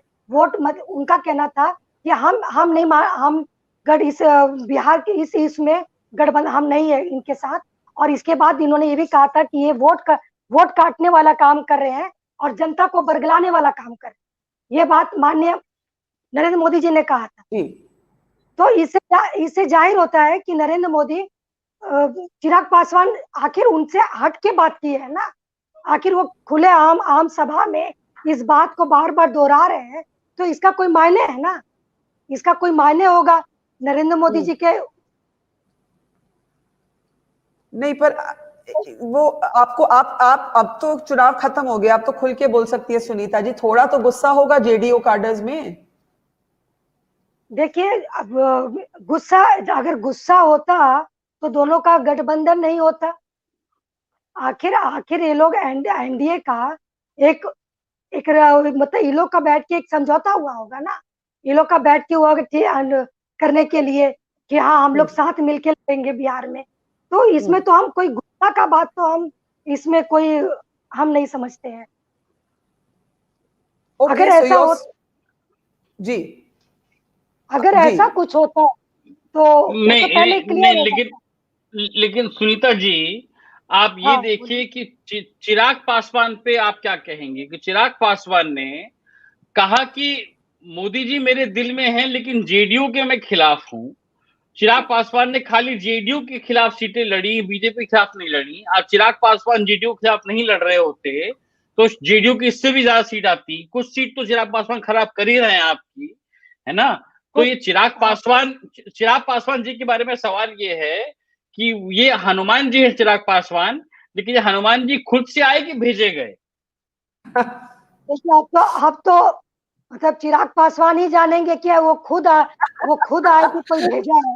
ये तो हम भी नहीं जानते हैं कि चिराग पासवान खुद उनको कोई बोला कि भाई आप उड़ के जाइए, हनुमान है तो ये तो भाई, ये तो अब चिराग पासवान ही जानेंगे ना। अच्छा तो दूसरा नहीं, आपके अनुमान से देखिए, मेरा जब मान लेके माननीय नरेंद्र मोदी जी हम लोग के साथ है और कैंपिंग में भी वो लगातार बिहार आए, कैंप आम सभा वो अटेंड किए और हर आम सभा में उनका एक यही इनका एक वाक्य था कि नहीं हम लोग साथ में हैं और कम भी सीट आएगा तो मुख्यमंत्री नीतीश कुमार जी बनेंगे। ये तो अच्छा, लेकिन सुनीता जी एक बात और, आपको नहीं लगता कि एनडीए को, बीजेपी और जेडीयू को मिलके चिराग पासवान को मना लेना चाहिए था, जाने से रोक लेना चाहिए था, थोड़ा 2-4 सीट ज्यादा देके? जब आप मुकेश सहनी और जीतन राम मांझी को मिला दे सकते हैं 15 सीट, तो चिराग पासवान को भी आप लोग रोक सकते थे। क्या ऐसा तो नहीं कि आपने ओवर कॉन्फिडेंस में कहा जाए चिराग, देखे क्या कर लेगा? नहीं, ऐसा कुछ नहीं था। ऐसा कुछ चुनाव में कोई ओवर कॉन्फिडेंस नहीं रहता है। चुनाव होता है और ऐसा कुछ नहीं था। ये सब बातें गलत है। Okay, Sunita ji, Shivam, what you missed was we had Sunita and Sarika on in the morning, and both of them said they used the same word. They said हम बहुत cool हैं, हम बहुत cool हैं, हमें एक विश्वास है कि हमारी ही सरकार बनेगी. And Sunita ji seems still very cool. हाँ, सुनीता जी क्या बोल रही हैं आप? Sorry. हाँ? अभी भी हम cool, हम तो आपको बोले हैं। हाँ, आप अभी भी cool हैं. What I want to ask Sarika is कि सारिका भी अभी भी cool है कि सारिका में अब थोड़ा सा agitation आ गया है, क्योंकि Sarika numbers are now not looking good. आपने 2 घंटे पहले तो मुझे बोल दिया कि अभी वक्त है, लेकिन अब 2 बजने वाले हैं, अब क्या बोलेंगी सारिका? नहीं बरखा जी, मैं अभी भी बहुत कूल हूँ। So sweet of Sunita ji की वो भी बहुत कूल है और मैं भी लेकिन बहुत कूल हूँ। और अगर हम बात करें इट्स कोरोना टाइम का पहला इलेक्शन एंड जो भी गाइडलाइन इशू हुए हैं उसको लेकर के काउंटिंग बहुत स्लो है। अभी इलेक्शन कमीशन आ करके उन्होंने एक पीसी जारी किया है एंड दे सेड कि 20% वोटिंग ही सिर्फ अभी काउंट हुई है, यानी कि 4 करोड़ वोटिंग में लाइक 80 लाख वोटिंग ही अभी सिर्फ काउंट हुई है। तो उस बिना पे हम अभी भी बहुत कूल है, बहुत अभी स्टेबल है and still we are hoping and waiting कि शाम नहीं, मुझे लगता है रात भी हो सकती है, हो सकता है कि कल की सुबह भी हमें इंतजार करना पड़े, क्योंकि कि गुजरात में कैसा हुआ था कि नेक्स्ट डे तक लोग रिजल्ट की मीटिंग करते ही रहते। तो खैर आप कह रही है कि ये जो सिचुएशन है ये कल सुबह तक चल सकती है, तो हमने तो अमेरिका टाइप सिचुएशन क्रिएट कर दिया पटना में सारिका। नहीं, मैं इसलिए कह रही थी कि कोरोना का टाइम चल रहा है, काउंटिंग बहुत स्लो चल रही है, चूंकि बहुत गाइडलाइंस को फॉलो करना पड़ रहा है। तो लेकिन हाँ, जरूर है कि शाम हो जाएगी, रात हो सकती है, क्योंकि अभी सिर्फ और सिर्फ 20% ही वोटिंग जो है वो काउंट हुई है। अभी भी 3 करोड़ 20 लाख काउंटिंग होनी बाकी है। तो आप बरखा जी समझ सकती हैं, जो रेशियो इतना बड़ा है जो अभी काउंट होना बाकी है, तो जाहिर सी बात है कि रिजल्ट भी बहुत अभी क्लियर होनी बाकी है। लेकिन अभी भी जो 105-7 सीटों पे थोड़ा अपना फीडबैक दे सकते हैं कि कहाँ से जो काउंटिंग है आपको ग्राउंड से फीडबैक मिल रहा होगा रिजल्ट, और ये भी हमें मालूम है कि मार्जिन बहुत नैरो हैं। और सुनीता जी से भी मैं यही सवाल पूछूंगी, क्योंकि अभी जो आंकड़े हैं वो कुछ इस तरह दिखते हैं, 129 for the NDA, 104 for the Mahagathbandhan and others are at 10। लेकिन अगर आप इसको पार्टी वाइज सारे का ब्रेकअप करें और ब्रेक डाउन करें रादर, तो हमें ये नजर आता है कि मेन जो गेन है 21 सीट का वो बीजेपी के लिए है, जेडीयू के लिए 23 सीट का डाउन है, नेगेटिव है, आरजेडी के लिए, आपकी पार्टी के लिए 14 डाउन है, कांग्रेस के लिए 6 डाउन है, LJP is only 1 seat right now and left के लिए गेन है 16 सीट्स का। तो अगर आप हमें थोड़ा फीडबैक दें, क्योंकि आप कहते हैं कि बहुत स्लो काउंटिंग जारी है, कहां से स्लो जारी है, जमीन से क्या फीडबैक मिल रहा है आपको? मैं अगर बात करूं हमारे तीसरे चरण के जो इलेक्शन हुई थी, तो वहां पे सीमांचल में तो अभी काउंटिंग बहुत ही स्लो है, मींस की 5th या 6th तो अभी हो रही है वो, अभी स्टिल वहां पे 22 या 23 जो है ना काउंटिंग वहां बाकी है। अगर आप जो बीजेपी को दिखा रहे हैं +20 एंड महागठबंधन आरजेडी को -14 में जा रहे हैं, तो मैं वहां बरखा जी बोलना चाहूंगी कि बीजेपी अभी जिन सीटों पे लीड कर रही है उसमें मोर देन 70 सीट्स ऐसे हैं जो मार्जिन है वो महज 300 या 400 की है, जो कोई मैटर नहीं करती है, क्योंकि अभी वोटिंग जो काउंटिंग है वो प्रॉपरली हुई नहीं है। तो इसलिए मैं बार बार कह रही हूँ कि मैं बहुत कूल हूँ, बहुत आश्वस्त हूँ और बहुत रिलैक्स्ड हूँ, क्योंकि मुझे पता है कि आने वाले 2 और 3 घंटे में ये सारा सिनेरियो। मैं ये जरूर यहाँ पे मेंशन करना चाहूंगी कि आप अगर महागठबंधन की, अगर आप सिर्फ आरजेडी को मैं अगर लेकर के चलूं, तो 66 सीट्स पे वो अभी भी बढ़त हासिल करके रखी हुई है, उससे बिलो वो नहीं गई है, और उस पे इनपुट और बढ़ेगा, प्लस होगा, वो माइनस अब नहीं होने जाने वाला है, क्योंकि जैसे जैसे काउंटिंग बढ़ती जाएंगी तो वो रेशियो और बढ़ते जाएगा। आप अभी मैं थोड़ी देर पहले देख रही थी -21 पे थी आरजेडी, जो अब -14 पे आ गई है, ये रेशियो और कम होगा, -10, 5 एंड मे बी ये प्लस में चला जाए, डेफिनेटली जाएगा, इनफैक्ट वो प्लस में जाने वाला है। तो ये चीजें अभी, इसलिए मैं बार बार कह रही हूँ कि काउंटिंग बहुत स्लो चल रही है अभी तक। अदर्स अगर हम इलेक्शंस की बात करें तो आफ्टरनून मींस कि 12-1 बजे तक बहुत चीजें क्लियर हो जाया करती थी, तो लोग, इसलिए आज इलेक्शन कमीशन को सामने आके बताना पड़ा कि सिर्फ और सिर्फ 20% की ही काउंटिंग अभी हुई है, स्टिल अभी 80% की काउंटिंग होनी बाकी है। सारिका जी मेरा नाम शिवम है जी। शिवम जी, आपकी बात सही है कि खाली 20% काउंटिंग हुई है और इलेक्शन कमीशन ने खुद ये आगे बोला है कि देर रात तक काउंटिंग चलेगी, लेकिन जो हम लोग यहाँ बैठे हुए हैं सुबह से, हम ये देख रहे हैं कि ट्रेंड बदल नहीं रहा है। अगर हम ये 20% को एक सैंपल लेके अगर देखें, तो इस सैंपल में अगर ट्रेंड बिल्कुल ऊपर नीचे हो रहा होता, कभी ये कभी वो, तो हम कह सकते थे कि ओपन है, बट ये ट्रेंड इतना कंसिस्टेंट चल रहा है कि 20% काउंटिंग के बाद भी थोड़ा मुश्किल लग रहा है कि ये ट्रेंड बदल सकता है। हाँ, ये सीमांचल वाला फैक्टर मैंने भी सुना है कि सीमांचल में बहुत ही ज्यादा स्लो काउंटिंग हो रही है, तो हो सकता है कि सीमांचल जो कि मुस्लिम डोमिनेटेड एरिया है वहां से कुछ सरप्राइज निकले और ये बदल जाए, बट मुश्किल लग रहा है अभी, क्योंकि ट्रेंड कंसिस्टेंट है।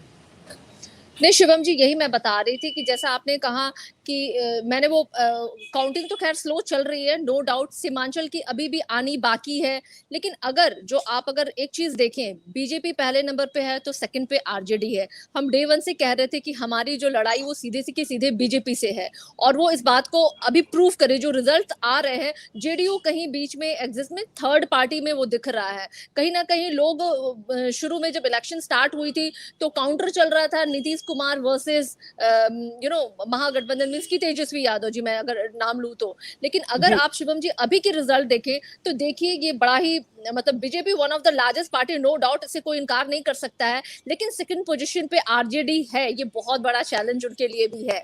तो कहीं ना कहीं आप देखें तो इसलिए मैं बार बार ये कह रही हूँ कि आने वाले 2 और 3 घंटों में बहुत सिनेरियो चेंज होगा, बहुत चीजें क्लियर होंगी। सीमांचल की तो अभी काउंटिंग सही से शुरू भी नहीं हुई है, और जो सीटें वहां सीमांचल पे है हमें उनसे बहुत उम्मीद है, तो वो डेफिनेटली ये सारे जो सिनेरियो को है बदलने वाला है। तो और अभी तो इलेक्शन कमीशन ने कह दिया है कि शाम हो जाएगी जी। सारिका जी एक सवाल और, सीमांचल में एक सवाल ये है, और मैं इलेक्शन कमीशन की वेबसाइट पे भी देख रहा था, तो कुछ सीटों पे ऐसा लग रहा है कि जो जीडीएसएफ है, बीएसपी, ओवैसी, ये पार्टीज जो हैं, ये आपकी काफी सीट खराब कर सकती हैं। क्या आपको इसकी शंका है? नहीं, बिल्कुल नहीं। इनफैक्ट मैं तो कहूंगी कि इस बार उनकी कोशिश सारी नाकाम हो गई है। जिस तरीके से लास्ट फेज का इलेक्शन जितना पॉजिटिवली महागठबंधन को गया है, उतना मुझे नहीं लगता है कोई और फेज में गया है, मींस की अपेक्षा से कहीं ज्यादा। तो थर्ड चरण की जो चुनाव है वो बहुत ही मैटर करता है, उसके रिजल्ट्स भी बहुत मैटर करेंगे। तो मुझे नहीं लगता है कि ओवैसी एंड बसपा ने कोई खास उस पर ये किया है, बल्कि मुझे लगता है कि 70% जो वोटर्स वहां के मुस्लिम है वो वो महागठबंधन को उन्होंने समर्थन दिया है कहीं ना कहीं, क्योंकि आपने देखा होगा कि लास्ट में जिस तरीके के स्टेटमेंट उनकी पार्टियों की तरफ से आने शुरू, या ओवैसी के स्टेटमेंट्स हो या फिर नीतीश कुमार जी की हो या बीजेपी की हो, तो उसको लेकर के लोगों ने बहुत एक गोलबंदी हुई एंड वो निकले हैं बाहर और महागठबंधन को उन्होंने समर्थन दिया है। Sarika, very interesting. What I'm hearing you say is that Simanchal is an area where counting is very slow, और आप उम्मीद करती हैं कि वहां पे आरजेडी की परफॉर्मेंस अच्छी रहेगी. The other important thing is the EC officially saying that we're expecting counting to continue till late tonight, and so far 1 crore votes have been counted, so there is a lot of counting left to be done. लेकिन ये सुनीता जी, शायद आप इस पे कुछ बोलेंगी, क्योंकि जितनी आप कूल है शायद आपके अलायंस पार्टनर्स उतने कूल नहीं हैं। बीजेपी में तो सेलिब्रेशन शुरू हो गई हैं। ये बीजेपी की कुछ तस्वीरें हैं जो हमें पटना से मिल रही हैं. The BJP believes that there is cause to celebrate, and there were similar scenes that were coming from outside the JDU office also. So Sunita ji, what would be your advice to your party and to your alliance partner कि अभी रुकना चाहिए कि victory declare कर देनी चाहिए? देखिए JDU party में भी जेडीयू पार्टी में भी फटाके, तो जेडीयू में भी सेलिब्रेशन हो रहा है, पार्टी में सेलिब्रेशन हो रहा है, पटाखा उटाखा सब चालू हो गया है, सब होने लग गया है। और ये जो कुछ ऐसे है, कुछ मधुबनी है, उत्तर बिहार का है, नालंदा का है, इसमें कुछ सीट जो है 9 सीट है, मधुबनी का 8 सीट है, उत्तर का है, नालंदा सीट है, तो जदयू के खाते में है। अभी ये सीट का अभी नहीं, अभी इसका काउंटिंग अभी नहीं हुआ है, तो काउंटिंग हो उसके बाद कुछ मतलब पूरा सही आंकड़ा निकल जाएगा। और पहले भी कहा गया था कि ये काउंटिंग में रात के 2-3 बज सकते हैं। ये जब शुरू में कहा गया था कि इसमें रात के 2-3 बज सकते हैं काउंटिंग में, कोरोना को लेकर काउंटिंग बहुत ही चलेगा। तो हम तो सोचे कि नहीं भाई ये शाम तक क्लियर हो जाएगा, मगर लगता नहीं है कि शाम तक ये क्लियर होगा। ये काउंटिंग रात तो ले ही लेगा, रात तक तो ये काउंटिंग चलेगा ही। तो आप ये कह रही है सुनीता जी कि ये नंबर्स को देखते हुए, although these numbers are advantages for the NDA, आप फिर भी एक क्वेश्चन करेंगी कि ये हमें कुछ नहीं अभी मालूम क्योंकि बहुत कम वोट काउंट हुए हैं? हाँ, देख जो है अभी वोट अभी कम काउंट हुए हैं, जो हमारे जदयू का है, जदयू की, तो इसीलिए हम इसको अभी कैसे पूरा आपको क्लियरफाई कर दे कि हाँ जब उधर काउंटिंग हो जाएगा उसके बाद है ना क्लियरफाई किया जाएगा कि हाँ ये हो गया है। Okay, Shivam, I want to bring you in now. क्या मुझे ऐसा लग रहा है कि सुनीता जी के लाइन में कोई बदलाव आया है? नहीं, हमारे लाइन में कोई बदलाव नहीं है। हमारे लाइन में कोई बदलाव नहीं है। कुछ दाल में काला है कुछ। नहीं, यहाँ दाल काला हो ही नहीं सकता है, यहाँ दाल काला। सुनीता जी की लाइन में जो बदलाव आया है उससे मुझे लग रहा है कि बिहार में कहीं बदलाव ना हो जाए और स्टैंड में बदलाव ना हो जाए। नहीं तो हम तो बोल रहे हैं ना कि हमारे आरजेडी, हमारे जदयू कार्यालय में भी पटाखे बज रहे, जश्न मनाया जा रहा है। हाँ, जश्न मनाया के बज रहे हैं। तो यही अब ये होने की 2015 में भी ये हुआ था कि बीजेपी कार्यालय के बाहर लोग जश्न मनाना शुरू कर दिया था, लेकिन फिर वो बिल्कुल पलट गया था। ऐसा नहीं है, ऐसा नहीं है।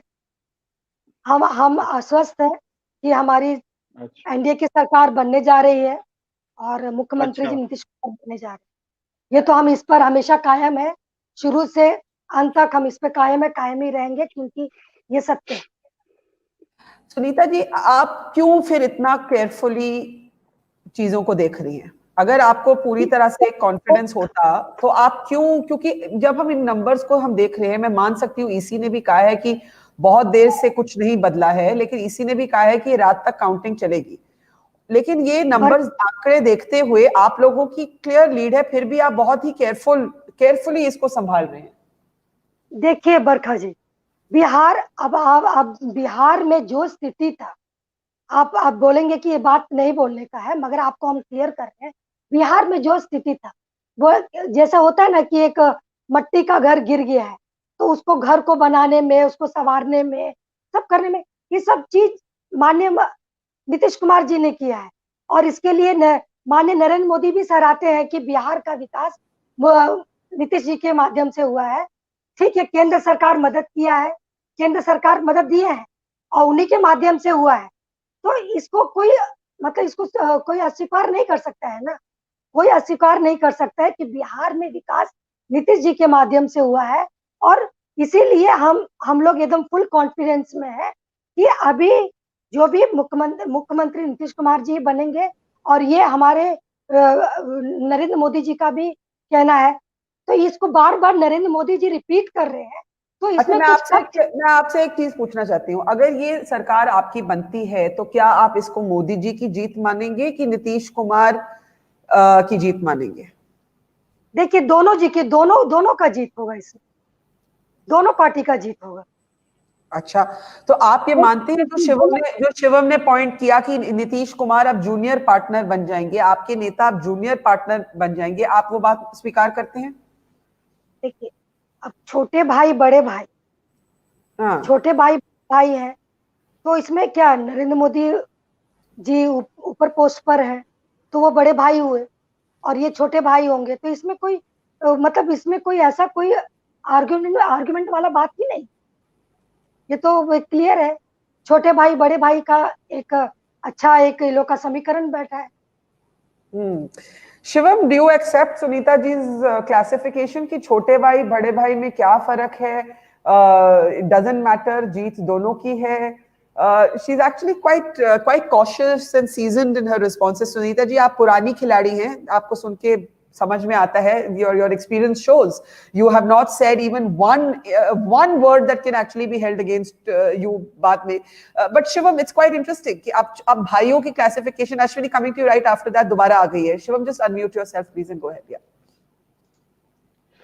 No, I think even if the NDA is winning this election, as seems quite possible and likely, I would say now, I think ये बहुत बड़ी बात है कि जेडीयू की भाजपा से कम सीट आ रही हैं।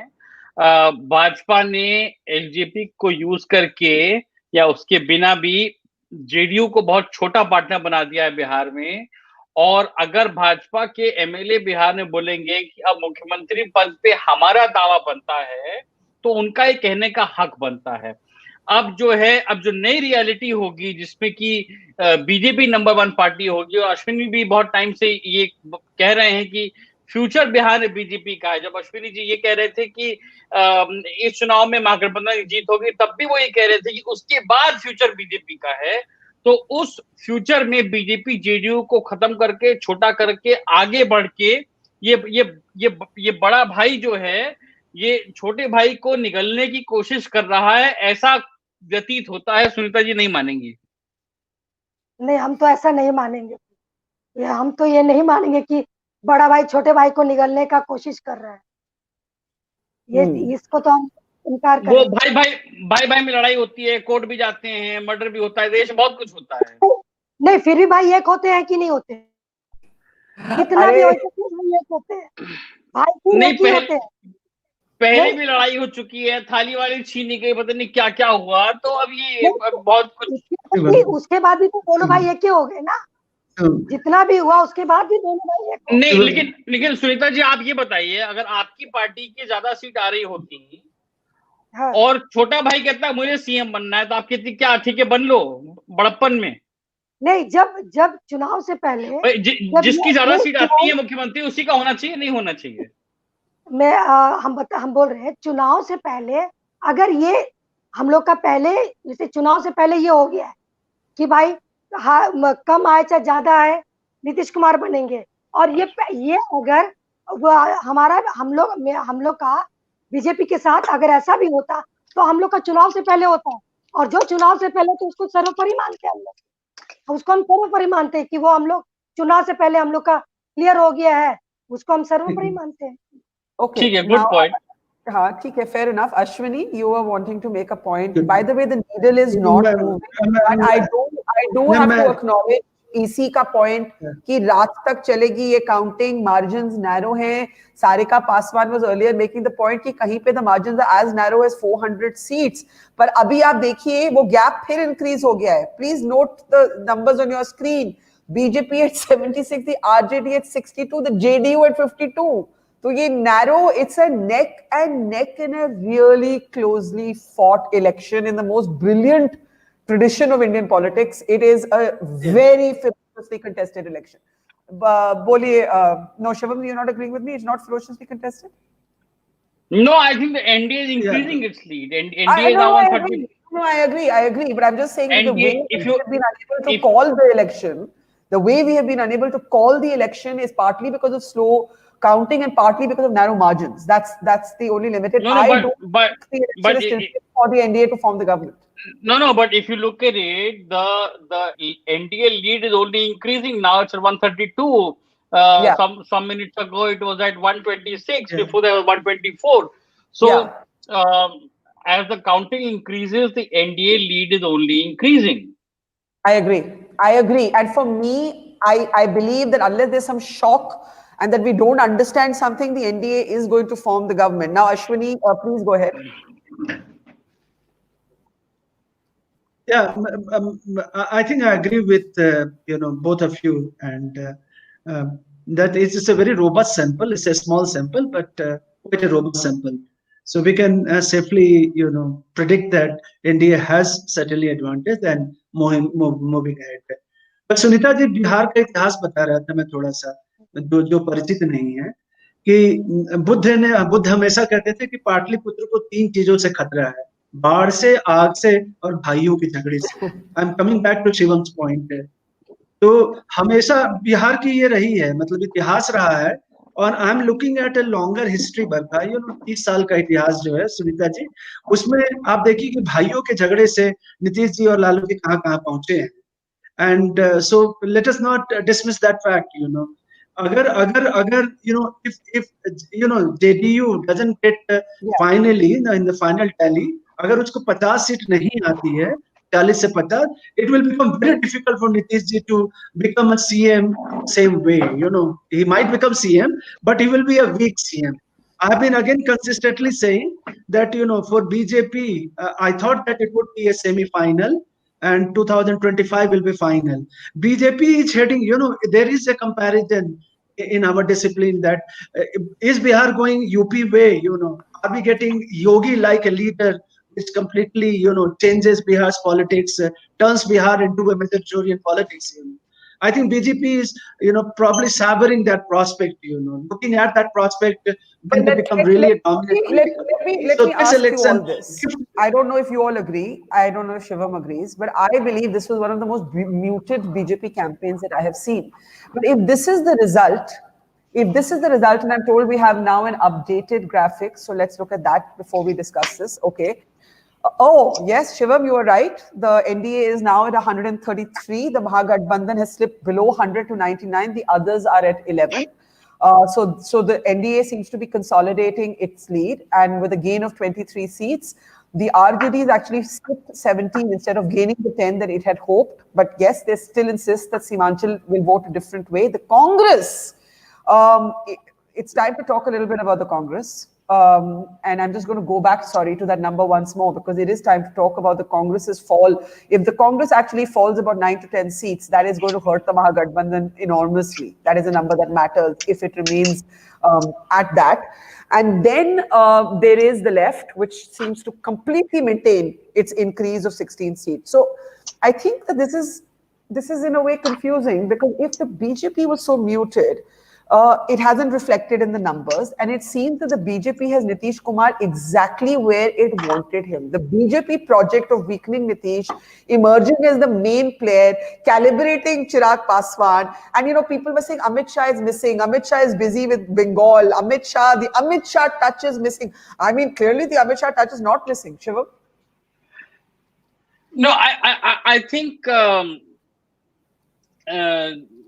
this design of how Bihar would be fought has been clear for the BJP for a while. So Amit Shah would have had something to do with that. But on your point of the muted campaign, I felt, for example, that 2019 Lok Sabha election was a very muted campaign on the part of the BJP. It wasn't a sort of high-pitched campaign like 2014, right? There was no Chai Pe Charcha, there was no 3D rally. But what the BJP now excels at is door-to-door campaign, because they have way too many party workers. You can go to a village and meet 20 BJP workers, and the opposition party will have not even 2. Secondly, particularly because of COVID, we didn't have that many rallies and sabhas. We had quite a few, but not as many. So in any case, the campaign is more about your smartphone and the TV screen, and Modi rallies are broadcast live. So the BJP, even for that matter, in UP 2017, you don't see a very high-pitched campaign by the BJP on the ground. You see the high-pitched campaigns on TV, it's on the smartphone, it's in Modi rallies that are broadcast live. But I have to say, I felt that the BJP campaign was not resonating on the ground, which I will stick to my reading of the ground, that Modi was not such a big factor in this election. It was not a Modi Chunav. But what happens is, on the BJP seat, when the contest is between BJP and RJD, right, and there were quite a few seats like that, or between BJP and Congress, right, and the voter sees the prospect of Jungle Raj, etc., and there is no LJP to cut votes. So I did write a story saying that there are 2 parallel elections. One is the JDU seats, one is the BJP seats, and these 2 elections look very different. So I think there are a number of factors at play, and the BJP campaign looking muted. The means of outreach to the voter have kind of changed. The BJP campaign also looks muted because the upper caste, who are the BJP's core voters, they are the people who scream the loudest about BJP and Modi and so on. They were quite disenchanted with Nitish Kumar. Then you're confusing me, because if you still maintain and कि ये मोदी का चुनाव नहीं था, तो ये BJP का gain कैसे एक्सप्लेन होता है फिर? Well, there are times, for example, when BJP itself tells you, BJP workers on the ground tell you कि ये मोदी का चुनाव नहीं है, BJP का चुनाव है, ये पार्टी का चुनाव है. I think the biggest factor in this election is basically caste. The core constituency of Nitish Kumar and BJP together, upper caste and EBCs and Mahadalits, are a total of 70%. Even if they lose 10%, 15% points out of this, they are still ahead. And the core constituency of the RJD Congress is only Muslim Yadav, that's 30%. So the Mahagathbandhan is beginning at such a huge caste disadvantage that 99 seats right now is actually an achievement for the Mahagathbandhan.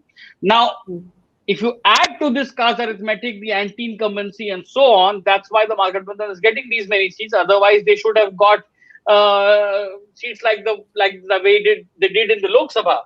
So I think in summary, we can say that as of now, if these numbers hold, which looks like they will, the biggest advantage for the NDA was caste and not Modi. Yes, it did help that without the BJP, they had only Nitish, and then they would have been decimated, because if at all there's something that is saving But the Shivam, ND, then it's going to raise serious questions for both journalists and pollsters yet again, right?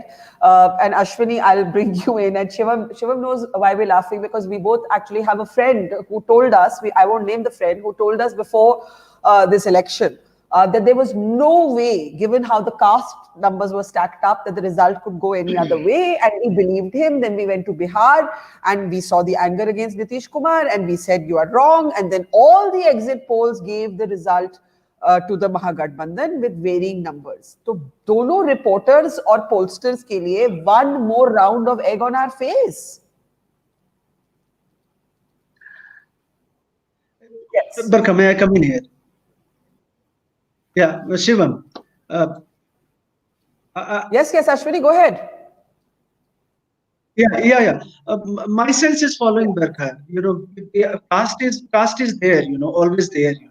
I always call that in Bihar or elsewhere too. Caste is a political identity, and it's a very differently strong identity. In this election, what has really gone, which is a surprise, and I look at it as a surprise, because I thought that because of the pandemic and because of the migrant crisis, caste will be like play a secondary role, but not the residual role. But when you look at these trends and the results, it seems that, and I have been saying again that JDU and RJD, and Shivam is absolutely right, they don't have this caste advantage, what is called upper caste advantage or forward caste advantage. They're only 16%. But if you look at the way they command the dominance in the villages of Bihar and also capture the imagination, So when I say, because I haven't done that systematic analysis of youth in terms of the class breakdown. So, the aspirational youth in Bihar, and intersecting with the caste identity, they definitely go with Modi. 19 parliamentary election also they went with Modi. But then Shivam is saying कि ये मोदी जी का चुनाव नहीं था, ये party का चुनाव था. Do you agree with that? No, I think where we I think I would suggest now that it seems that based on the indication that by and large in this election more than Nitish Kumar, Bihar has probably looked at Modi more closely, and his popularity especially in the new rising middle class in Bihar in various parts. Shivam has been to Samastipur, Darbhanga, Motihari, and elsewhere. In the urban areas and also, in the rural areas, Modi seems to have his popularity intact. So, and with upper class consolidation. Yeah. But the popularity of Modi was never in doubt. The debate was, would that be the factor that would drive the result? ये तो किसी ने भी नहीं बोला कि मोदी जी की popularity was ever in doubt. Nitish's popularity was in doubt. And Nitish's popularity, the question was, could Modi save Nitish or not? That is all the question. Or could caste save Nitish? I still don't know which one has happened, Shivam, because there is a huge increase in the BJP performance, which we cannot escape from. Yeah, but the BJP performance comes with the Nitish alliance and the EBC vote. That's why the BJP needs Nitish. But that there are two kinds of elections. One where the voter is screaming Modi, Modi. That's a Lok Sabha election. That's a national election. Yeah. Another kind of election where the voter is not screaming Modi, Modi.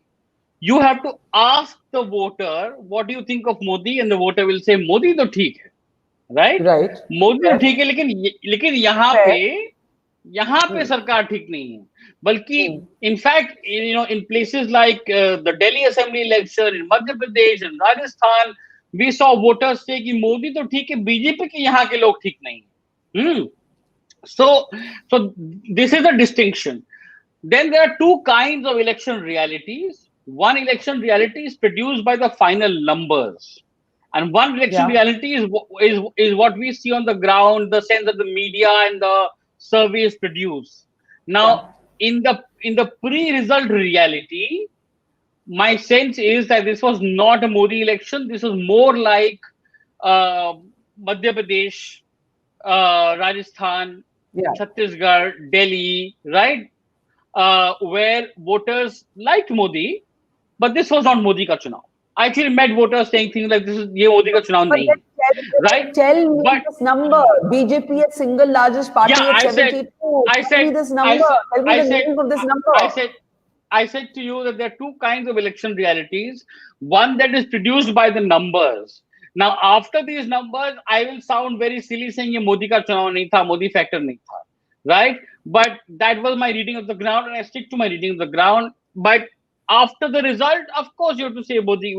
This is Modi factor has worked. He did a number of rallies. People have Modi in mind when they vote for BJP. BJP and Modi are inseparable. So the reality after, but I think the BJP is winning those seats not so much because of the Modi factor, but because there is no LJP to cut votes on that seat. Because the anger is against Nitish, but not against BJP. The anger is not against the central government; it's against Nitish. I think those are the factors that you have to account for. You people will say, BJP will say, "ये Modi की वजह से हमारी जीत हुई है. ये seats हमारी Modi की वजह से आई हैं." People will say it's the Modi factor that has got the more seats than JDU. But I'm telling you, these kind of claims will not account for the fact that the BJP seats did not have LJP. Okay, I take your point, but let me push you a little bit on how the polls unfolded. Something very strange happened. The CSDS, for example, before the elections, not before the elections, before the campaign really took off, gave the election to the NDA. Halfway through the campaign, the CSDS survey reviewed its own finding and said there's a 35% drop in popularity of Nitish, and Tejashwi is now emerging. And if you remember, we were all on that program together when Sanjay Kumar, CSDS, said the election is too close to call. Since then, he did another survey with another channel where he actually reflected an improvement in both Nitish and in Tejashwi. Right? It was really confusing. The India Ahead CSDS survey, if you pull it out and you look at it, right? And any number of psychologists started this gyan about how a campaign can change the outcome. So you have to see how a campaign can change. Now, here's the question. What did this campaign change? Because earlier we were saying Tejashwi's campaign has changed the mood. Now we are saying Modi's campaign has changed the mood. They were all running on parallel tracks. So election results do produce a new reality where the explanations are post facto. But particularly in an assembly election, the ground can be very complex between sort of caste and the flow of money and the sense of the hawa, the various fears, the various multi-party election, kaun kiske kahan vote kaat raha hai. Now somebody is telling me in many seats the LJP actually cut more RJD votes than JDU votes in Simanchal. God knows. God knows how many seats the GDSF is damaging the Mahagathbandhan on. So the ground reality is so complex that we in our broad stroke analysis do not take into account those things. I think a counter caste consolidation is very likely. I think one of the things that goes wrong in these surveys, particularly in Bihar, is the silent voter, because many EBCs and Dalits, basically poor people, are too afraid to reveal their voting preference to you. There is a big factor of the silent voter, and the silent voter traditionally belong to NDA over here, both Modi and Nitish, right? But winning over the silent voter was the RJD's job. I think Ashwini ji was earlier talking about Tejashwi's student credit card, right? Yeah. Now, I did not meet a single voter talking about Tejashwi's student credit card. I agree. Ashwini, let me complete. But in fact, I met very few voters. While it is true, while I agree with Ashwini ji that there was a huge shift in the young voter, but Sanjay Kumar did make the point that the young voter is not enough in numbers to change the election. However, I did not, frankly, meet, apart from one or two people, many people who even spoke of his 10 lakh jobs promise. What that tells me is of an extremely weak campaign by Tejashwi. If Tejashwi had begun a month earlier, he would have been doing a lot better right now. But can I before Ashwini responds to that, I want to argue a bit with Shivam. Yes, you're right. I also didn't meet anybody who spoke about Tejashwi's student credit cards or about his jobs. But I met any number of people who spoke about factories that have shut in Bihar, who spoke about how migrant workers were treated, who spoke about how there were no jobs, who spoke about prohibition hurting the poorest caste communities, how women didn't have money in their, to run their kitchens. All of this I heard. So I believed it to be a vote against Nitish more than a vote for Tejashwi. And Tejashwi, I thought, was where that anger would manifest itself, right? What happened to that? I absolutely, the reason why I thought the Mahagathbandhan is winning is because of the extreme economic distress. Forget who people are voting for, not voting for, forget the caste calculus, forget the caste combinations. Everybody, including, by the way, BJP and JDU, have been saying there is a COVID reality. I mean, today you heard both Shantanu and Sunita ji say this is the post-COVID election. There was the corona factor where state governments have been feeling the heat. Ashwini ji has been saying throughout that this is the first pandemic election. So for that reason, yes, I'm surprised. For that reason, yes. But then we have to understand it, and we are not able to understand it. The only understanding, therefore, is that the opposition was not strong enough to exploit that anti-incumbency. You and I, Ashwini ji, were not fantasizing about this anti-incumbency and this extreme economic distress. It was there. It's a reality. So, but if the opposition, if Tejashwi Yadav cannot win such an easy election, it really shows up very poorly on him. And I was having a conversation with a politician in the Congress party about this. I said, this person was saying Tejashwi is doing a good job. I said, but he began so late. Why did he begin so late? And he said, usko laga hi nahi ki jeet sakte hain. Only when Tejashwi began the campaign, when Chirag and Tejashwi opened up the election, did the RJD start working hard about it. But really, it's a failure of the opposition. Anti-incumbency बहुत चुनाव में होती है. Opposition को exploit करने की भी जरूरत होती है. So while a lot of people were going gaga about Tejashwi, actually the main takeaway from this result, if these trends hold, is that Tejashwi needed to do a lot more. Okay. And so did the Congress. Okay, wait. Actually, 1 minute. Hi, Sharath, senior journalist. Sharath Pradhan is with us, and what a day it's been. It's been a marathon run for all of us who thought this would all be over a few hours ago. Now, Sharath, you know this already. For viewers who are still tuning in, the Election Commission has made it clear that counting will go on till the wee hours. Nobody is calling this election yet, but there seems to be a clear pattern. That pattern is as follows. It is not a Leher election.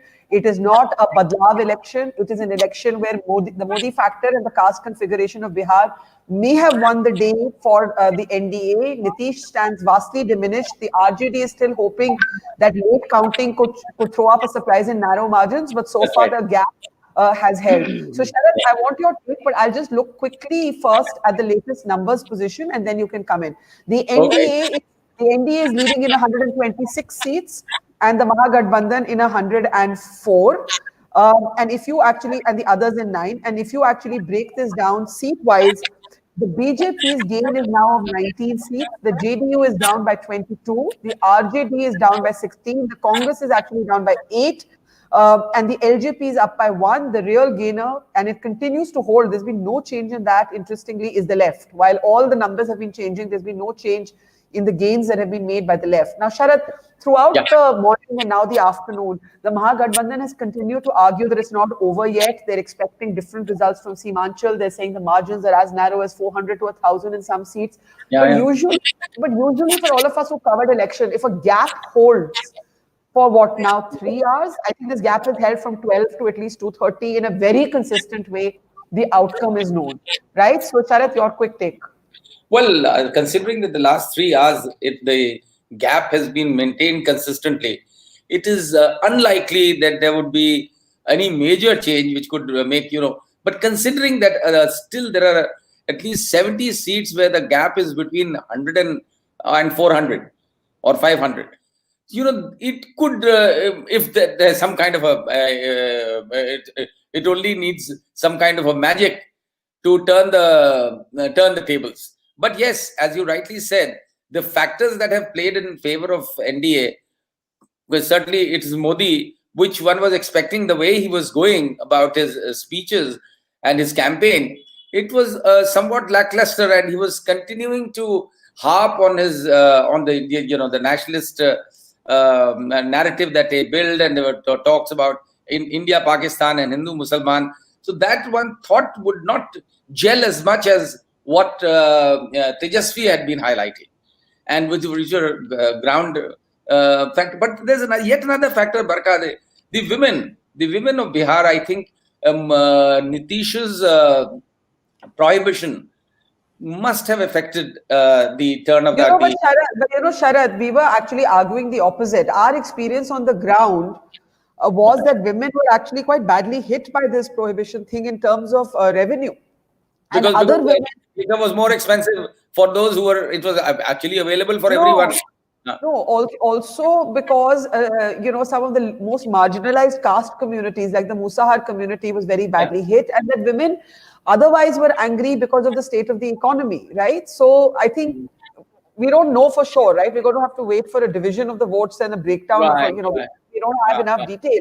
But do you agree with the point that Shivam was making, that there is also a problem with how the opposition fought this election? And while reporters, all of us, really sensed the anger with Nitish on the ground, maybe we overestimated the transference of that to Tejashwi, because we all simultaneously said that the BJP was not facing, the mud was not sticking to the BJP, it was sticking to Nitish. That was visible all along. That mud was not sticking with the BJP, and there was an anti-Nitish kind of an anti-Nitish wave, all right. But yes, the kind of crowds Tejashwi was drawing, I wouldn't blame the reporters who were reporting from the ground, because the crowd, the vibrant crowd. I'm not saying just the numbers. That makes a lot of difference, because there used to be crowds at the BJP rallies as well, but the crowd looked pretty dull, and the reports from ground said that they were not responsive at all, and that is what is a major indicator in most campaigns in elections. If the crowd is vibrant, it goes with every word that the campaigner is saying, then it indicates that yes, there is and Tejashwi was really, it was quite a surprise for me. It was quite a surprise that people were just going for him. And so it was very natural. And then usually exit polls, of course, in Bihar, they have gone wrong last time as well. Maybe the voter is kind of more cagey, and he doesn't what he actually has within him. That could have led the pollsters to on the exit poll to. I don't know. All I want to say is that we have got it wrong again. We have to say we got it wrong. I was joking with Shivam earlier that I said, "Arey wow, for the first time, what we saw on the ground is what actually happened." But it's not happened. It's not played out like that. And pollsters got it even more wrong than reporters did. Reporters were saying, Nitish के खिलाफ गुस्सा है, मोदी जी के खिलाफ गुस्सा नहीं है. All of us said this, right? Yeah. All of us said this. Yeah. Maybe we overestimated how that gussa against Nitish would actually play out. Now, Sanjay Jha, welcome to the program. Sanjay, this is your home state. Sanjay Jha used to be with the Congress and then got removed for taking on a few things in the Congress. Sanjay, before you respond, because I know you'll have things to say even about the performance of the Congress party, here is how the numbers at this point are actually stacking up. Let me just bring this up. Now, with the health warning, guys, that the Election Commission says counting will go on till late at night, and the Mahagathbandhan is going on arguing कि सीमांचल से counting बहुत slow है and Seemanchal is a strong area for us. With this health warning, this is what the numbers actually look like. 127 in the lead for the NDA, 105 for the Mahagathbandhan, 9 for others. And if you see how this divides up party-wise or individual-wise, it's a gain of 20 for the BJP, a fall of 24 for the JDU, a fall of 12. That number is decreased, by the way. The RJD is now at 68, the BJP at 73. The Congress has gone down by 8 seats. The LJP is status quo, and the left has gained by 16 seats. Sanjay, any first thoughts? I mean, see, I'll share one thing. An RJD leader in Patna whom I met, his internal arithmetic was that basically the Congress needed to gain about 10 seats and the RJD about 10 seats for the results to be through. So how would you respond? How would you respond to what you see so far? Well, Barkha, firstly, Manoj Jha, who happens to be a very dear friend of mine, I just heard him give a soundbite to all the press people there in Patna, that his inside information through his network is that the RJD is ahead in 86 seats. So that's what he said. He claimed that that was a very reliable kind of data that will be soon out in the public domain. Now, I know Manoj is a very conservative guy. He's not somebody to shoot his mouth off. I agree. So I do feel that, with around 2.5 crore votes yet to be counted and several around 70 odd seats in the margin of 1,000 or 500 votes, even 200 votes and less, this election can still flip because, I believe, Barkha, that the Paswan factor is going to come into play at some point. It doesn't seem to have kicked in yet because, for a while I saw LJP looking ahead. Now the numbers seem to have gone down, but clearly they have got vote share. Now, if the LJP gets around 7% vote share, whose votes is it going to eat into? And I believe the only votes that it can eat into is the JDU. So, and the JDU is fighting almost around 115 seats, give or take 10 here and there. So I do feel that somewhere down the line, the JDU's numbers will come down further. The RJD will definitely inch up. And the Congress, therefore, you nailed it. I've got two good friends here in both Sharat and Ashwini. But I believe the Congress is really, in my opinion, going to be the outlier for the RJD if this works. Because last time it got a good hit rate of almost 70%. It got 27 seats when they fought only 41. This time they are fighting 70. And the problem, Barkha, for the Congress is it did not have 70 candidates ready to fight the Bihar elections. So it actually saw a potential chance of winning at around 30 to 35, not more. That's what my internal sources are. So the Congress basically has 35 seats which are up in the air. It actually gave some of those seats to people from the RJD who were unhappy. So you have a situation where the Congress cannot exceed 35 at best. But if it goes below 27, then it definitely becomes a liability for the Mahagathbandhan. And therefore, the Congress will either make or break the Mahagathbandhan, in my opinion.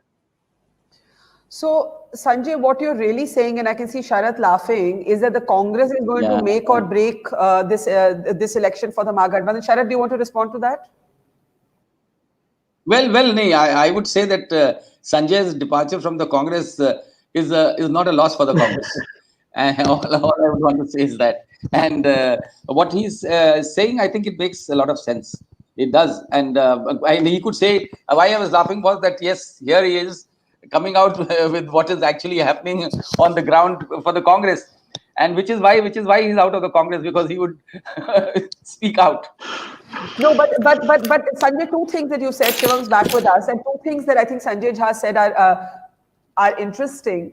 And the two things are that, one, it's not over yet, that Sanjay believes Manoj Jha's estimate that counting is slow and the feedback on the ground is very different. And two, the Congress could actually take down the Gathbandhan or keep it afloat. Sanjay, do you want to just elaborate a little bit on that, and then I'll get Shivam to respond?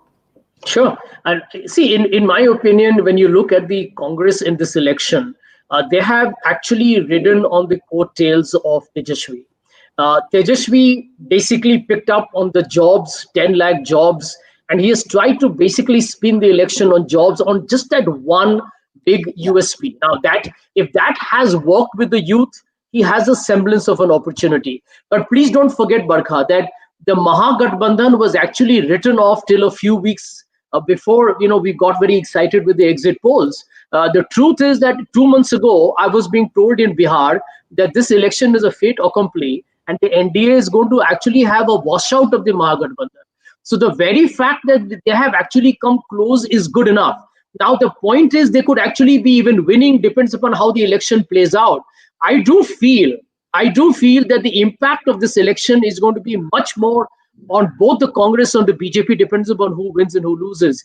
If the BJP were to lose this for the NDA, Mr. Modi, despite doing very well in the by-polls, will take a lot of flack about the referendum on coronavirus, the economy, jobs, everything put together, in which case it will be questions raised from Mr. Modi. But if the Congress does not fare well, I can tell you there'll be many people who will say that have we become a political liability for all our alliance partners, and are we good enough to now oppose the BJP head to head? So I think there are consequences for the Congress much more severe, because the BJP is anyway riding home in Madhya Pradesh and Gujarat and Karnataka and Uttar Pradesh. So we have a lot more to lose in this election. Okay, let's talk about the Congress. Let's talk about the Congress after bringing up these numbers here. So this is how the alliance data stacks up: 127 to 105. The NDA is maintaining its lead quite comfortably. But if you actually break it down, this is now, Shivam, what it looks like: a drop of 24 for the JDU and a drop of 12 for the RJD and a drop of 8 for the Congress. The LJP maintains a status quo. Do you think that Sanjay Jha has a point? Do you think that the judgment of the Congress is actually going to be much more severe? I know that you've made the point, I've made the point that Rahul Gandhi was on holiday in Himachal Pradesh in the middle of this election. But just like you said, ये मोदी जी का चुनाव नहीं है, some would say ये कांग्रेस का चुनाव भी नहीं था. No, you see, while I am very happy to indulge in Congress bashing, we have to be slightly objective and nuanced here. The Congress is right now leading in about 19-20 seats, right? Now that perfectly matches the Mahagathbandhan internal estimate. The truth is that Congress party was seriously fighting 45 seats. 25 seats extra the Congress fighting, they were not supposed to win. The Mahagathbandhan was not counting those seats. Those were not winnable seats. And the Mahagathbandhan estimate, which RJD privately told me, was that Congress will win about 20 seats. And it's winning about those 20 seats. It's a decline from 2015, but in 2015, they also had Nitish Kumar in the alliance along with RJD, and they were benefiting from that kind of vote consolidation. But I don't know how true this is. It's early right now. We'll have to wait till the evening for the picture to be clearer. But someone told me that the story is really in Simanchal, where the RJD is losing its seats. RJD should be winning minimum 80 seats to be in the game. Right now it's at 68. It's a fall of 12 seats, right, from last time. Now, what is happening in Simanchal to RJD Congress Mahagathbandhan is that there is an alliance we have not talked about at all. It's called the GDSF alliance, right? It's the Grand Democratic Secular front, and I bet nobody here knows how many seats the GDSF is contesting. It is contesting 104 seats across Bihar, right? This is 80 seats by the Bahujan Samaj Party, 20 by the AIMIM. Then there are seats, so that's 100 seats. Right? Then the RLSP, Upendra Kushwaha's party, is contesting some seats. Apart from that, there are other smaller parties, the Soheldev Bharat Samaj Party, the Samajwadi Janata Dal, Jantantrik Party, etc. Now, what a journalist from Patna is telling me is that AIMIM and GDSF as a whole are damaging the Mahagathbandhan on a number of seats in Simanchal. Right, if you just look at the Election Commission website right now and see the very interesting Muslim dominated seat of Kishanganj, the BJP is winning that seat because of the split in the in votes between Congress and AIMIM. So while we are struggling here on who to blame, whether it's Tejashwi or Congress or the Modi factor or caste, the story by evening could well be AIMIM and GDSF. So you're saying their story... I'm not saying this with any certainty. I'm saying this is a possibility that we have to account for. You're just saying that we looked at the role of Chirag Paswan as the possible vote cutter or the vote gainer, but we have not looked at the similar slicing and dicing that the Owaisi, Mayawati, Upendra Kushwaha grouping could have done. And I think that's a reasonable point. And I want Sanjay to actually respond. But Sanjay, we do have a slight update on the numbers. So we've got to keep looking at the numbers, right? So it's 128 to 104 for the NDA. And that lead is being maintained. And let's see how those numbers actually slice up now. It's pretty much the same, actually. It's a JDU down by 24, a BJP up by 21, and the RJD down by 13. The RJD believes it can make up this gap in Simanchal. So it's resting its hopes on Simanchal and slow counting. The RJD believes that between the Simanchal region and the slow counting, it could yet recover this election. But Sanjay, I do want you to speak about the role of Asaduddin Owaisi, the role of Upinder Kushwaha, Mayawati. You're obviously angry with your old party, the Congress, for not pulling its weight. But what about these other parties? Yeah, no, well, first and foremost, I need to tell Shivam if he can hear me, because he's on a mobile phone. Get off the phone and listen to Sanjay, what he's saying to you. Okay, I'll repeat that to him. Politically ambitious. He's seen traction in Maharashtra, and even in Bihar. The last time, he was a force to reckon with in the entire Simanchal belt. Now, I do believe, I mean, this is something that the Congress must have factored in, that although OAC is contesting all these 100-odd seats along with the entire GDSF alliance, but the fact of the matter is the Muslims are aware that while he is able to, make his rabble-rousing speeches, and he makes these impassioned calls for, supporting, his party and calling the Congress as basically a B team of the BJP, the Muslims do vote tactically because they do realize that they are at the moment quite vulnerable in the kind of space they are in.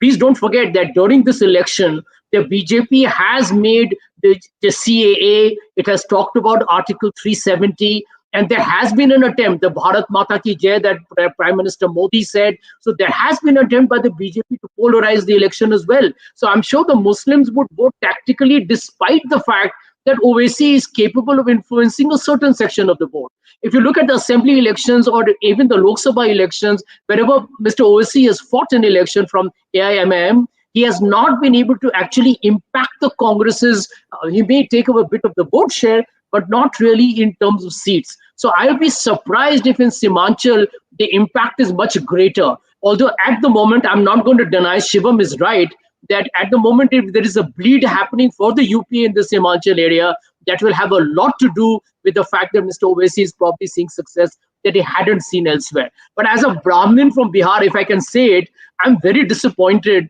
that actually the Congress has continued to allow the upper caste votes in Bihar to remain with the BJP. I think Sanjay, that is Shivam is finally off the phone. I heard everything you said, but if you had to summarize it, Sanjay was actually reacting to your point. And I think one of the points he was making was that Muslims would have felt quite vulnerable. They would not have wasted their vote. And the second thing you were saying, as an upper caste from Brahmin from Bihar, now complete your point. Sanjay. Yeah, and I was going to say that the Congress party over the last several years has completely given away the upper caste votes to the BJP. And don't forget, I lived in Bihar for a very short period of time. But during that time, most of the tall leaders, right down to Jagannath Mishra, Lalit Narayan Mishra, were all upper caste, actually Brahmins. And Ashwini will know that better than me, because he's tracked Bihar politics very, very closely. So the fact that the Congress is not able to balance its, what I call as the caste arithmetic, for whatever reasons, is one of the reasons why we are committing harakiri in Bihar and frankly even in Uttar Pradesh. But a compliment for Shivam, I haven't told him this, but I believe a lot of the articles that Shivam Vij writes is something that people in the Congress party should be reading, because while he says he enjoys Congress bashing, I've seen very subtly, he gives us a lot of subtle inputs that unfortunately my party doesn't kind of pay great heed to. I noticed that you're still calling it your party. Well, I remain until I get expelled. I don't have the luxury of calling myself a pariah altogether. Okay. No, more seriously, Shivam, come in. Yeah.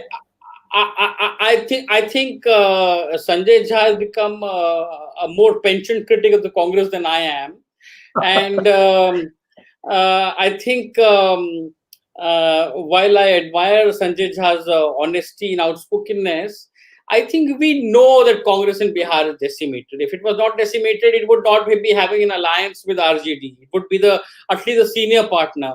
But I'm telling you that the RJD estimated 20 seats on the upper side for the Congress. And right now, Congress is leading in about 19-20 seats. Can I share something with you, Barkha? I'll share something with you, with all of you on the channel very publicly.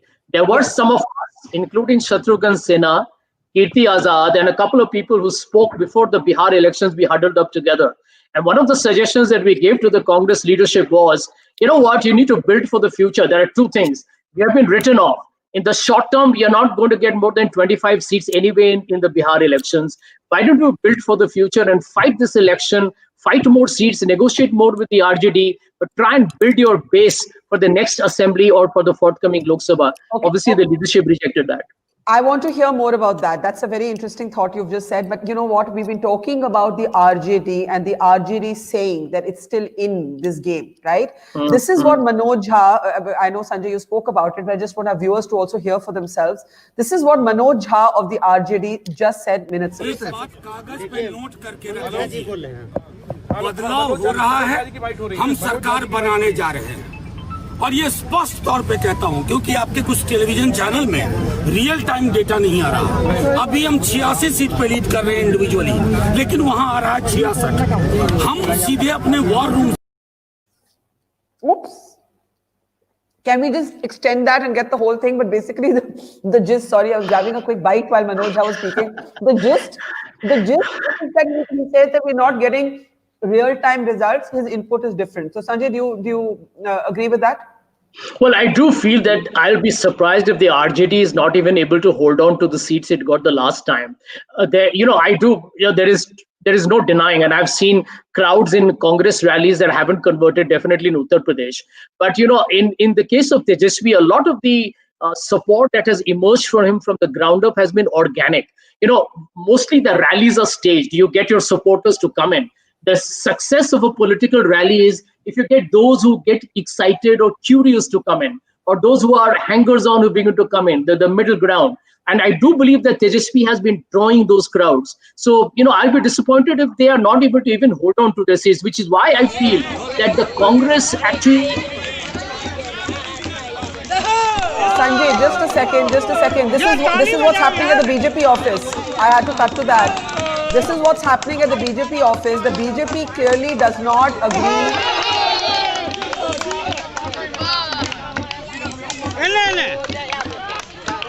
I just wanted to give a sense of what was happening at the BJP office. Sorry, Sanjay. Just that they have begun celebrating. They don't agree with Manoj Jha's sort of argument that this isn't done yet. Sorry. Now go ahead, make your point. Well, the BJP, I remember in the last assembly was distributing laddus as well. So this happened in the same Bihar election. I remember a pile of saffron laddus in front of their offices. So I would say there is still a reason to be patient in Bihar because, it is elections is a zero-sum game. So Barkha, if you look at the difference between the NDA and the Mahagathbandhan, it is around 24 seats, which means it is 12 seats that need to move for the two parties to be neck to neck, because a loss of 12 for the BJP means a gain for the 12 for the Mahagathbandhan. So therefore, in my opinion, this election is still, to borrow the famous cliche now, especially after Pennsylvania, too close to call.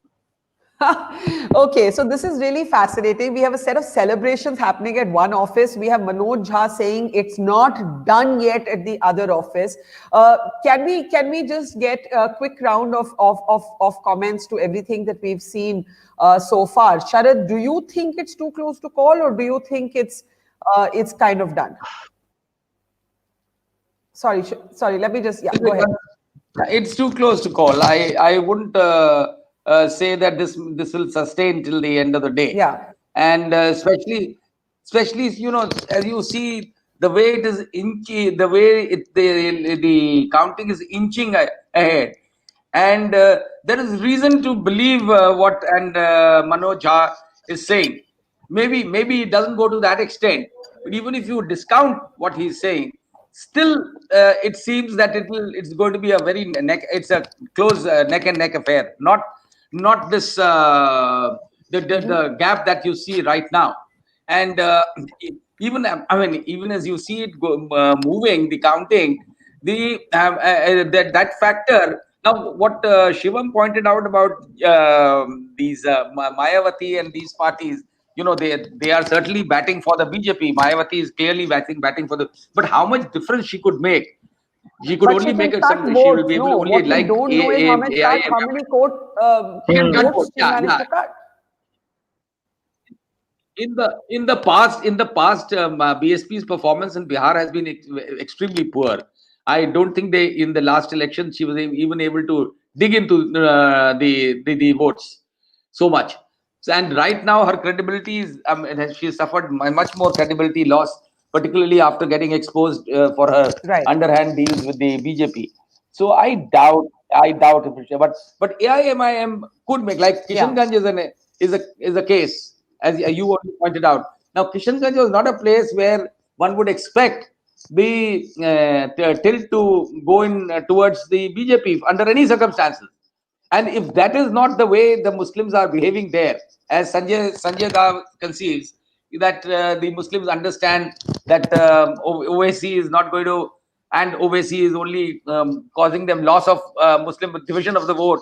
But in Kishanganj, that is not happening. So if that is how it plays out, then yes, then much could be said, and that could certainly affect the Okay, so RJD basically, adversely. here's the question for all three of you. Maybe we don't know who's going to form the government at the end of the day, but are there certain things we know? I'll start with you, Sanjay. So let me hazard a few comments. We know that it's not a Leher Chunav, right? So it's a little bit like you drew an analogy with America. There seemed to be greater energy about getting Trump out than getting Biden in. Here too, there seems to be greater anger with Nitish than there was a pro sentiment for Tejashwi. First point.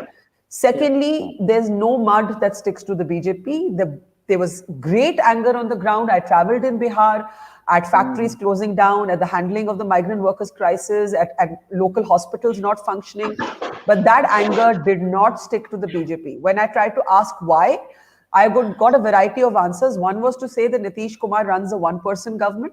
The other was simply that there is no other BJP leader in the state to attach that anger to. There's nobody else that they see as significant enough to attach that anger to.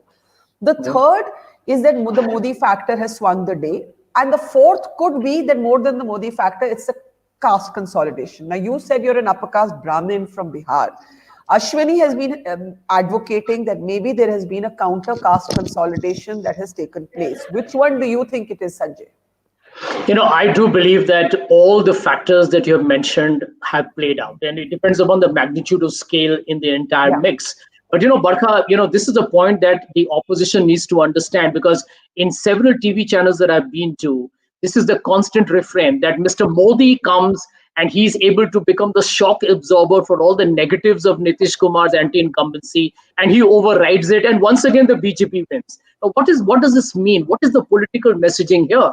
That the opposition does not yet have a leader with that kind of a national stature who can actually do a counter attack against Mr. Modi's high profile presence. Why is it that Mr. Modi is able to come and make his rhetorical speeches and win the elections for his party?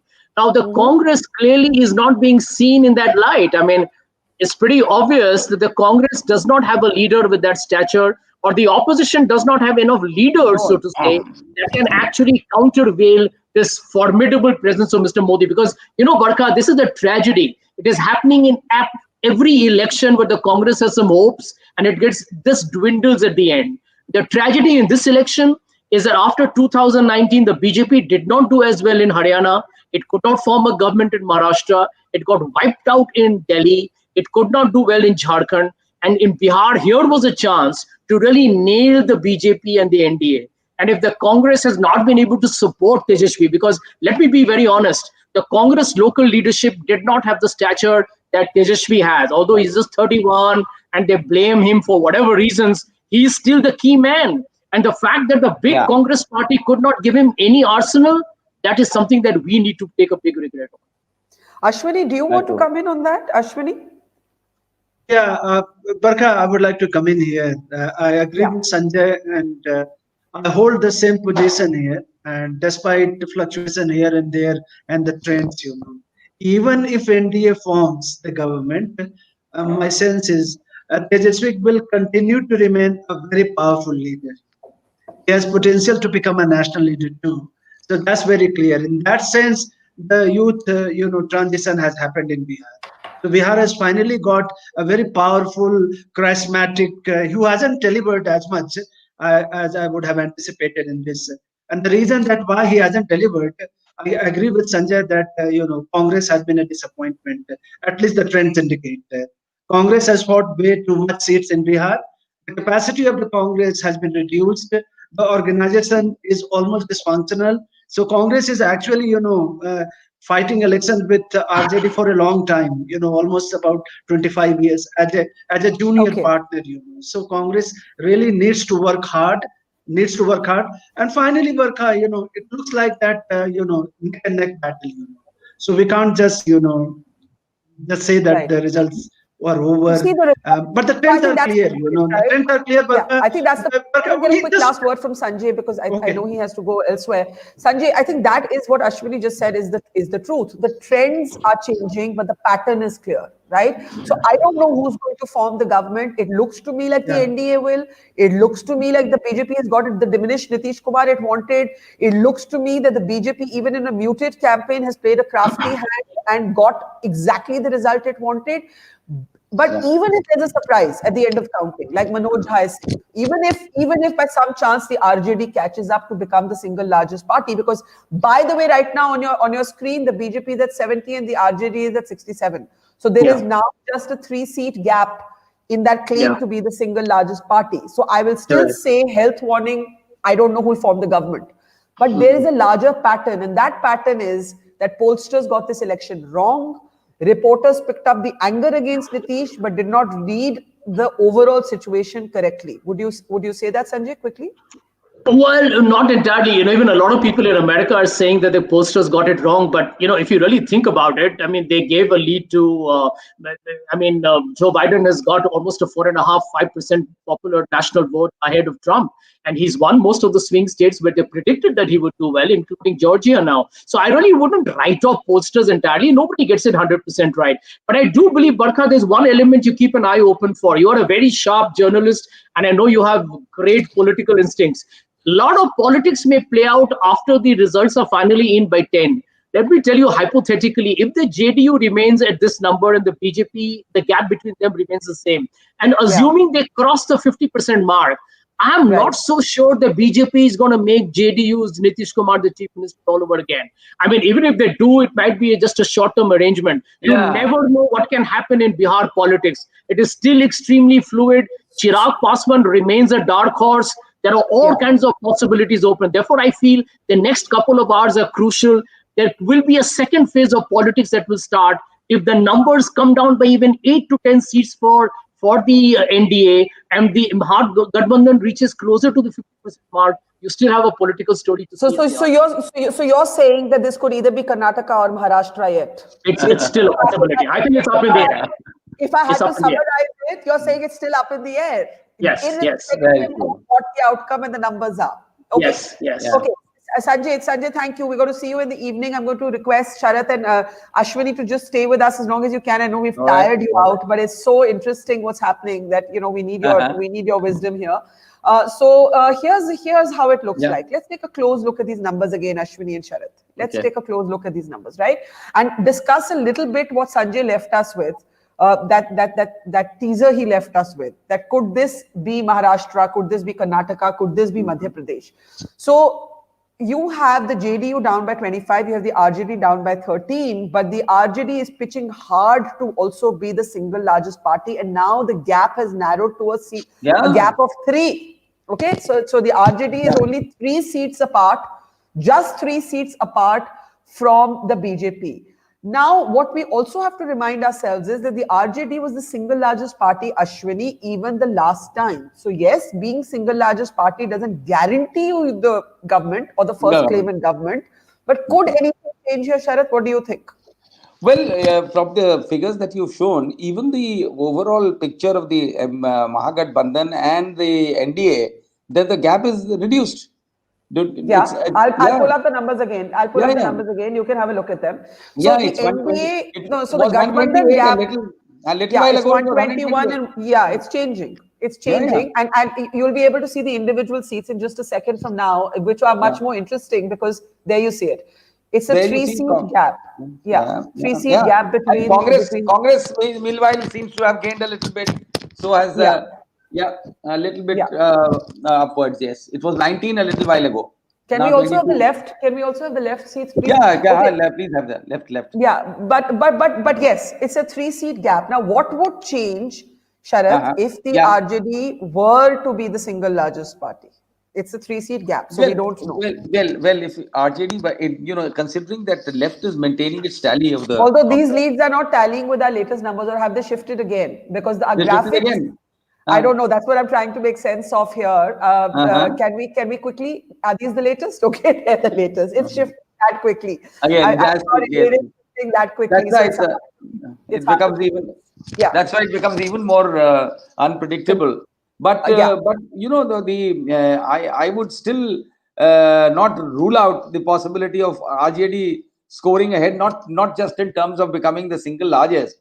But from what Sanjay and Shivam said, there is still a possibility of the Congress gaining a little more than what we were looking at some time back, and that would again with the left doing well and Congress also slightly better than what it was doing earlier in the day. I think the picture could still change. And look at first of all. RJD becoming number, but the fact of them in the last time RJD could have been number one, but the JDU was at a much higher level. Today JDU is down, so in the overall scenario, NDA would lose numbers. Because that is taken for granted that Nitish's party is certainly not going to be anywhere close to what it was in the last election. So that is likely to give an edge, could give some edge. There is still some hope on the lines that Manoj Jha was talking about.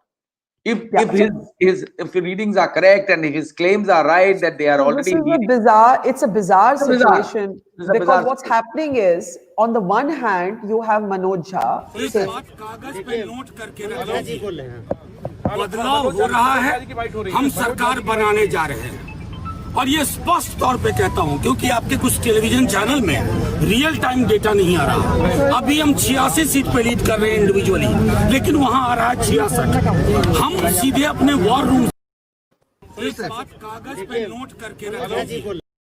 But Manoj Jha insisting that the TV channels and the pollsters are not getting the numbers right. He's getting a different report on the ground. And in the meantime, this is also...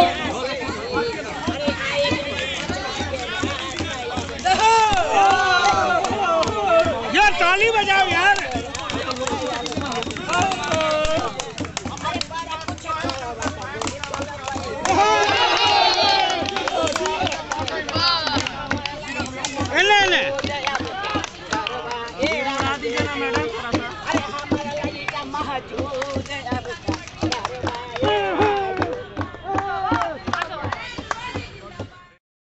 So in what is reminiscent almost of the United States of America, you have both sides claiming victory, right? You have both sides claiming victory. Manoj Jha says his ground reports tell him that the RJD is ahead.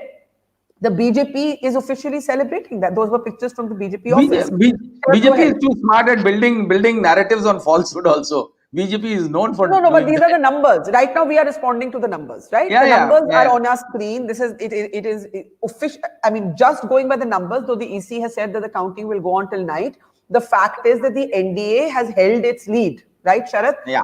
So if Manoj knows something that we don't, then we don't know. But this is what the numbers look like at this point. But do you think what Sanjay Jha's assessment about Manoj is absolutely correct?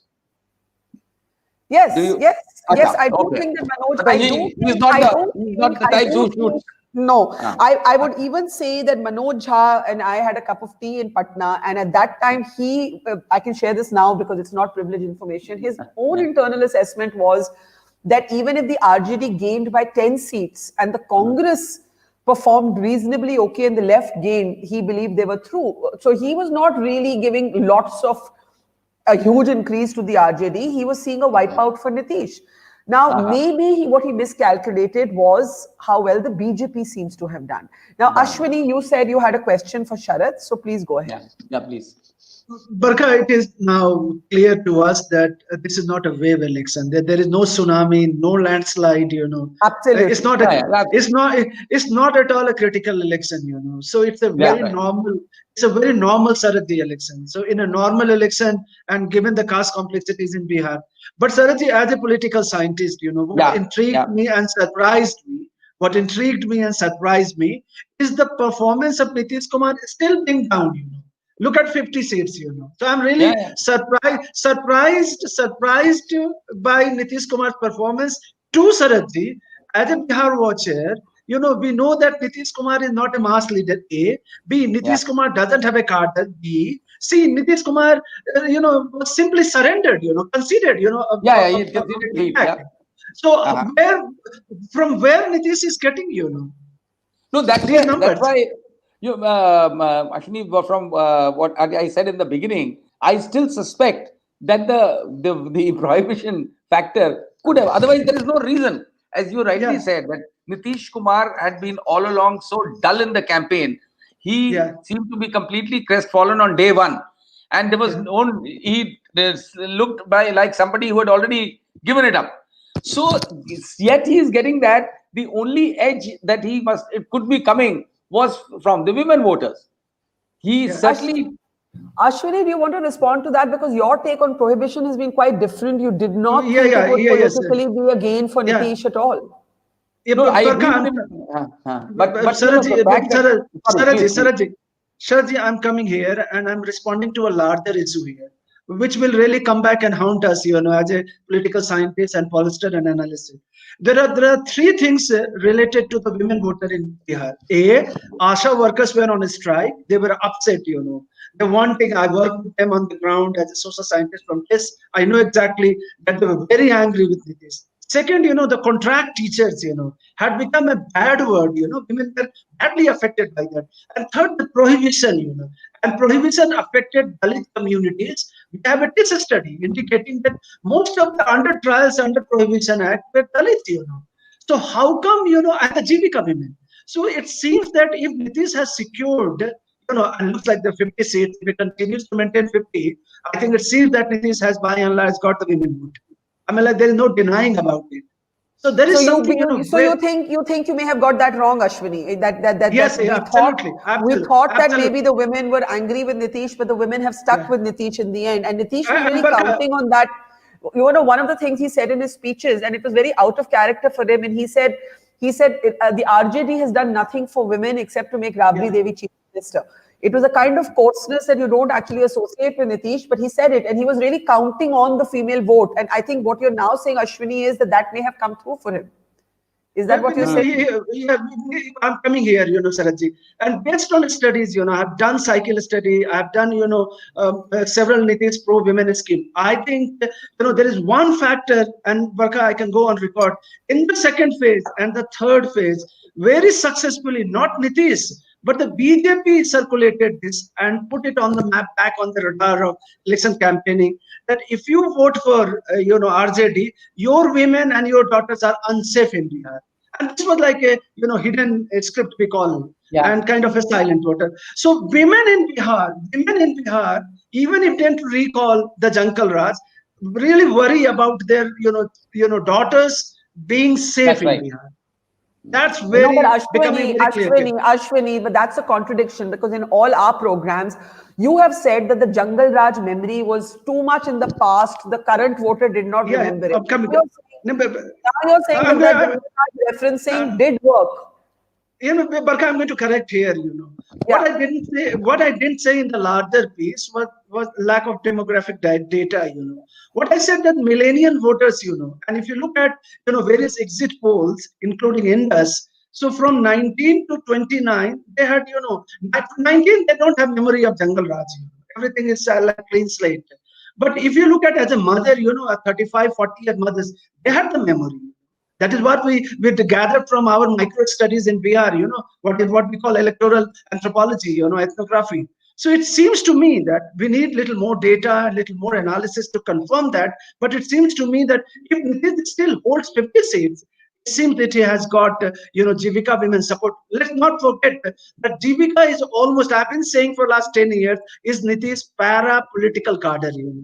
Para-political cadre. I've worked with them very closely, village to village. All of them support Nitish, but they were really, impacted by COVID and pandemic. So they spread their anger, but it seems the whole idea of Bihar being handed over to a rule of kidnappers and criminals, etc., seems like working or work perhaps in phase 2 and phase 3. That's what I'm arguing. Okay, we have about 10 minutes, and then I think even we'll all have to take a break and look at these numbers and try and make sense from them. But for everyone who's saying this is like 2015, it is actually not like 2015. Yes, in 2015 the election was called wrong. But then there was a clear pattern. There was a pattern that went one way. The election was called wrong, and then the pattern went another way. But if we look at what's happening right now, because the Election Commission has officially said that counting will carry on till night, we actually do not know when the critical mass of counting is enough for us to say over, right? That's what we don't know. That's the missing figure in this. But the RJD by current leads is down 14, the BJP is up 18, and the JDU, so that anger we picked up against Nitish, that is showing in the numbers. A number of people, Sharad, for example, when I was on the ground, they said we're happy with the BJP JDU, किसी और को आप मुख्यमंत्री बना दीजिए, ये सरकार ठीक है, मुख्यमंत्री किसी और. Do you think there's a little bit of that playing out here? It could be, because the anger, as everybody has observed, there is the one thing which is undisputed is that the anger was against Nitish, and from all quarters. And yet he managed to, like what he said, that he's managed to maintain what he was not expected even to reach there. Am I right, Ashwini ji? He was not even expected to be there. But the way things have played out, Modi certainly compensates for all the negatives that were there in the name of Nitish. And Modi, with all his magic, with whatever you may call it, the cult that he is building across the country. So for that reason, because locally there is no BJP leader, and so all the mud sticks on Nitish. There is nobody in the BJP also against whom there would be any anger, and whatever there could be has been compensated with Modi. So now I don't think LJP was overestimated the way it is going.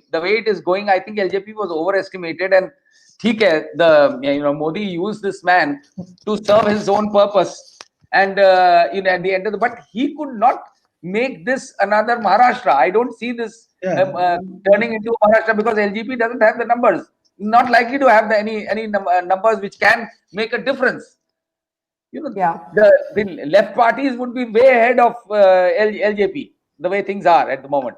Isn't it? Explain. So this is what's not making sense to me. And this is what I want our last comments to be about. Right. This is a state where the right and the left have both done well.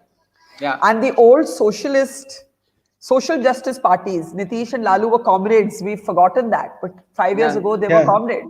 Yeah. Those parties, yes, they have more numbers, but their strike rate is much poorer. What I'm trying to say is that the RJD and the JDU, unless the numbers change, their strike rate is poorer than the BJP and the left. Right? Just in terms of sheer strike rate. So how do we make sense of that? Ashwini, I'll start with you. Barkha, it seems very, very, very close election. Very, very close election. But one thing is clear. You rightly said that strike rate. I've been saying that BJP would like to repeat its 2010 performance. This is strike rate. So if BJP continue with the same strike rate, I think Bihar will get NDA government. That's what I would say.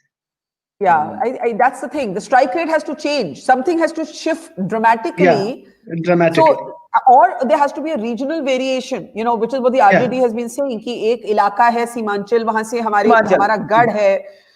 Now, in terms of national politics, if it is an NDA government, and even if it's a weakened Nitish Kumar, what are we really saying here, Sharad? There's a national picture to this, because we would have said that regional parties are the bulwark against the juggernaut of the BJP.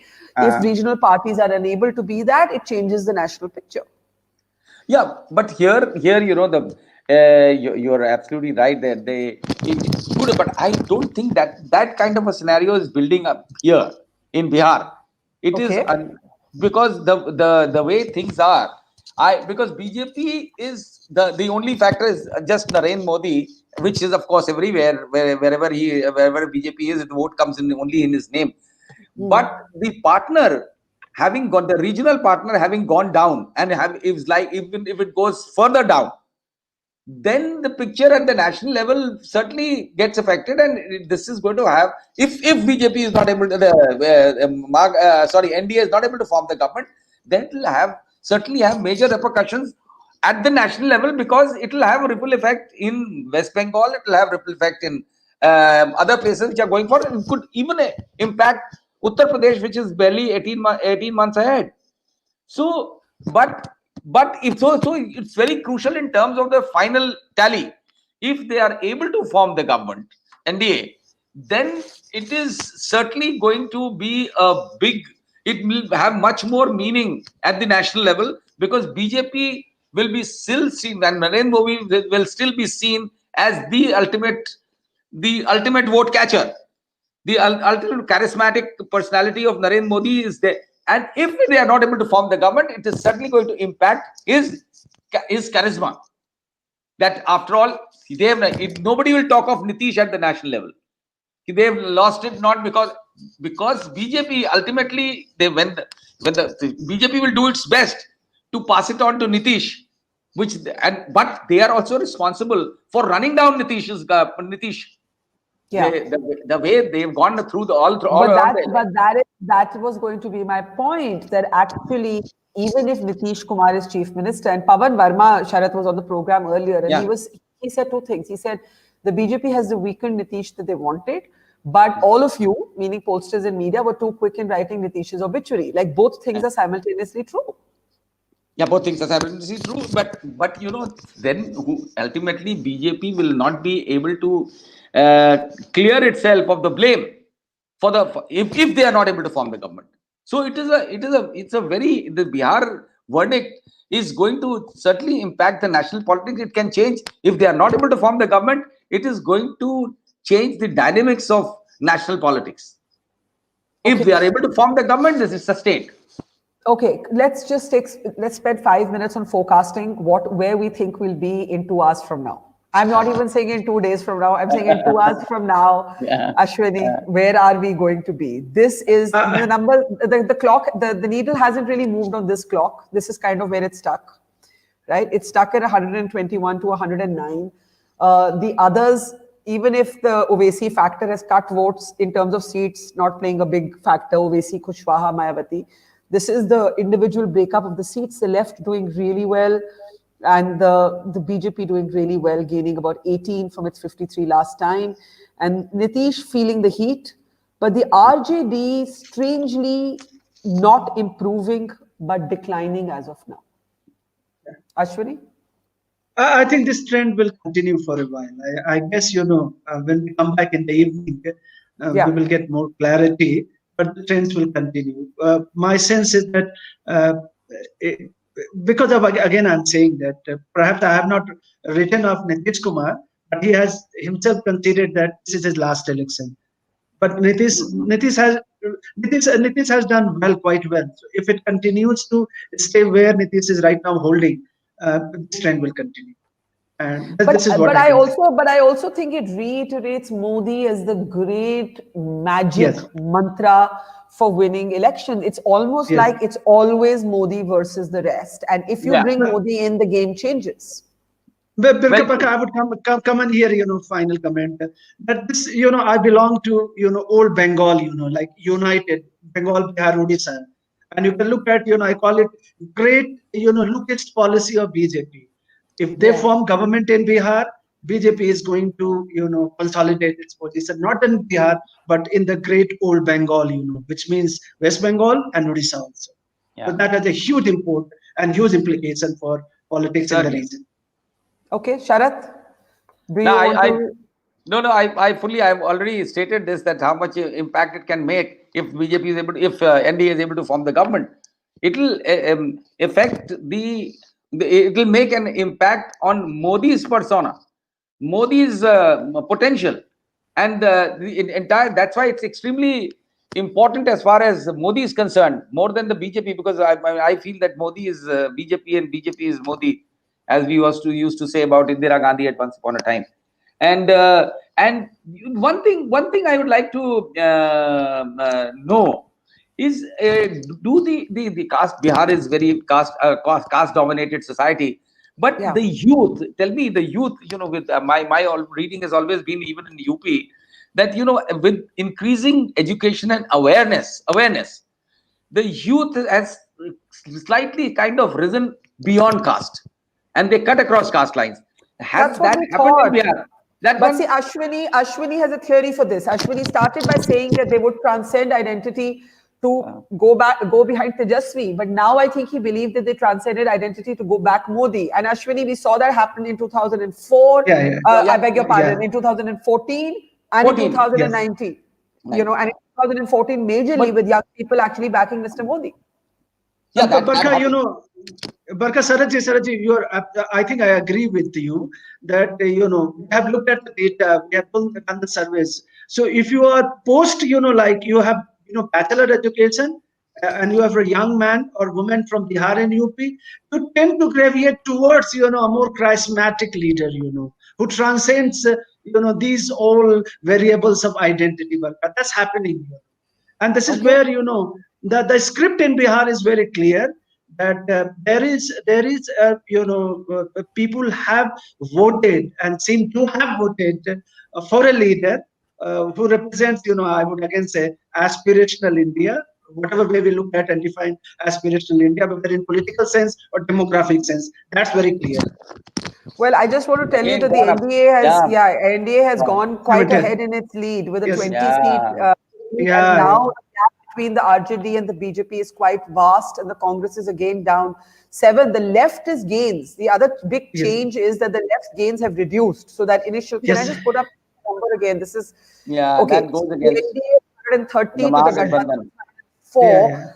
And then again, if you actually switch this to the individual breakup of parties, the left, which was showing a gain of 16 pretty much all day, is now showing only a gain of 4. And the Congress is down 7, and the RJD is down 14, the JDU is down 21, and the big gainer is the BJP. 30 seconds each, guys. Anyone? As unpredictable the changes, it's really very difficult to predict anything, because the way it is moving, now it is happening. Barkha, you were talking of 2 hours, and I think in 20 minutes the picture seems to be changing. It's actually very confusing to discuss. So we're going to pause here. We're going to say a big thank you to Sharath and Ashwini, to all our viewers who stayed with us from the morning. We will be back at exactly 5 p.m. with our special panel and our analysis. We hope to have a much clearer picture for you by then. But the way it's going, who knows? Thank you so much, and see you all at 5 p.m. Thank you. Bye-bye.